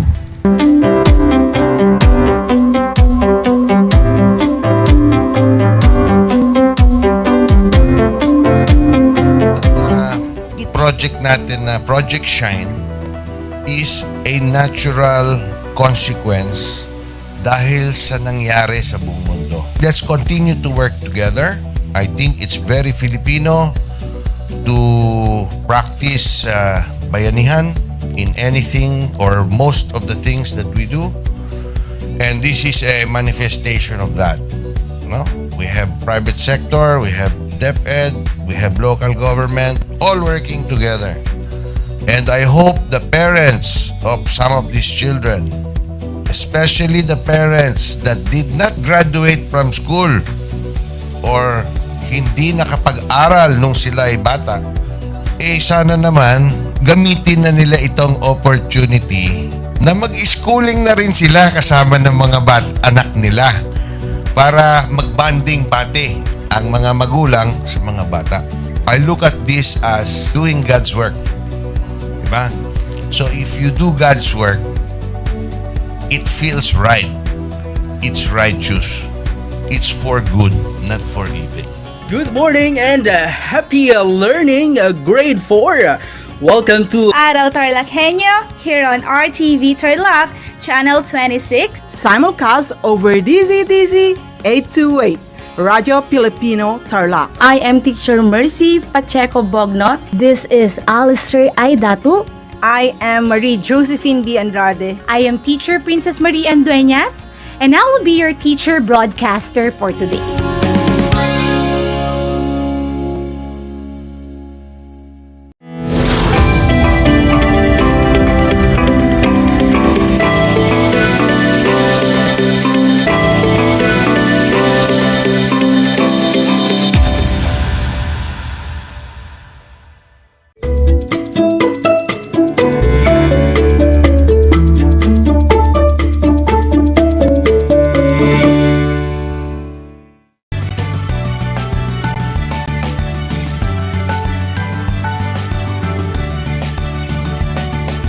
Welcome to Aral TarlakHenyo here on RTV Tarlac, Channel 26. Simulcast over DCTC Radio Filipino Tarlac. I am Nurse Prodiling Obiano Punzalan, your broadcaster for today's special episode for Health Hour. Teens. Sa mapagpalang hapon po sa ating lahat, lalong-lalo na sa ating mga tagapagpanood, tayo ay mapalad sa oras na ito dahil kasama natin ang Division Focal Person ng WINS, na si Dr. Luz Biminda G. Rivera. Noong nag-umpisa ang programa ito noong 2016, ay siya na ang humawak ng programang WINS. No? Siya na po ang pinaka-focal person natin. Masayang araw po sa iyo, Ma'am Luz. Masayang araw din sa lahat at maraming salamat, Nurse Lane. Sa oras na ito ay pag-uusapan natin ang isang mahalagang program sa Oplan Kalusugan sa DEPED, ang Washing Schools or Water, Sanitation and Hygiene in Schools or tinatawag na WINS, no? Tama ka, Nurse Lynn. Ang Washing Schools ay isang programa na inumpisahan at ipinatupad ng DepEd noong 2016 sa bisa ng DepEd Order No. 10, Series of 2016 na naglalayon na i-promote ang tamang kalinisan ng ating katawan at kapaligiran sa pamamagitan ng malinis na tubig at mga tamang pasilidad sa paaralan.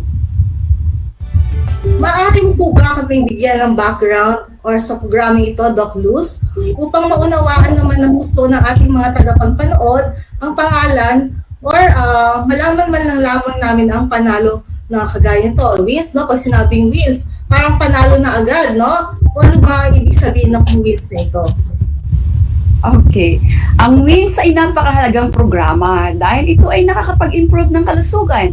At dahil nga sa rason na iyan, napapanatili o nabuboost ang attendance. Dahil nga nagkakaroon ng magandang kalusugan, nabuboost nito ang attendance ng mga bata. At higit sa lahat, ang layunin ng programang ito ay hindi lamang hanggang paaralan, kundi meron dapat effective carryover ng mga mabubuting asal ng kalusugan at nadadala ito sa bahay at sa pamayanan. Napakaganda naman pala ng programa ito, Ma'am Luz, no? Pero parang napakalawak naman yata ng scope ng WINS natin, no? Maari mo ba kami bigyan ng kaliwanagan sa aspetong ito? Tama ka naman, Nurse Lynn. Talagang ang isa sa magandang katangian, do sabi nila ay medyo nagpapahirap ng pag-iimplementa ng programang ito dahil napakalawak ng kanyang scope. Meron siyang 5 bahagi. Ito ang water, sanitation, hygiene, health education, at deworming. Pero dahil nga tayo ay naging pilot implementer ng Essential Healthcare Program sa Region 3, bago nag-take off ang programang ito, ay medyo tayo ay meron ng mga nagawa pagdating sa health and nutrition facilities na kung saan kailangan din sa programang ito.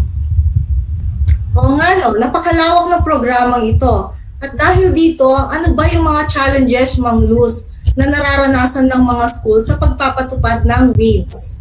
Okay.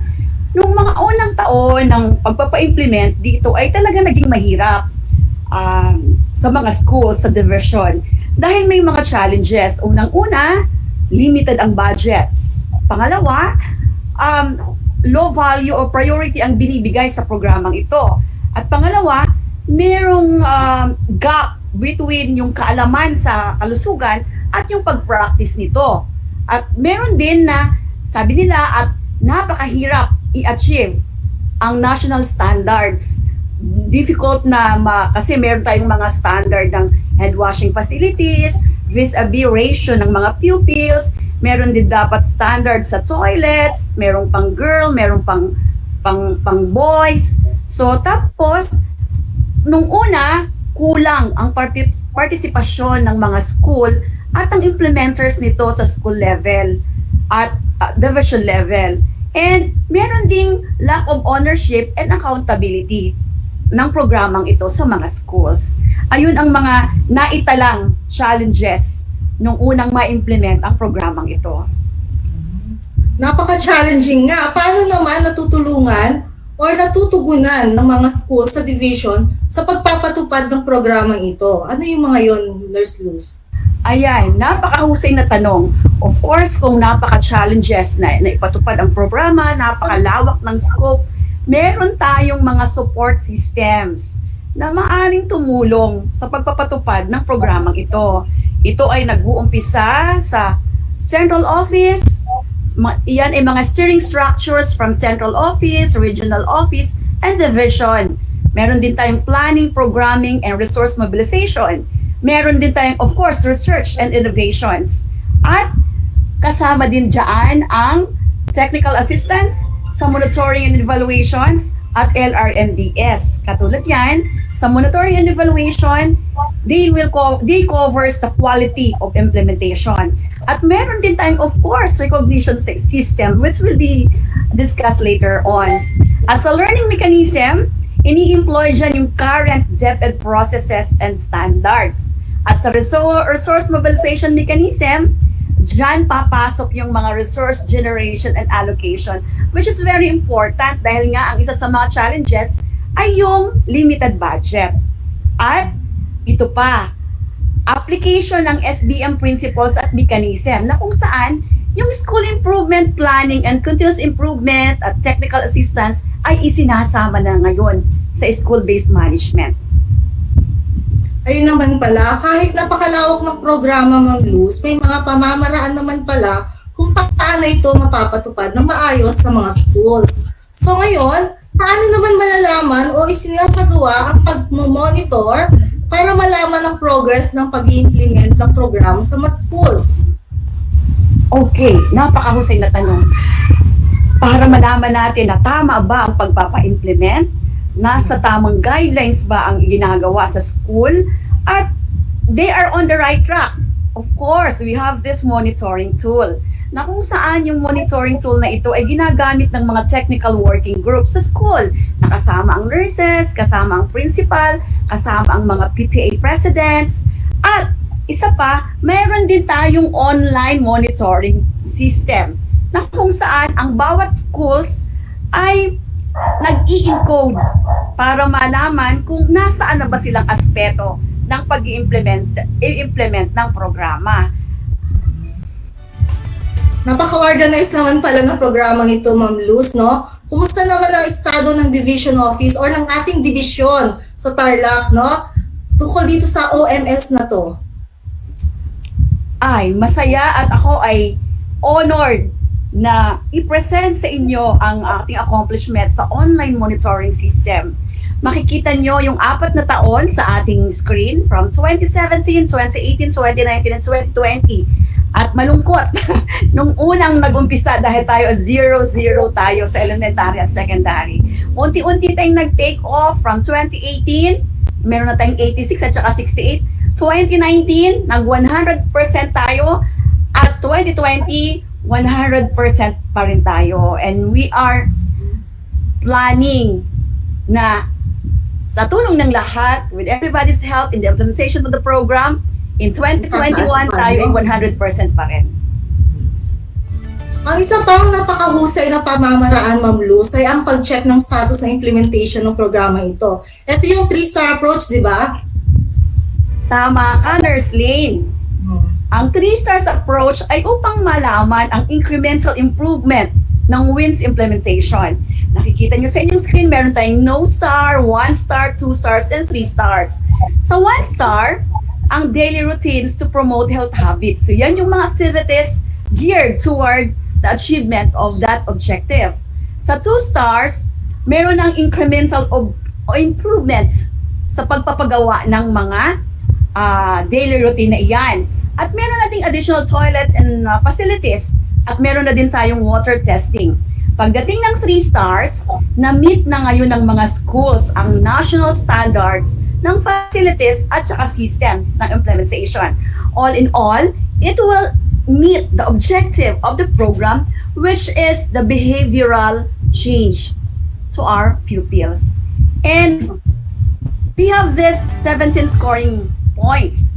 So we have the safe water, water testing, water for cleaning, gender segregated toilets, security of toilets, daily cleaning of toilets, finding of repairs, solid waste management, liquid waste management, food hygiene, daily group hand washing, daily group toothbrushing, finding of repairs and supplies, access to sanitary pads, and semi-annual deworming. So, di ba, ikaw ang diversion po ang person ng deworming natin.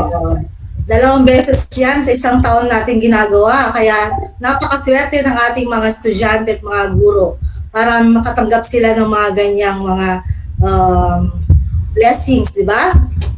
Okay. Nurse Lynn, meron akong idadagdag pa. Paano ba ang ginagawa? Ito ang mga proseso kung sa pag-a-achieve ng 3 stars. So, meron din first step. So, a preparation, there will be an orientation, school preparation, and then self-assessment. Magkakaroon ng self-assessment ang mga school. And then, halimbawa, ikaw ay na-achieve mo yung 3 stars. And then, there will be validation. I-validate yan ng technical working group ng division. And then, we will look into the documents, and then we will observe the documents and the implementation of the program in the schools. And we have now the recognition, which will be discussed later on. Okay. So, napakahusay ng 3-star approach. So, Nurse Luz, maaari bang malaman, no, kung yung status ng 3-star rating natin sa ating division? Okay, isang karangalan na ibahagi ang accomplishments ng school sa division sa nakaraang 3 taon. Alam naman natin, napakahirap i-achieve ang 3-star. So ito, sa elementary level, kung napapansin nyo sa inyong screen, umpisa nung 2017 ay walang naka 3-star. Lahat ay 0 stars. Tapos, nung 2018, meron na tayong 1 star na 8. Nung 2019, nagkaroon na tayo ng 18 1 star, 2 stars, at 12 stars ng 2 stars, at 2 stars ng 3 stars. Nung 2020, dumami na sila. Meron na tayong 3 1 star, 20 na 2 stars, at 11 na 3 stars. So ito ang mga yan. Tingnan sa inyong screen at nakalagay dyan. So yung sa 2020, Kamiling East. So I will not be elaborating more on that because we will be we will be running out of time. So I'll just post in the screen. Ayan yung mga best practices. Some of the best practices. Kasama dyan ang schools ko, di ba? Saan ba ang school mo? Okay. Parsolingan. Parsolingan Elementary School, and well-deserved na maging 3-star. Congratulations. Okay. And pagdating sa secondary level, mapapansin niyo yung tatlong tao ay for years 2017 to 2020, 0 star nung 2017. Ganun din nung 2018, nag-unti-unti na, nagkaroon na tayo dito. Then 2019 at 2020, so meron na tayong mga 2 stars and 3 stars. So sino ang mga schools na iyan? Ayan. Diba? Don Casimiro, mababa na ba? And we have most improved from 0 to 2 stars to 1 to 2 stars. So napapansin mo, Nurse Lane, hindi lang natin binibigyang pansin ang 3-star schools. Binibigyan din natin ng recognition yung mga most improved from 0 to 2 or 1 to 2 stars. So ito naman ang picture ng kanilang some of the implementation. So mababa na ba high school? At least, diba, nare-recognize sila yung effort nila sa schools nila. Okay.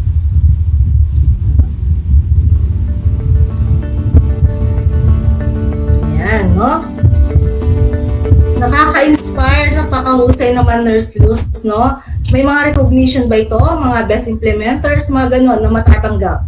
Oo, meron naman. Pero let me share, Nurse Lane, kung paano ba na-achieve ng division ito. So, meron tayong through the years. So, meron tayong from TP Taps. Ngayon, ang gaganda na ng mga hand washing facilities. At meron din tayong improvements sa flash ko lang sa screen, mga hand washing facilities ng elementary at secondary. You can see in the bar graph from 2017, individual is the green and orange is the group.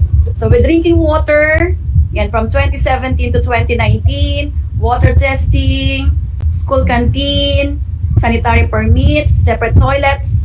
So with regards to health, yan, ang leading elements na decrease, dental caries also, and deworming, there was an increase in deworming from 2017 to 2019.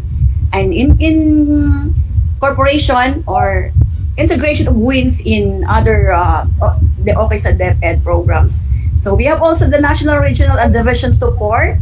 So through technical assistance and encouragement, advocacy to parents, stakeholders, and of course with that, there was an increased participation and improved quality of the implementation of the program in the division.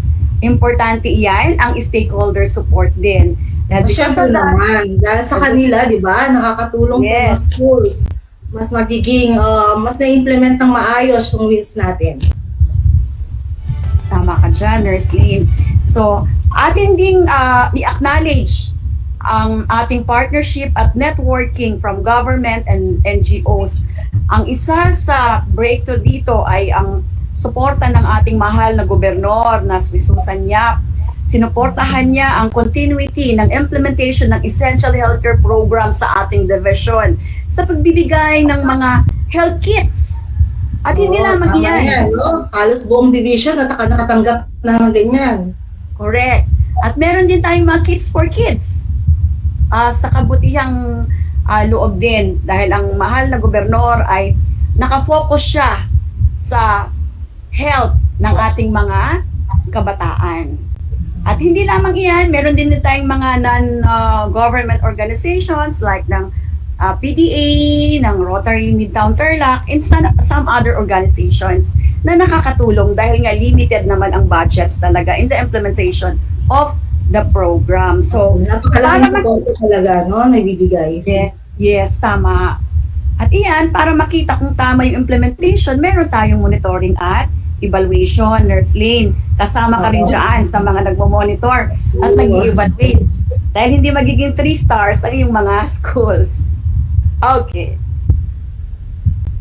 Sa recognition naman tayo, Ma'am Luz. Napakagandang topic, no? Yeah.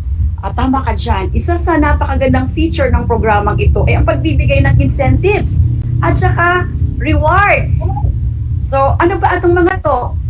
Mayroong citation of appreciation na binibigay sa STO for having improved in the level of WINS implementation. Meron din tayong recognition award doon sa mga naka 3-star level ng mga schools. At meron din tayong Seal of Excellence. Ano yan? Ayan yung mga schools na 3 straight years na sila ay naka 3 stars. So kung sino man yung mga naka 3 stars na, i-maintain po natin iyan ng 3 stars to have that award na Seal of Excellence. So ito, nagbigay na tayo ng mga award. I think this was in 2018. Sa time ni Superintendent Makaspak. Tama ba, Nurse Lane? Oo, naka-attend ako dyan. Actually, yung mother ko nakakuha din ng award dyan. Okay, napakaraming nagkaroon ng award at this serve as motivating factor sa kanila. Okay. So, Nurse Luz, ano nga bang masasabi mo para sa preparasyon na kailangan gawin ng mga schools sa education? Nalalapit na, lalo na ngayon, di ba? Magkakaroon na tayo ng face-to-face. Baka next year, i-pilot na yung mga ganyan, no? Magkakaroon ng face-to-face. Ano yung mga kailangan nilang gawin para makapag-prepare sila? Okay. Kailangan ng mga ating eskwelahan ay i-improve pa ang pagkasaayos ng mga facilities, lalo na yung hand washing and toothbrushing facilities, mga toilets, at i-observe ang health protocols. Andiyan na nga ang pandemya. Alam na natin kung ano yung kailangan natin gawin. Let's not focus on the problem. Let us be a part of a solution. At para mapagtagumpayan natin ang pandemyang ito. At hindi lamang ito tungkulin ng mga punong guro, ng teachers, kundi ito ay sama-sama tayong lahat sa isang malusog na komunidad. At huwag din natin kalimutan ang part ng mga stakeholders. Sila ang ating mga kaagapay sa programang ito, Nurse Lane. Oo, no? Ano nga ba ang future directions, Nurse Luz, ng program na ito upang lalo pang maging successful ang implementation at maging progresibo sa panahon ng pandemya? Okay, napakagandang tanong, Nurse Lane, upang malaman natin what's in store for WINS implementation in the division. So of course, we already underscored and we already knew the problems. So bigyan natin ng solusyon at action ang mga problema dito. So unang-una, dahil nga ay wide scope na nabanggit nung una, so kailangan nating magbigay ng technical assistance, ng pag-uunawa sa programang ito, at kailangan i-intensify ang inclusion ng program na ito sa other programs ng OPE sa DEPED. Pangalawa, magkakaroon tayo ng capacity building. Though we already did this prior to the implementation of the program, so patuloy pa rin nating i-capacitate kasi every now and then, minsan nakakalimot, and every now and then, napakarami ng ginagawa at nare-refocus tayo. Nawawalan tayo ng focus sa programang ito. So series of capacitation will also be done in the school. And kung ano yung mga facilities na kailangan, of course, we have the 3 stars. Alam nyo kung saan kayo mahina. So yun ang i-address natin. Para later on, mapasama naman sila sa listahan ng 3 stars. And ang isa pang problema, dahil nga, there is a constant increasing population. So kailangan yung ating mga standards and the ratio of the facilities, kailangan may forecast tayo ng mga principals at mga sa school level. And then logistic and funding requirement, so meron din tayong resource generation dyan, patuloy pa rin. And we would like to acknowledge yung mga schools, no, na kahit na pandemic, nakakatuwang makita na pag nag-monitor ka sa mga schools, ay makikita mo. Nag-effort pa rin sila talaga, yes, no? Nurse Lane. Makikita mo, may mga bagong hand washing facilities. Oo, totoo yan, no? Kaya napakagandang programa ang WINS, Nurse Luz, no? Tsaka mas lalo pa nating naiintindihan ito dahil sa ating talakayan ngayong hapon to. So maraming salamat sa napakagandang talakayan. Any parting words, Nurse Luz? Okay. Nurse Lane, nais kong magpasalamat sa ating butihing Superintendent, Dr. Rolando Pusoy, Assistant Schools Division Superintendents, Dr. Armando Capili, Dr. Maria Selena Vega, Division Chiefs, Schools Governance Chief, Dr. Noel Elinsao, and CID Chief, Dr. Paulino Dipano. To our district supervisors, to Dr. Mary Manalo, our medical officer, Ipag natin, Dr. Yan. Yes, sa pagtanggap ng challenge ng programa ito. At hindi natin magagawa ito ng hindi tayo nagtutulong-tulong sa programang ito. At ulit, binabanggit ko ulit ang ating stakeholders na may patuloy nilang suportahan ang programang ito para sa ating mga mag-aaral na siyang pag-asa ng bayan. Sabi nga ni Helen Keller, alone we can do so little, together we can do so much. So much. Okay, so maraming salamat at mahusay na kabuluhang pagtatalakayan sa hapong ito, Nurse Luz. No? Napakalaking bagay na naipart natin sa mga tagapagpanood natin ngayon. Marami silang natutunan sa ating mga pinag-usapan ngayong hapong ito. So, maraming salamat po. Ito po si Nurse Lane. At ako naman po si Nurse Luz. Magandang hapon po muli sa inyong lahat. At mabuhay po tayo. Stay safe po ang lahat.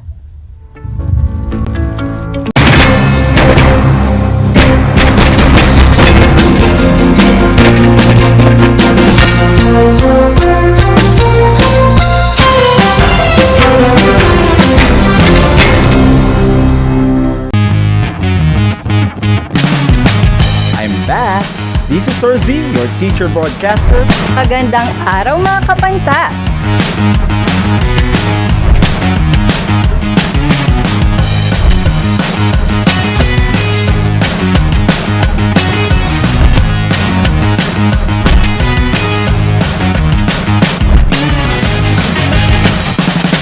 Welcome to Aral TarlakHenyo.